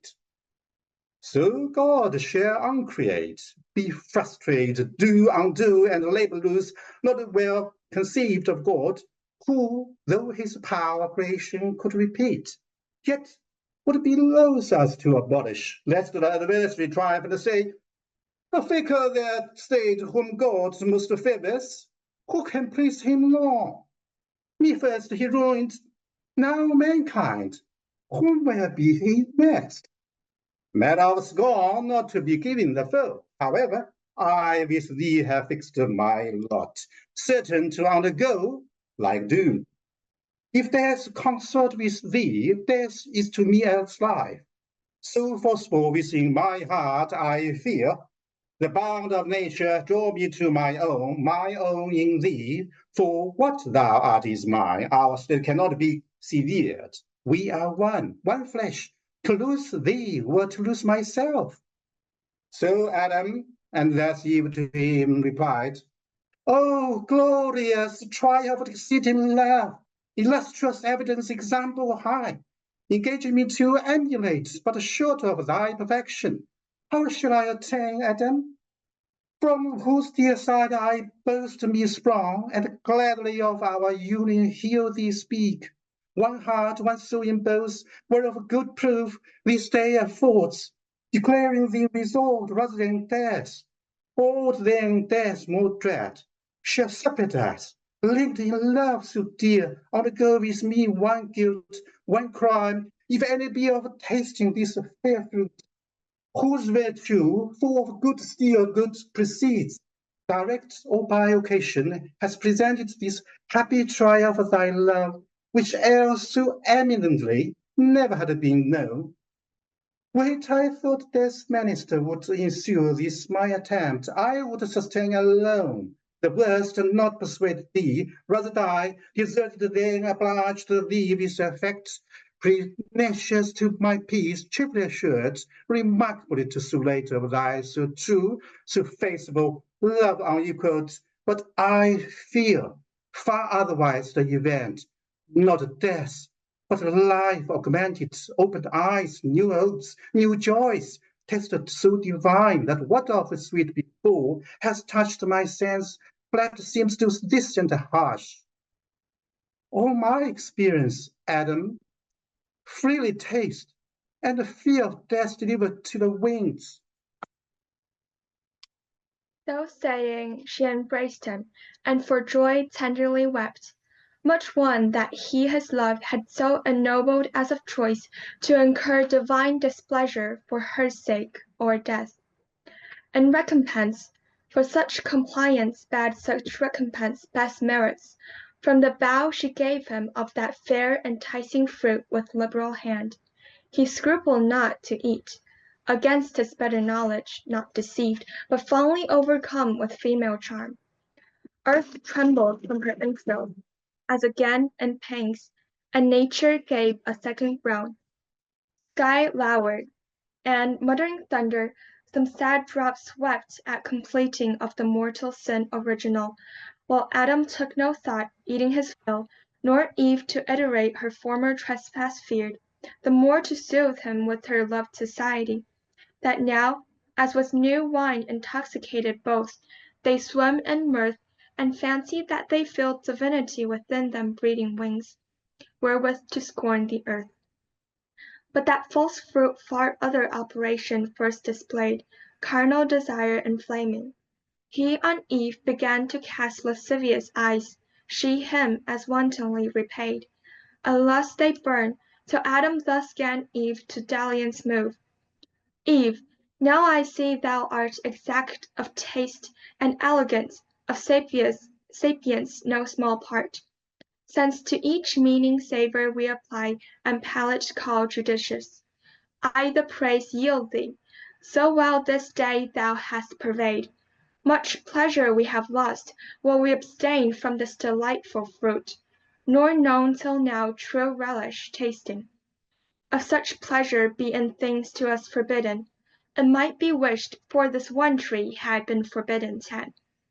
But come, so well refreshed, now let us play, as meet is, after such delicious fare. For never did thy beauty, since the day I saw thee first and wedded thee, adorned with all perfections, so inflame my sense with ardor to enjoy thee, fairer now than ever, bounty of this virtuous tree. So said he, and forbore not glance or toy of amorous intent, well understood of Eve, whose eye darted contagious fire. Her hand he seized, and to a shady bank, thick overhead with verdant roof embowered, he led her, nothing loath. Flowers were the couch, pansies, and violets, and asphodel, and hyacinths, earth's freshest, softest lap. There they their fill of love, at love's disport took largely, of their mutual guilt the seal, the solace of their sin, till dewy sleep oppressed them, wearied with their amorous play. Soon, as the force of that fallacious fruit, that with exhilarating vapour bland about their spirits had played, and inmost powers made err, was now exhaled, and grosser sleep, bred of unkindly fumes, with conscious dreams encumbered, now had left them, up they rose as from unrest, and, each the other viewing, soon found their eyes how opened, and their minds how darkened. Innocence, that as a veil had shadowed them from knowing ill, was gone. Just confidence, and native righteousness, and honour from about them, naked left to guilty shame. He covered, but his robe uncovered more. So rose the Danite strong Herculean Samson from the harlot lap of Philistine Delilah, and waked shorn of his strength, they destitute and bare of all their virtue. Silent, and in face confounded, long they sat as stricken mutes, till Adam, though not less than Eve abashed, at length gave utterance to these words constrained. O Eve, an evil hour thou didst give ear to that false worm, of whom so ever taught to counterfeit man's voice, true in our fall, false in our promised rising. Since our eyes open we find indeed, and find we know both good and evil, good lost, and evil got. bad fruit of knowledge, if this be to know, which leaves us naked thus, of honor void, of innocence, of faith, of purity, our wonted ornaments now soiled and stained, and in our faces evident the signs of foul concupiscence, whence evil store, even shame, the last of evils. Of the first be sure then. How shall I behold the face henceforth of God or angel, erst with joy and rapture so oft beheld? Those heavenly shapes will dazzle now this earthly with their blaze insufferably bright. Oh, might I here in solitude live savage, in some glade obscured, where highest woods, impenetrable to star or sunlight, spread their umbrage broad and brown as evening. Cover me, ye pines, ye cedars, with innumerable boughs. Hide me, where I may never see them more. But let us now, as in bad plight, devise what best may for the present serve to hide the parts of each from other that seem most to shame obnoxious and unseemliest seen. Some tree, whose broad smooth leaves, together sewed and girded on our loins, may cover round those middle parts, that this newcomer, shame, there sit not and reproach us as unclean. So counselled he, and both together went into the thickest wood. There they soon chose the fig tree, not that kind for fruit renowned, but such as, at this day to Indians known, a Malabar or Deccan, spreads her arms branching so broad and long that in the ground the bended twigs take root, and daughters grow about the mother tree. A pillared shade high overarched, and echoing walks between. There oft the Indian herdsman, shunning heat, shelters in cool, and tends his pasturing herds at loopholes cut through thickest shade. Those leaves they gathered, broad as Amazonian targe, and with what skill they had, together sewed to gird their waist. Vain covering, if to hide their guilt and dreaded shame. Oh, how unlike to that first naked glory! Such of late Columbus found the American, so girt with feathered cincture, naked else and wild, among the trees on isles and woody shores, thus fenced, and, as they thought, their shame in part covered, but not at rest or ease of mind, they sat them down to weep. Nor only tears rained at their eyes, but high winds within began to rise, high passions, anger, hate, mistrust, suspicion, discord, and shook sore their inward state of mind, calm region once and full of peace, now tossed and turbulent. For understanding ruled not, and the will heard not her lord, both in subjection now to central appetite, who from beneath, usurping over sovereign reason, claimed superior sway. From thus to tender breast, Adam, estranged in look and outer style, speech intermitted, thus to Eve renewed. Would thou hadst hearkened to my words, and stayed with me, as I bethought thee, when that strange desire of wandering, this unhappy morn, I know not whence possessed thee, we had then remained so happy, not as now, despoiled of all our good, shamed, naked, miserable. Let none henceforth seek needless cause to approve the faith they owe. When earnestly they seek such proof, conclude they then begin to fail. To whom, soon moved with touch of flame, thus Eve: What words have passed thy lips, Adam severe? Imput'st thou that to my default, or will of wandering, as thou call'st it? Which who knows but might as ill have happened thou being by, or to thyself, perhaps. Hadst thou been there, or heard the attempt, thou couldst not have discerned fraud in the serpent, speaking as he spake. No ground of enmity between us known, why should he mean me ill, or seek to harm? Was I to have never parted from thy side? As good hast grown there still, a lifeless rib. Being as I am, why didst not thou, the head, command me absolutely not to go, going into such danger as thou saidst. Too facile then, thou didst not much gainsay, nay didst permit, approve, and fair dismiss. Hadst thou been firm and fixed in thy dissent, neither had I transgressed, nor thou with me.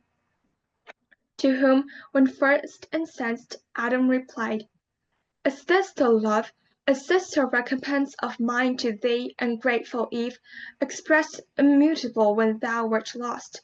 Not I, who might have lived, enjoyed immortal bliss, yet willingly chose rather death with thee. Am I now upbraided as the cause of thy transgressing? Not enough severe, it seems, in thy restraint. What could I more? I warned thee, I admonished thee, foretold the danger and the lurking enemy that lay in wait. Beyond this had been force, and force upon free will hath here no place. But confidence then bore thee on, secure either to meet no danger or to find matter of glorious trial. And perhaps I also erred, and overmuch admiring what seemed in thee so perfect that I thought no evil durst attempt thee. But I roll that error now, which is become my crime, and thou the accuser. Thus it shall befall him who, to worth in women over-trusting, lets her will rule. Restraint she will not brook, and left to herself, if evil thence ensue, she first his weak indulgence will accuse. Thus they in mutual accusation spent the fruitless hours, but neither self-condemning, and of their vain contest appeared no end. That's the end of Book 9. Thank you. Now Book 10 begins. Professor Shenhong, please. Yeah. Meanwhile, the hideous and despiteful act of Satan done in paradise, and how he in the serpent had perverted Eve, her husband she, to taste the fatal fruit, was known in heaven. For what can escape the eye of God all seeing, or deceive his heart omniscient, who in all things wise and just, hindered not Satan to attempt that mind of man, with strength entire and free will armed, complete to have discovered and repulsed whatever wiles of foe and seeming friend. For still they knew, and ought to have still remembered, the high injunction not to taste that fruit. Whoever attempted, which they not obeying, incurred, what could they less the penalty? The manifold in sin deserved to fall. Up in heaven from paradise in haste, the angelic gods ascended, mute and sad for man. For of his state by this they knew, much wondering how the subtle fiend had stolen entrance unseen. Soon, as unwelcome news from earth arrived at heaven gate, displeased all were who heard. Dim sadness did not spare the time celestial villages, yet mixed with pity violated not their bliss.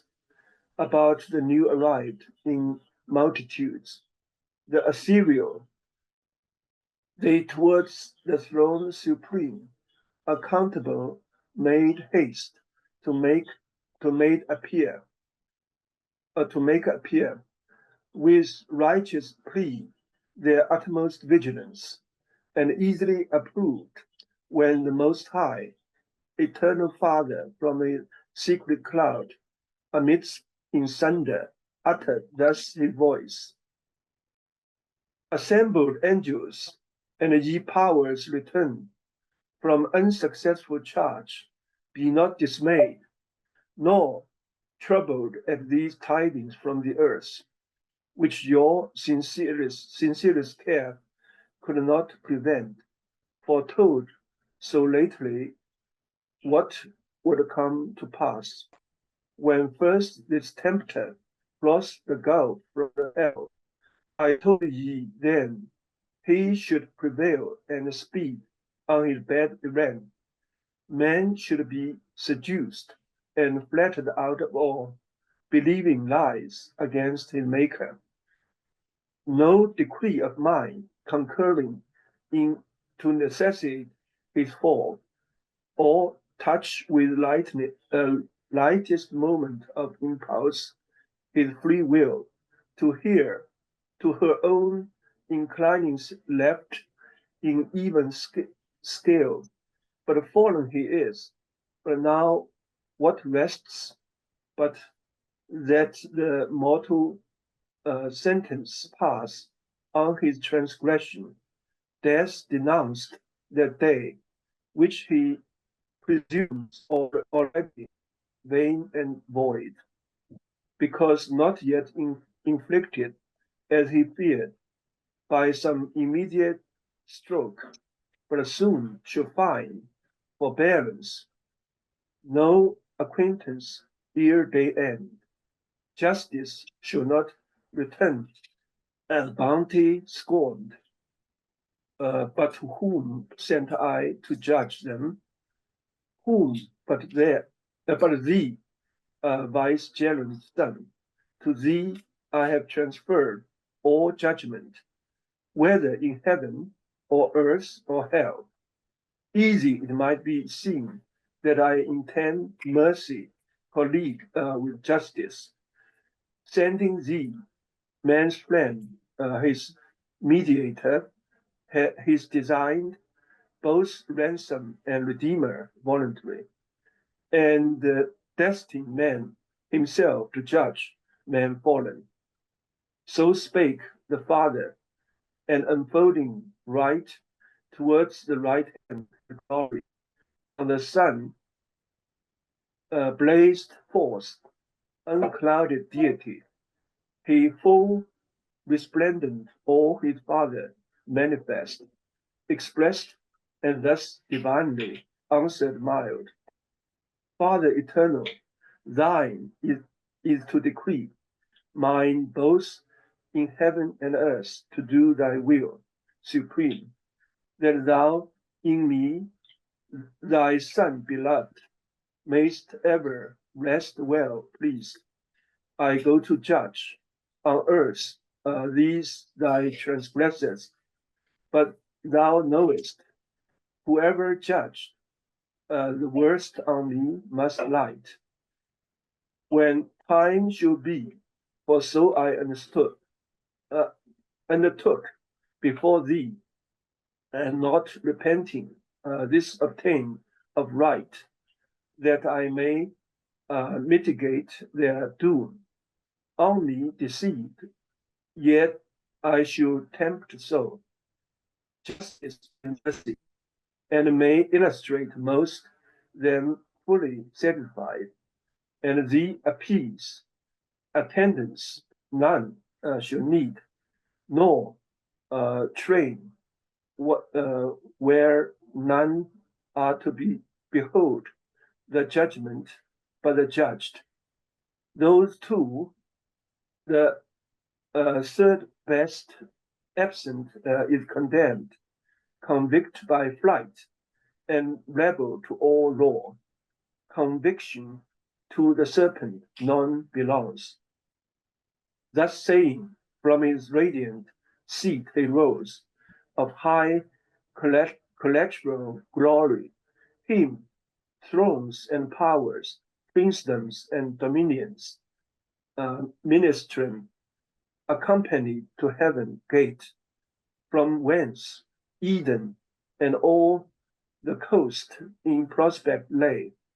Down he descended straight, and the speed of gods time counts not, though with swiftest minutes winged. Now was the sun in western cadence low, from noon, and gentle air, due at their hour, to fan the earth now waked, and usher in the evening cool, when he from rest more cool came, the mild judge and intercessor both, to sentence men. The voice of God they heard, now walking in the garden, by soft wind, brought to their ears, while they declined, they heard, and from his presence hid themselves among the thickest trees, both man and wife, till God approaching, thus to Adam called aloud, Where art thou, Adam? Wont with joy to meet my coming seen far off. I miss thee here, not pleased. Sorry. I miss thee here, not pleased, thus entertained with solitude, where obvious duty erewhile appeared unsought. Come I less conspicuous? What change absence they, what chance pain? Come forth. He came, and with him Eve. More loath, though first to offend, discountenanced both and discomposed. Love was not in their looks, either to God or to each other, the apparent guilt, the shame and perturbation and despair, anger and obstinacy and hate and guile. Whence Adam, faltering long, thus answered brief. I heard thee in the garden, and of thy voice afraid, being naked, hid myself. Whom the gracious judge, without revile, replied, My voice thou oft hast heard, and hast not feared, still rejoiced. How is it now become so dreadful to thee that thou art naked? Who hath told thee? Hast thou eaten of the tree whereof I gave thee charge thou shouldst not eat? Whom thus Adam, sore beset, replied, O heaven, in evil strait this day I stand before my judge, either to undergo myself the total crime or to accuse my other self, the partner of my life. Whose failing, while her faith to me remains, I should conceal and not expose to blame by my complaint. But strict necessity subdues me, the calamitous constraint, lest on my head both sin and punishment, however insupportable, be all devolved. Though should I hold my peace, yet thou wouldst easily detect what I conceal. The woman whom thou madest to be my help, and gavest me thy perfect gift, so good, so fit, so acceptable, so divine, that from her hand I could suspect no ill, and what she did, whatever in itself her doing, seemed to justify the deed. She gave me of the tree, and I did eat. To whom the sovereign presence thus replied, Was she thy God, that her thou didst obey before his voice, or was she made thy guide, superior, but equal? Sorry. Was she thy God, that her thou didst obey before his voice, or was she made thy guide, superior, or but equal? To her thou didst resign thy manhood, and the place wherein God set thee above her made of thee, and for thee whose perfection far excelled hers in all real dignity. Adorned she was indeed, and lovely to attract thy love, not thy subjection, and her gifts were such as under government well seemed, seemly to their rule, which was thy part and person, hadst thou known thyself right. So having said, he thus to Eve in field, Say, woman, what is this which thou hast done? Whom said Eve with shame, nigh overwhelmed, confessing soon, yet not before her judge, bold or loquacious, was abashed, replied, serpent me beguiled, and I did eat. Which when the Lord God heard, without delay to judgment, he proceeded on the accused serpent, though brute, unable to transfer the guilt on him who made him instrument of mischief, and polluted from the end of his creation, justly then accursed, as vitiated in nature, more to know concerned not man, since he no further knew, nor altered his offense. Yet God at last to Satan, first in sin, his doom applied, who in mysterious terms judged as in best, and on the serpent thus his curse let fall. Because thou hast done this, thou art accursed above all cattle, each beast of the field. Upon thy belly groveling thou shalt go, and dust shalt eat all the days of thy life. Between thee and the woman I will put enmity, and between thine and her seed. Her seed shall bruise thy head, thou bruise his heel. So spake this oracle, then verified when Jesus, son of Mary, second Eve, saw Satan fall like lightning down from heaven, prince of the air, then rising from his grave, spoiled principalities and powers, triumphed in open show, and with ascension bright, captivity led captive through the air. The realm itself of Satan, long usurped, whom he shall tread at last under our feet. Even he who now foretold his fatal bruise, and to the woman thus his sentence turned. Thy sorrow I will greatly multiply by thy conception. Children thou shalt bring by sorrow in sorrow forth, and to thy husband's will thine shall submit. He over thee shall rule. On Adam last that judgment he pronounced. Because thou hast hearkened to the voice of thy wife, and eaten of the tree concerning which I charged thee, saying, Thou shalt not eat thereof. Cursed is the ground for thy sake. Thou in sorrow shalt eat thereof all the days of thy life. Thorns also and thistles it shall bring thee forth unpaid. And thou shalt eat the herb of the field. In the sweat of thy face shalt thou eat bread, till thou return unto the ground. Thou out of the ground wast taken, know thy birth.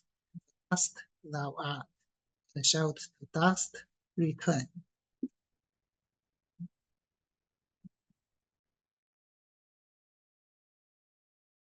So judged he man, both judge and Savior sent, and the instant stroke of death denounced that day, removed far off, then pitying how they stood before him naked to the air, that now must suffer change, disdained not to begin, henceforth the form of servant to assume.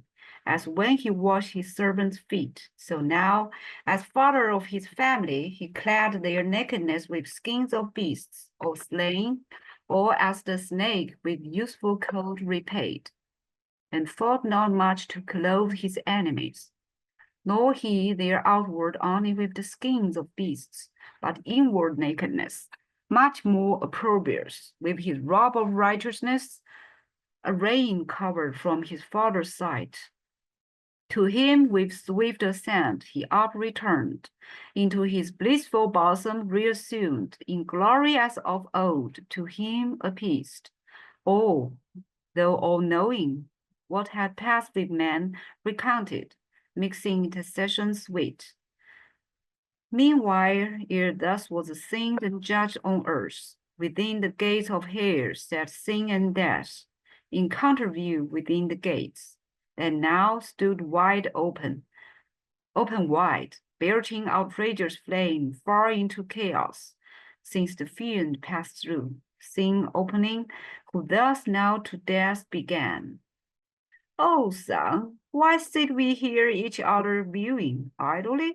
And while Satan, our great author, thrived in our words, and happier seed provide for us his offspring dear, it cannot be, but that success attend him, if miscap. Ere this he had returned, with fury driven by his avengers, since no place like this can fit his punishment or their revenge. Methinks I feel new strength within me rise, wings growing, and dominion given me large, beyond this deep. Whatever draws me on, or sympathy, or some connatural force, powerful at greatest distance to unite, with secret amity things of like kind, by secretest conveyance. Thou, my shade, inseparable, must with me along. For death from sin, no power can separate, but that's the difficulty of passing back. Stay his return, perhaps, over this gulf, impassable, impervious. Let us try adventurous work, yet to thy power and mine, not unagreeable, to found a path over this May, from here to that new world, where Satan now prevails, a monument of merit high to all the infernal host, easing their passage hence, or intercourse, or transmigration, as their lot shall lead. Nor can I miss the way, so strongly drawn by this new field attraction and instinct. Whom thus the meager shadow answered soon. Go whither fate and inclination strong leads thee.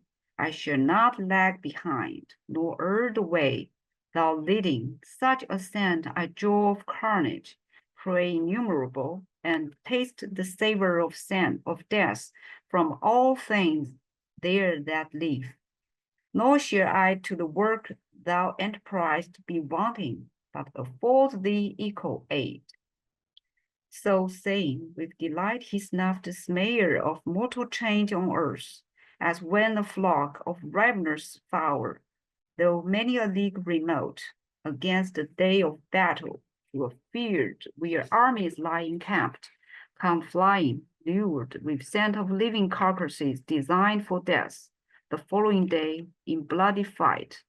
So scented the grim feature, and upturned his nostril wide into the murky air, sagacious of quarry from so far. Then both from out here gates into the waste, wide anarchy of chaos, damp and dark, flew diverse, and with power their power was great, hovering upon the waters.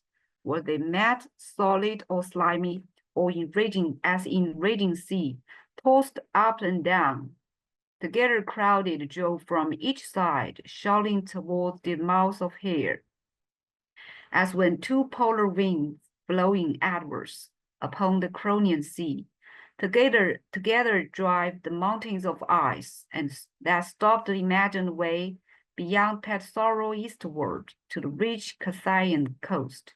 The aggregated soil, death with his maze, petrific, cold and dry, as with a trident smote, and fixed as firm as Delos floating once. The rest his look, bound with Gorgonian rigor not to move, and with asphaltic slime, broad as the gate, deep to the roots of hair, the gathered beach they fastened, and the moor immense wrought on, over the foaming deep, high arced, a bridge of length prodigious joining to the wall, immovable of this now fenceless world, forfeit to death. From hence a passage broad, smooth, easy, inoffensive down to hell. So, if great things to small may be compared, Xerxes, the liberty of Greece, to yoke, from Susa his Memnonia palace high, came to the sea, and over Hellespont, bridging his way, Europe with Asia joined, and scourged with many a stroke the indignant waves. Now had they brought the work by wondrous art, pontifical, a ridge of pendant rock, over the vexed abyss, following the track of Satan, the self-same place where he first lighted from his wing, and landed safe from out chaos to the outside bare of this round world, with pins of adamant and chains they made all fast, too fast they made, and durable. Now in little space, the confines met of imperial heaven, and of this world, and on the left hand hell, with long reach interposed. 3 several ways in sight, to each of these 3 places led. Now their way to earth they had descried, to paradise first tending, when behold, Satan in likeness of an angel bright, betwixt the centaur and the scorpion steering. His zenith, while the sun in Aries rose, disguised he came, but those his children dear, their parent soon discerned, though in disguise. He after Eve seduced, unminded slunk, into the wood fast by, and changing shape, to observe the sequel, saw his guileful act by Eve, though all unwitting, seconded upon her husband, saw their shame that sought, vain, covetous, but when he saw descend the Son of God to judge them, terrified he fled, not hoping to escape, but shunned the present, fearing guilty what his wrath might suddenly inflict. That past returned by night, and listening while the hapless pair sat in their sad discourse and various plaint, thence gathered his own doom, which understood not instant, but the future time. With joy and tidings fraught, to hell he now returned, and at the break of chaos, near the foot of this new wondrous pontifice, unhoped met who to meet him came, his offspring dear. Great joy was at their meeting, and at sight of that stupendous bridge his joy increased. Long he admiring stood, till seen his fair enchanting daughter, thus the silence broke. O parent, these are thy magnific deeds, thy trophies, which thou viewest as not thy own. Thou art their author and prime architect. For I no sooner in my heart divined, my heart, which by a secret harmony still moves with thine, joined in connection sweet, that thou on earth hadst prospered, which thy looks now also evidence, but straight I felt, though distant from thee words between, yet felt that I must after thee with this thy son, such fatal consequence unites us 3. Hell could no longer hold us in her bounds, nor this unvoyageable gulf obscure, detain from following thy illustrious track. Thou hast achieved our liberty, confined within hell gates till now. Thou art empowered to fortify thus far and overlay with this portentous bridge the dark abyss. Then now is all this world. Thy virtue has won what thy hands builded not, thy wisdom gained with odds what war has lost, and fully avenged our foil in heaven. Here thou shalt monarch reign. There didst not, there let him still victor sway, as battle has adjudged from this new world retiring, by his own doom alienated, and henceforth monarchy with thee divide, of all things parted by the imperial bonds, his quadriger from thy orbicular world, or try thee now more dangerous to his throne. Whom thus the Prince of Darkness answered glad, fair daughter, thou son and grandchild both, high proof ye now have given to be the race of Satan, for I glory in the name. Antagonist of heaven's almighty King, amply have merited of me, of all the infernal empire, that so near heaven's door, trumper with trumper act have met, my with this glorious work, and made one reign hell and this world, one reign, one continent of easy thoroughfare. Therefore, while I descend through darkness, on your road with ease, to my associate powers, then to acquaint with these successes, and with them rejoice. You too this way, among These numerous orbs, all yours, right down to paradise descend. There dwell and reign in bliss, thence on the earth, dominion exercise and in the air, chiefly on man, sole Lord of all declared. Him first make sure your thrall, and lastly kill. My substitutes I send thee, and create, plenipotent on earth, of matchless might, issuing from me on your joint vigor now.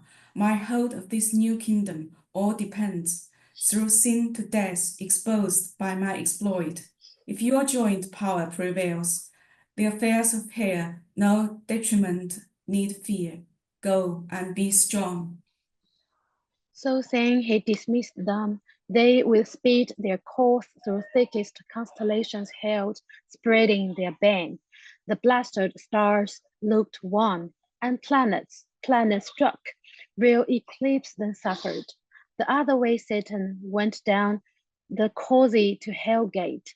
On either side, disparted chaos overbuilt exclaimed, and with rebounding surge, the bars assailed. Thus scorned his indignation. Through the gate, wide open and unguarded, Satan passed, and all about found desolate. For those appointed to sit there had left their charge, flown to the upper world.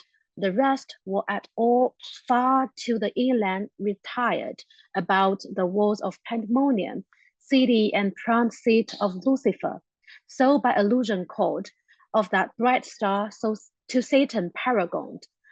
There kept their watch the legions, while the grand in council sat, solicitous what chance might intercept their emperor sent. So he departing gave command, and they observed.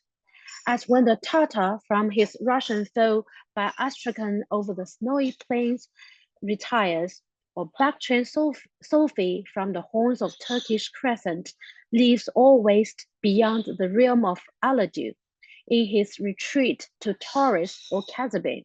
So this the late heaven-banished host left desert, utmost hell, many a dark league, reduced in careful watch round their metropolis, and now expecting each hour their great adventurer from the search of foreign worlds. He through the midst unmarked, in show plebeian angel militant of lowest order passed, and from the door of that Plutonian hall invisible ascended his high throne, which on the state of richest texture spread. At the upper end was placed in regal lustre. Down a while he sat, and round about him so unseen. At last, as from a cloud his fulgent head and shape star bright appeared, or brighter, clad with what permissive glory since his fall was left him, or false glitter. All amazed at that so sudden blaze, the Stygian throng bent their aspect,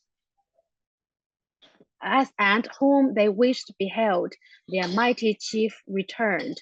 Loud with acclaim, forth rushed in haste, the great consulting peers raised from their dark divan, and with like joy congratulant approached him, who with hand silence, and with these words attention won. Thrones, dominations, priestdoms, virtues, powers, for in possession such, not only of right, I call ye and declare ye now, returned successful beyond hope, to lead ye forth triumphant out of this infernal pit, abominable, accursed, the house of woe and dungeon of our tyrant, now possess as lords a spacious world, to our native heaven little inferior, by my adventure hard with peril great achieved. Long were to tell what I have done, what suffered, with what pain voyaged the unreal, vast, unbounded deep of horrible confusion, over which by sin and death a broad way now is paved, to expedite your glorious march. But I toiled out my uncouth passage, forced to ride the untractable abyss, plunged in the womb of unoriginal night and chaos wild. that jealous of their secrets fiercely opposed my journey strange, with clamorous uproar protesting fate supreme. Thence how I found the new created world, which fame in heaven long had foretold, a fabric wonderful of absolute perfection, therein man placed in a paradise, by our exile made happy. Him by fraud I have seduced from his creator, and the more to increase your wonder, with an apple. He thereat offended was your laughter, has given up both his beloved man and all his world, to sea and death a prey, and so to us, without our hazard, labor, or alarm, to range in and to drill, and over man to rule, as over all he should have ruled. True is, me also he has judged, or rather me not, but the brute serpent, in whose shape man I deceived. That which to me belongs is enmity, which he will put between me and mankind. I am to bruise his heel, his seed, when it's not set, shall bruise my head. A world who would not purchase with a bruise or much more grievous pain. Ye have the account of my performance. What remains, ye gods, but up and enter now into full bliss. So having said, while he stood, expecting the universal shout and high applause, to fill his ear when contrary he hears on all sides from innumerable tongues, a dismal universal heeds the sound of public scorn, he wondered, but not long had leisure wondering at himself now more. His visage drawn he fell to sharp and spare, his arms clung to his ribs, his legs entwined each other, till supplanted down he fell, a monstrous serpent on his belly prone. Reluctant but in vain, a greater power now ruled him. Punished in the shape he seemed, according to his doom, he would have spoke. But his for his returned with folk town to folk town, for now were all transformed alike. To serpents all as accessories, to his bold riot dreadful was the din of hissing through the hall, thickening swarming now with complicated monsters, head and tail, scorpion and asp, and amphispina dire, cerasters horned, hydras and elopstria, and deep sars, not so thick swarmed once the soil bedropped with blood of Gorgon, all the isle of Phiosa. But still greatest he the meest, now dragon grown, larger than whom the sun engendered into the Pythian veil on slime, huge Python, and his power no less he seemed above the rest still to retain. They all him followed, issuing forth to the open field, where all yet left of that revolted rout, heaven fallen in station stood, or just array. Sublime with expectations went to see, in triumph issuing forth their glorious chief. They saw but other sight instead, a crowd of ugly serpents. Horror on them fell, and horrid sympathy for what they saw. They felt themselves now changing. Down their arms, down fell both spear and shield. Down they as fast as the dire heat renewed, and the dire form catched by contagion, like in punishment as in their crime. Thus was the applause they meant, turned to exploding heath. Triumph to shame, cast on themselves from their own mouths.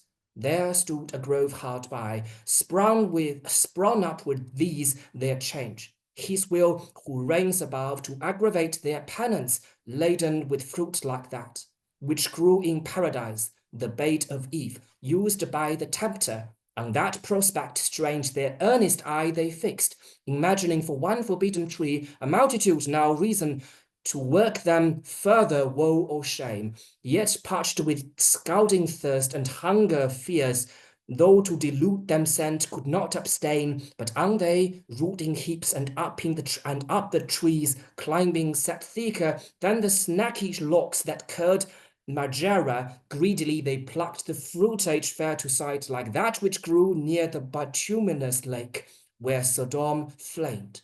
These more delusive, not the touch, but taste deceived. They fondly thinking to allay their appetite with gust, instead of fruit, chewed bitter ashes, which the offended taste which with spattering noise rejected.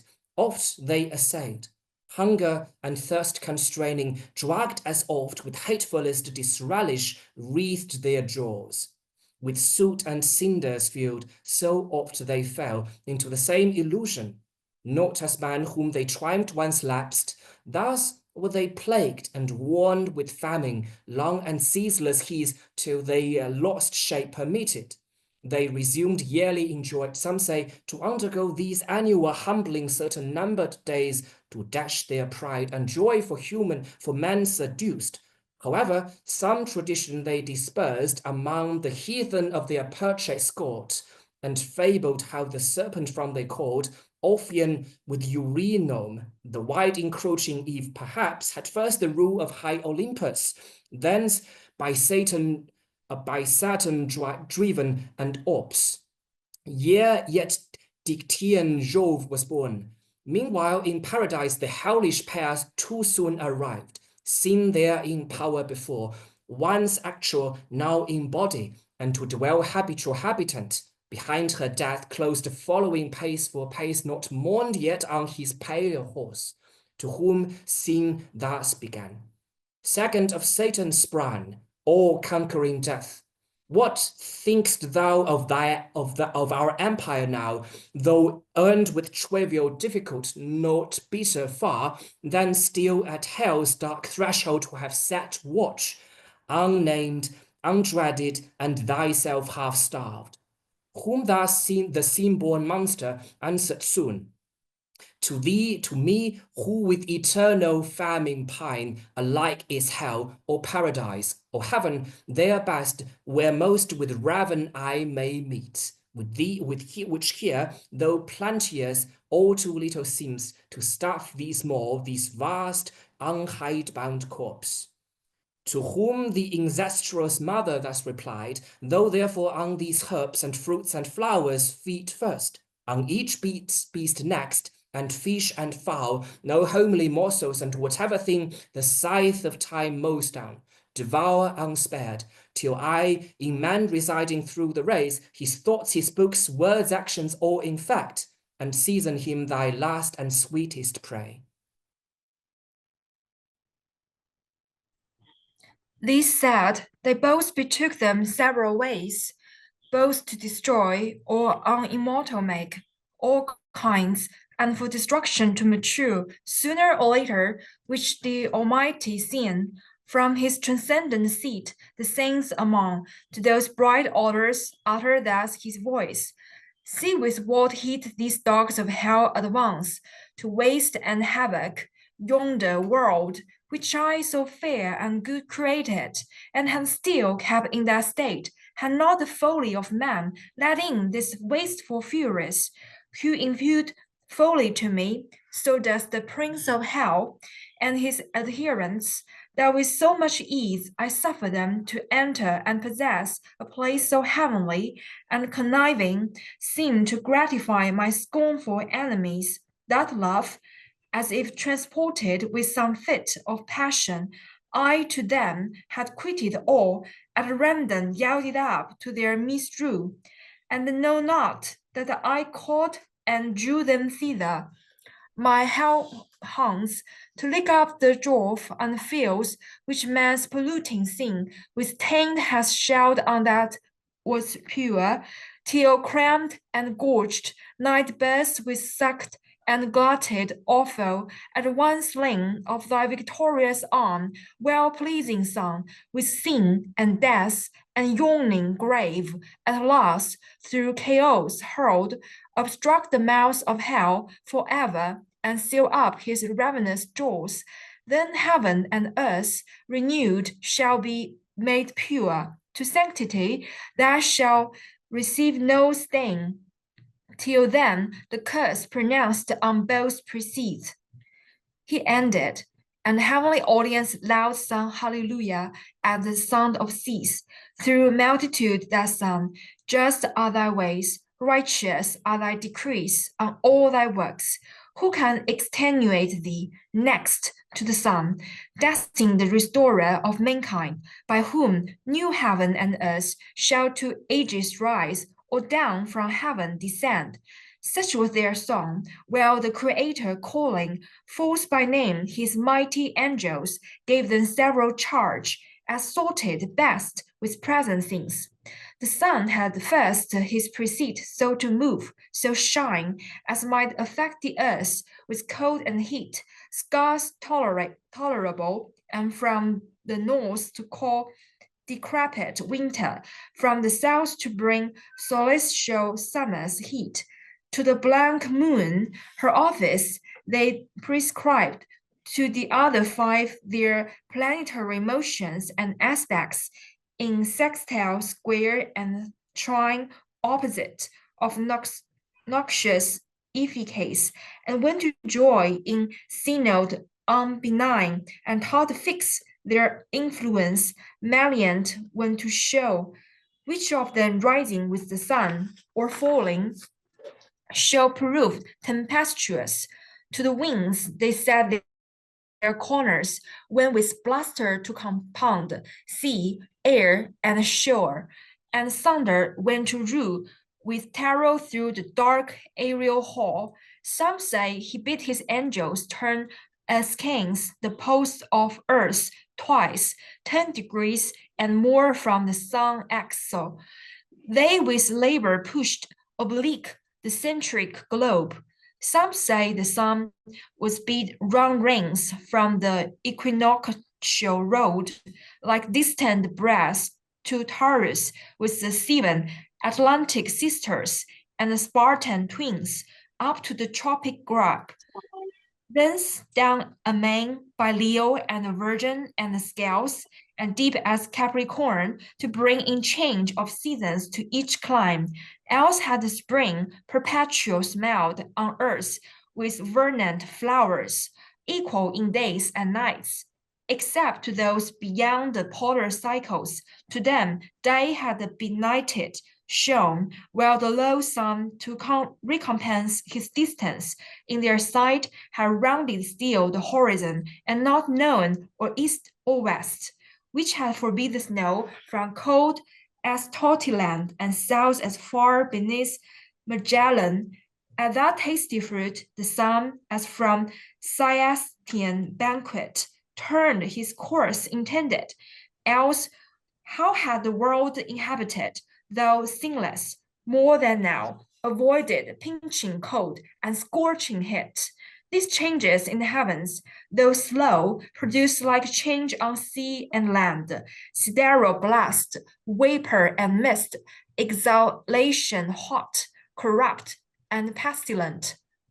Now, from the north of Norambiga and the Samaya shore, bursting their brazen dungeon among with ice and snow and hail and stormy gust and flow, Boreas and Sirius and the Ariestes loud, and the Thracias rend the woods and seas upturn, with adverse blast upturns them from the south. Notus and Afer, black with thunderous clouds, from Sierra Leone, sort of these as fierce, forest rush the Levant and opponent winds. Eurus and Zephyr with their lateral noise, Sirocco and Libaccio thus began. Outraged from lifeless things, but this God-first daughter of sin, among the irrational death introduced through fear's antipathy, beast now with beast gone war, and fowl with fowl, and fish with fish, to graze the herb all living, devoured each other. None stood much in awe of man, but fled him, always content scream glad on him passing. These were from without the growing miseries, which Adam saw already in part, though high in gloomiest shade, to sorrow abandoned, but worth felt within, and in a troubled sea of passion tossed, thus to disturbance sought with sad complaint. Oh, miserable of happy, is this the end of this new glorious world, and me so late the glory of that glory? who now became accursed or blessed, hide me from the face of God, whom to behold was then the height of happiness. Yet well, if here would end the misery, I deserve it, and would bear my own deservings. But this will not serve. Or that I eat or drink or shall beget is propagated curse. Oh, voice once heard delightfully, increase and multiply, not deaf to hear. For what can I increase or multiply, but curses on my head? Who of all ages to succeed, by feeling the evil on him brought by me, will curse my head? Ill fare our ancestor impure, for this we may thank Adam. But his thanks shall be the execration. So besides mine on that bit upon me, all from me shall with a fierce reflux on me redound, on me as on their natural center light, heavy, though in their place. Oh, fleeting joys of paradise, dear bought with lasting woes, did I request thee, maker from my clay, to mold me a man? Did I solicit thee from darkness to promote me, or here placed in this delicious garden? As my will conquered, not to my being, it were but right and equal to reduce me from my dust, desirous to resign and render back all I received, unable to perform the terms to heart by which I was to hold the good I thought not. To the loss of that sufficient penalty, why hast thou added the sense of the endless woes? Inexplicable, the justice seems, yet to say truth, too late. I thus contest, then should have been refused those terms whatever when they were proposed, though they accept them. Will they enjoy the good and given the condition? And through God made thee without the leave. What if the son proved disobedient and reproved retort? Wherefore didst thou beget me? I thought it not. Would thou make for his contempt of thee that proud executes? Yet him not the election, but natural necessity begot. God made thee the choice of his own and of his own. To serve him, the reward was of his grace. The punishment then justly is at his will. Be it so, for I submit. His doom is fair.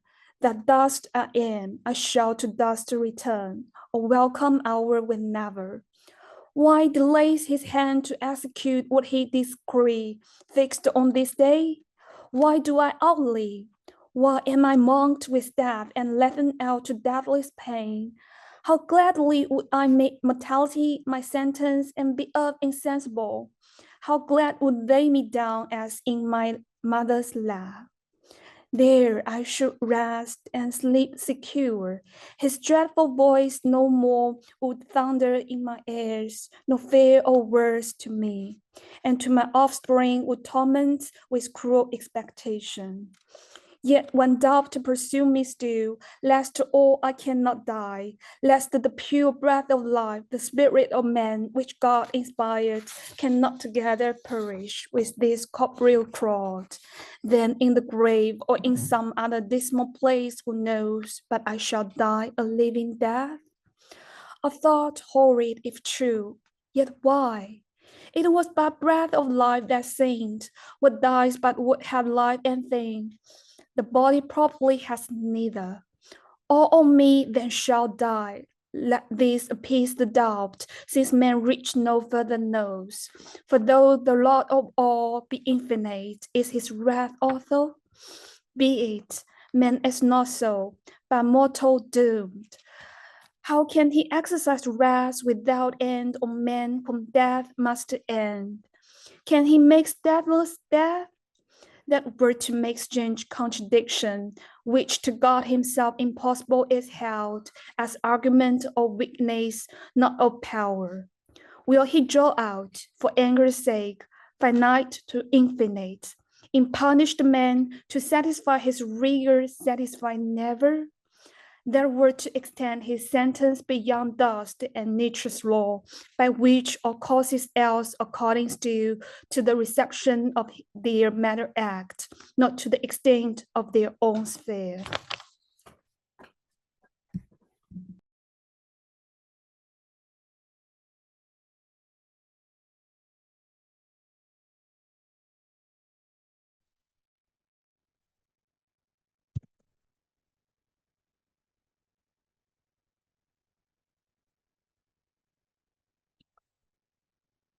But say that death be not one stroke, as I supposed, reaping sense with endless misery, from days onward, which I felt begun both in me and without me, and so lost to perpetuity.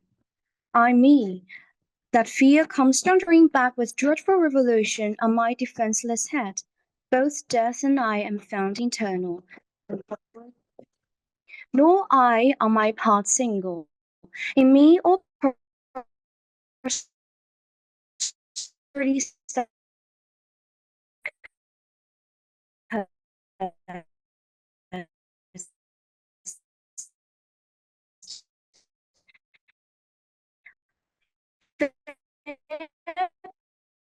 patrimony than a mass for one who what can proceed, but all corrupt, both mind and will depraved, not to do only, but to will the same with me. How can they then, acquainted, stand in sight of God? Him after all disputes false I observe, all my evasions vain, and reasonings, though through mazes lead me still, but to my own conviction. First and last on me only, as the source and spring of all corruption, all the blame lights do, so might the wrath, found wish. Couldst thou support that burden heavier than the earth to bear, and all the world much heavier, though divided with a bad woman? Thus what thou desirest, and what thou fearest, alike destroys all hope of refuge, and concludes thee miserable beyond all past example and future. To Satan only like both crime and doom. O conscience, into what abyss of fears and horrors hast thou driven me, out of which I find no way, from deep to deeper plunge? Thus Adam to himself lamented loud through the still night. Not now, as ere man fell, wholesome and cool and mild, but with black hair accompanied, with damp and dreadful blooms, which to his evil conscience represented all things with double terror. On the ground outstretched he lay, on the cold ground, and oft cursed his creation. Death has sought the accused to tardy execution, since announced the day of his offence. Why comes not death, said he, with one thrice acceptable stroke to end me? Shall truth fail to keep her word, justice divine not hasten to be just? But death comes not at call, justice divine mends not her slowest pace for prayers or cries.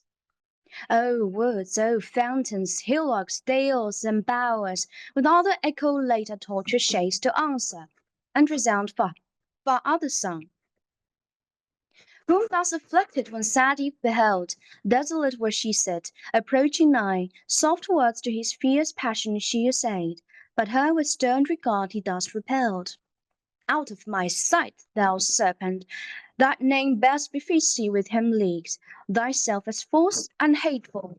Nothing want, but that thy shape, like his, and colour serpentine may show thy inward fraud, to warn all creatures from thee henceforth, lest the too heavenly form, pretended to hellish falsehood, snare them. But for thee I had persisted happy, had not that pride and wandering vanity, when least was safe, rejected my forewarning, and disdained not to be trusted, longing to be seen though by the devil himself, am overwheeling to overreach, but with the serpent meeting fraud and beguiled, by him thou, I by thee. To trust thee from my side, imagined wise, constant, mature, proof against all sorts, and understood not all was but a show rather than solid virtue, all but a rib crooked by nature, bent as now appears, more to the past sinister from me drawn. Well, if thrown out, as supernumerary to my just number found. Oh, why did God, Creator wise, that people highest heaven with spirits masculine, create thus this novelty on earth, this fair defect of nature, and not fill the world at once with men as angels without feminine, but find some other way to generate mankind. This mischief had not been befallen, and more that shall befall, innumerable disturbances on earth through female snares, and straight conjunction with this sex. For either he never shall find out fit mate, but such as some misfortune brings him, or mistake, and whom he wishes most shall seldom gain through her perverseness, but shall see her gain by far worse, or if she love, withheld by parents, all his happiest choice too late shall meet, already linked and wedlock bound to a fell adversary. His hate or shame, which infinite calamity shall cause to human life, and household peace confound. He added not.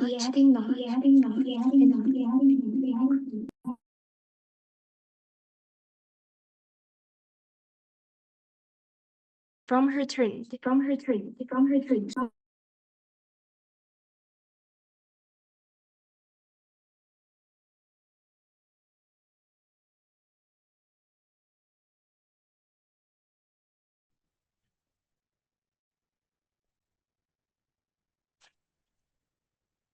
Not so reposed. Have you got another device on? That might be causing the echo. If you're streaming anything else or have another device nearby that's streaming.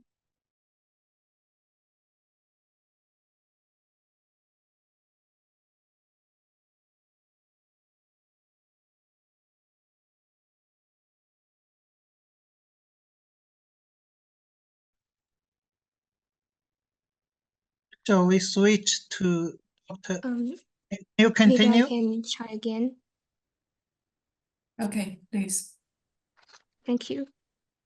He added not, and from her turned, but Eve, not so reposed, with tears that ceased not flowing, and chassis all disordered, at his feet fell humble, and embracing them, besought his peace, and thus proceeded in her plaint. Forsake me not thus, Adam, witness heaven, with love sincere and reverence in my heart. I bear thee, and unwitting have offended, unhappily deceived. Thy suppliant I beg, and clasp thy knees. Bereave me not, whereon I live. Thy gentle looks, thy aid, thy counsel in this uttermost distress. My only strength and stay, for long of thee, whither shall I betake me, where subsist? While yet we live, scarce one short hour perhaps, between us two let there be peace, both joining as joined in injuries, one enmity against a foe by doom express assign us. That cruel serpent, on me exercise not thy hatred for this misery befallen. On me already lost, me then thyself, more miserable. Both have sinned, but thou against God only, I against God and thee. And to the place of judgment will return, there with my cries importune heaven, that all the sentence from thy head removed may light on me, so cause to thee of all this woe. Me only, just object of his ire. She ended weeping, and her lowly plight, immovable till peace obtained from fault, acknowledged and deplored, in Adam wrought commiseration. Soon his heart relented towards her, his life so late and so delight. Now at his feet, submissive in distress, creature so fair, his reconcilement seeking, his counsel whom she had displeased, his aid. As one disarmed, his anger all he lost, and thus with peaceful words uprised her soon. Unwary, and too desirous, as before. So now of what thou knowest not, who desires the punishment all on thyself. Alas, bear thine own first, you labor to sustain his full wrath whose thou feelst as yet least part, and my displeasure bears so ill. If prayers could alter high degrees, I to that place would speed before thee, and be louder heard, that on my head all might be visited, thy frailty and infirmer sex forgiven, to me committed, and by me exposed. But rise, let us no more contend, nor blame each other, blamed enough elsewhere, but strive in offices of love. How we might lighten each other's burden in our share of woe, since this day's death denounced. If aught I see will prove no sudden, but a slow-paced evil, a long day's dying to augment our pain, and to our seed, oh helpless seed, derived. To whom thus Eve, recovering heart, replied, Adam, by that experiment I know how little weight my words with thee can find, found so erroneous, thence by just event, found so unfortunate. Nevertheless, restored by thee, vile as I am, to place of new acceptance, hopeful to regain thy love, the sole containment of my heart.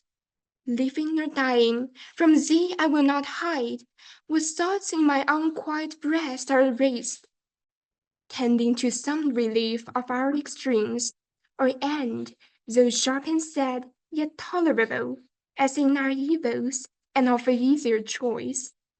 If care of our descent perplex us most, which must be borne to certain woe, devoured by death at last, and miserable it is, to be to others cause of misery, our own begotten, and our loins to bring into this cursed world of woeful race, that after wretched life must be at last food for so foul a monster.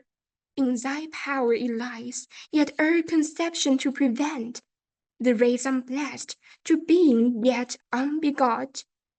Childless thou art, childless remain, so death should be deceived his glut, and with us too before to satisfy his ravenous maw.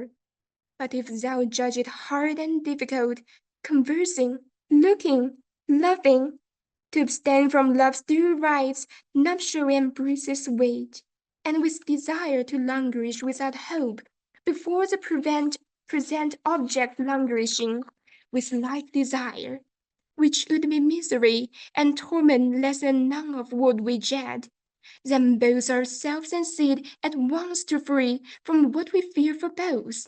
Let us make short, let us seek death, or he not found, supply with our own hands his office on ourselves. Why stand we longer shivering after fears that show no end but death, and have the power of many ways to die, the shortest choosing, destruction with destruction to destroy.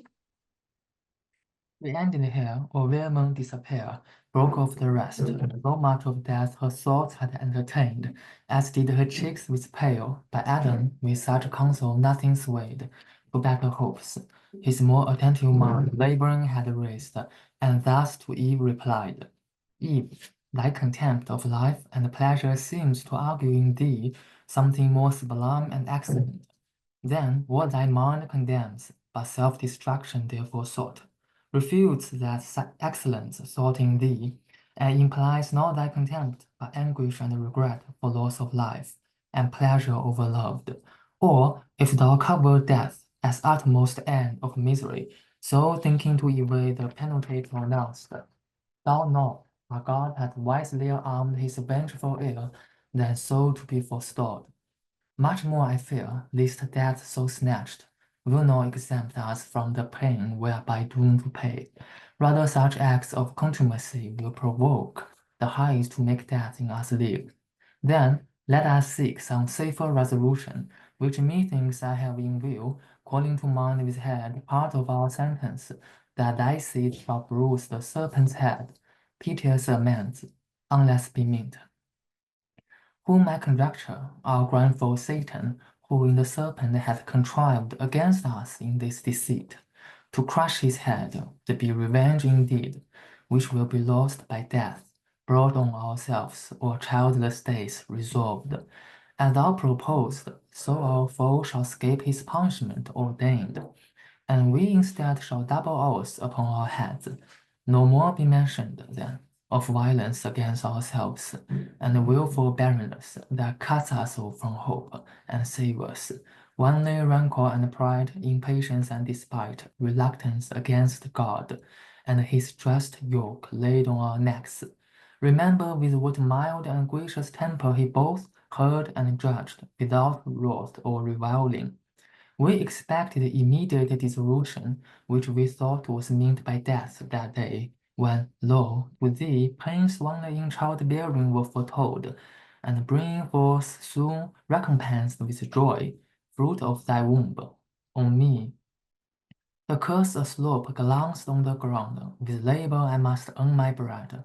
What harm? Idleness had been worse. My labor will sustain me, and least cold or heat should injure us. His timely care hath unbesought provided, and his hands clothed us unworthy, pitying while he judged. How much more, if we pray him, will his ear be open, and his heart to pity incline, and teach us further by what means to shun the inclement seasons, rain, ice, hail, and snow, which now the sky with various face begins to show us in this mountain, while the winds blow moist and keen, shadowing the graceful locks of these through fair-spreading trees, which bids us seek some better shroud, some better warmth, to cherish our limbs benumbed. Ere this diurnal star leave cold the night, how we, his gathered beams reflected, may with matter serene foment, or by collision of two bodies grind the air a try to fire, as late the clouds jostling or pushed with winds, ruling their shock, tying the slant lightning, whose thought flame driven down kindles the gummy bark of fire or pan, and sends a comfortable heat from far, which might supply the sun, such fire to use, and what may else be remedy or cure to evils, which our own misdeeds have wrought. He will instruct us praying, and of grace beseeching him, so as we need not fail to pass commodiously this life, sustained by him, with many comforts, till we end in dust, our final rest and native home. What better can we do than to the place repairing where he judged us, prostrate fall before him reverent, and there confess humbly our faults, and pardon beg with tears watering the ground, and with our sighs, the air frequenting, send from hearts contrite, in sign of sorrow unfeigned and humiliation meek. Undoubtedly he will relent and turn from his displeasure, in whose look serene, when angry most he seemed, and most severe. What else but favor, grace, and mercy shown? So spake our father penitent, nor Eve felt less remorse. They forthwith to the place repairing, where he judged them, prostrate fell before him reverent, and both confessed humbly their faults, and pardon begged, with tears watering the ground, and with their sighs, the air frequenting, sent from hearts contrite, in sign of sorrow unfeigned, and humiliation meek.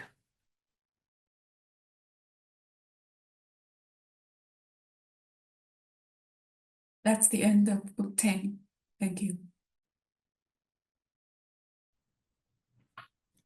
Paradise Lost, Book 11, read by Club Literati, Bhopal, India, with Seema Raizada, Roli Agrawal, Sulba Dikshit, Diksha Dikshit, Swati Panwalkar, and Anuradha Shankar Singh. The argument. The Son of God presents to his Father the prayers of our first parents, now repenting, and intercedes for them. God accepts them, but declares that they must no longer abide in paradise. Sends Michael with a band of cherubim to dispossess them, but first to reveal to Adam future things. Michael's coming down, Adam shows to Eve certain ominous signs. He discerns Michael's approach, goes out to meet him. The angel denounces their departure. Eve's lamentation. Adam pleads but submits. The angel leads him up to a high hill, sets before him in vision what shall happen till the flood. Thus they in lowliest plight repentant stood praying, for from the mercy seat above, prevenient grace descending had removed the stony from their hearts, and made new flesh regenerate, grow instead. That sighs now breathed unutterable, which the spirit of prayer inspired and winged for heaven with speedier flight than loudest oratory. Yet their port not of mean suitors, nor important less seemed their petition than when the ancient pair, in fables old, less ancient yet than these, Deucalion and chaste Pyrrha, to restore the race of mankind round, before the shrine of Themis stood devout. To heaven their prayers flew up, nor missed the way, but envious winds blown vagabond or frustrate. In they passed, dimensionless, through heavenly doors, then clad with incense, where the golden altar fumed by the great intercessor came in sight before the Father's throne. Them the glad Son presenting, thus to intercede, began. See, Father, what first fruits on earth are sprung from thy implanted grace in man, these sighs and prayers, which in this golden censer mixed with incense, I, thy priest, before the praying, fruits of more pleasing sever from thy seed sown with contrition in his heart, than those which his own hand manuring all the trees of paradise could have produced, or fallen from innocence. Now therefore bend thine ear to supplication. Hear his sighs, though mute, unskillful with what words to pray. Let me interpret for him, me his advocate and propitiation, all his works on me, good or not good in graft, my merit those shall profit. And for these my death shall pay. Accept me, and in me from these receive the smell of peace toward mankind. Let him live before thee reconciled, at least his days numbered, though sad, till death his doom, which I to mitigate thus plead, not to reverse, to better life shall yield him, where with me all my redeemed may dwell in joy and bliss, made one with me as I with thee am one. To whom the Father without cloud serene, all thy request for man, accepted Son, obtained, all thy request was my decree. But longer in that paradise to dwell, the law I gave to nature him forbids. Those pure immortal elements that know no gross, no unharmonious mixture foul, eject him tainted now, and purge him off as a distemper, grows to air as gross, and mortal food, as may dispose them him best for his dissolution wrought by sin, that first distempered all things, and of corrupted. I at first, with two fair gifts created him endowed with happiness and immortality, that fondly lost. This other served but to eternize woe, till I provided death. So death becomes his final remedy, and after life tried in sharp tribulation and refined by faith and faithful works to second life, waked in the renovation of the just, resigns him up with heaven and earth renewed. But let us call to synod all the blessed through heaven's wide bounds. From them I will not hide my judgments, how with mankind I proceed, as how with peccant angels late they saw, and in their state, though firm, stood more confirmed. He ended, and the sun gave signal high to the bright minister that watched. He blew his trumpet, heard in Oreb, since perhaps when God descended, and perhaps once more to sound at general doom. The angelic blast filled all the regions, from the blissful bowers of amaranthine shade, fountain or spring, by the waters of life, where'er they sate in fellowships of joy. The sons of light hasted, resorting to the summons high, and took the seats, till from his throne supreme, the Almighty thus pronounced his sovereign will. O sons,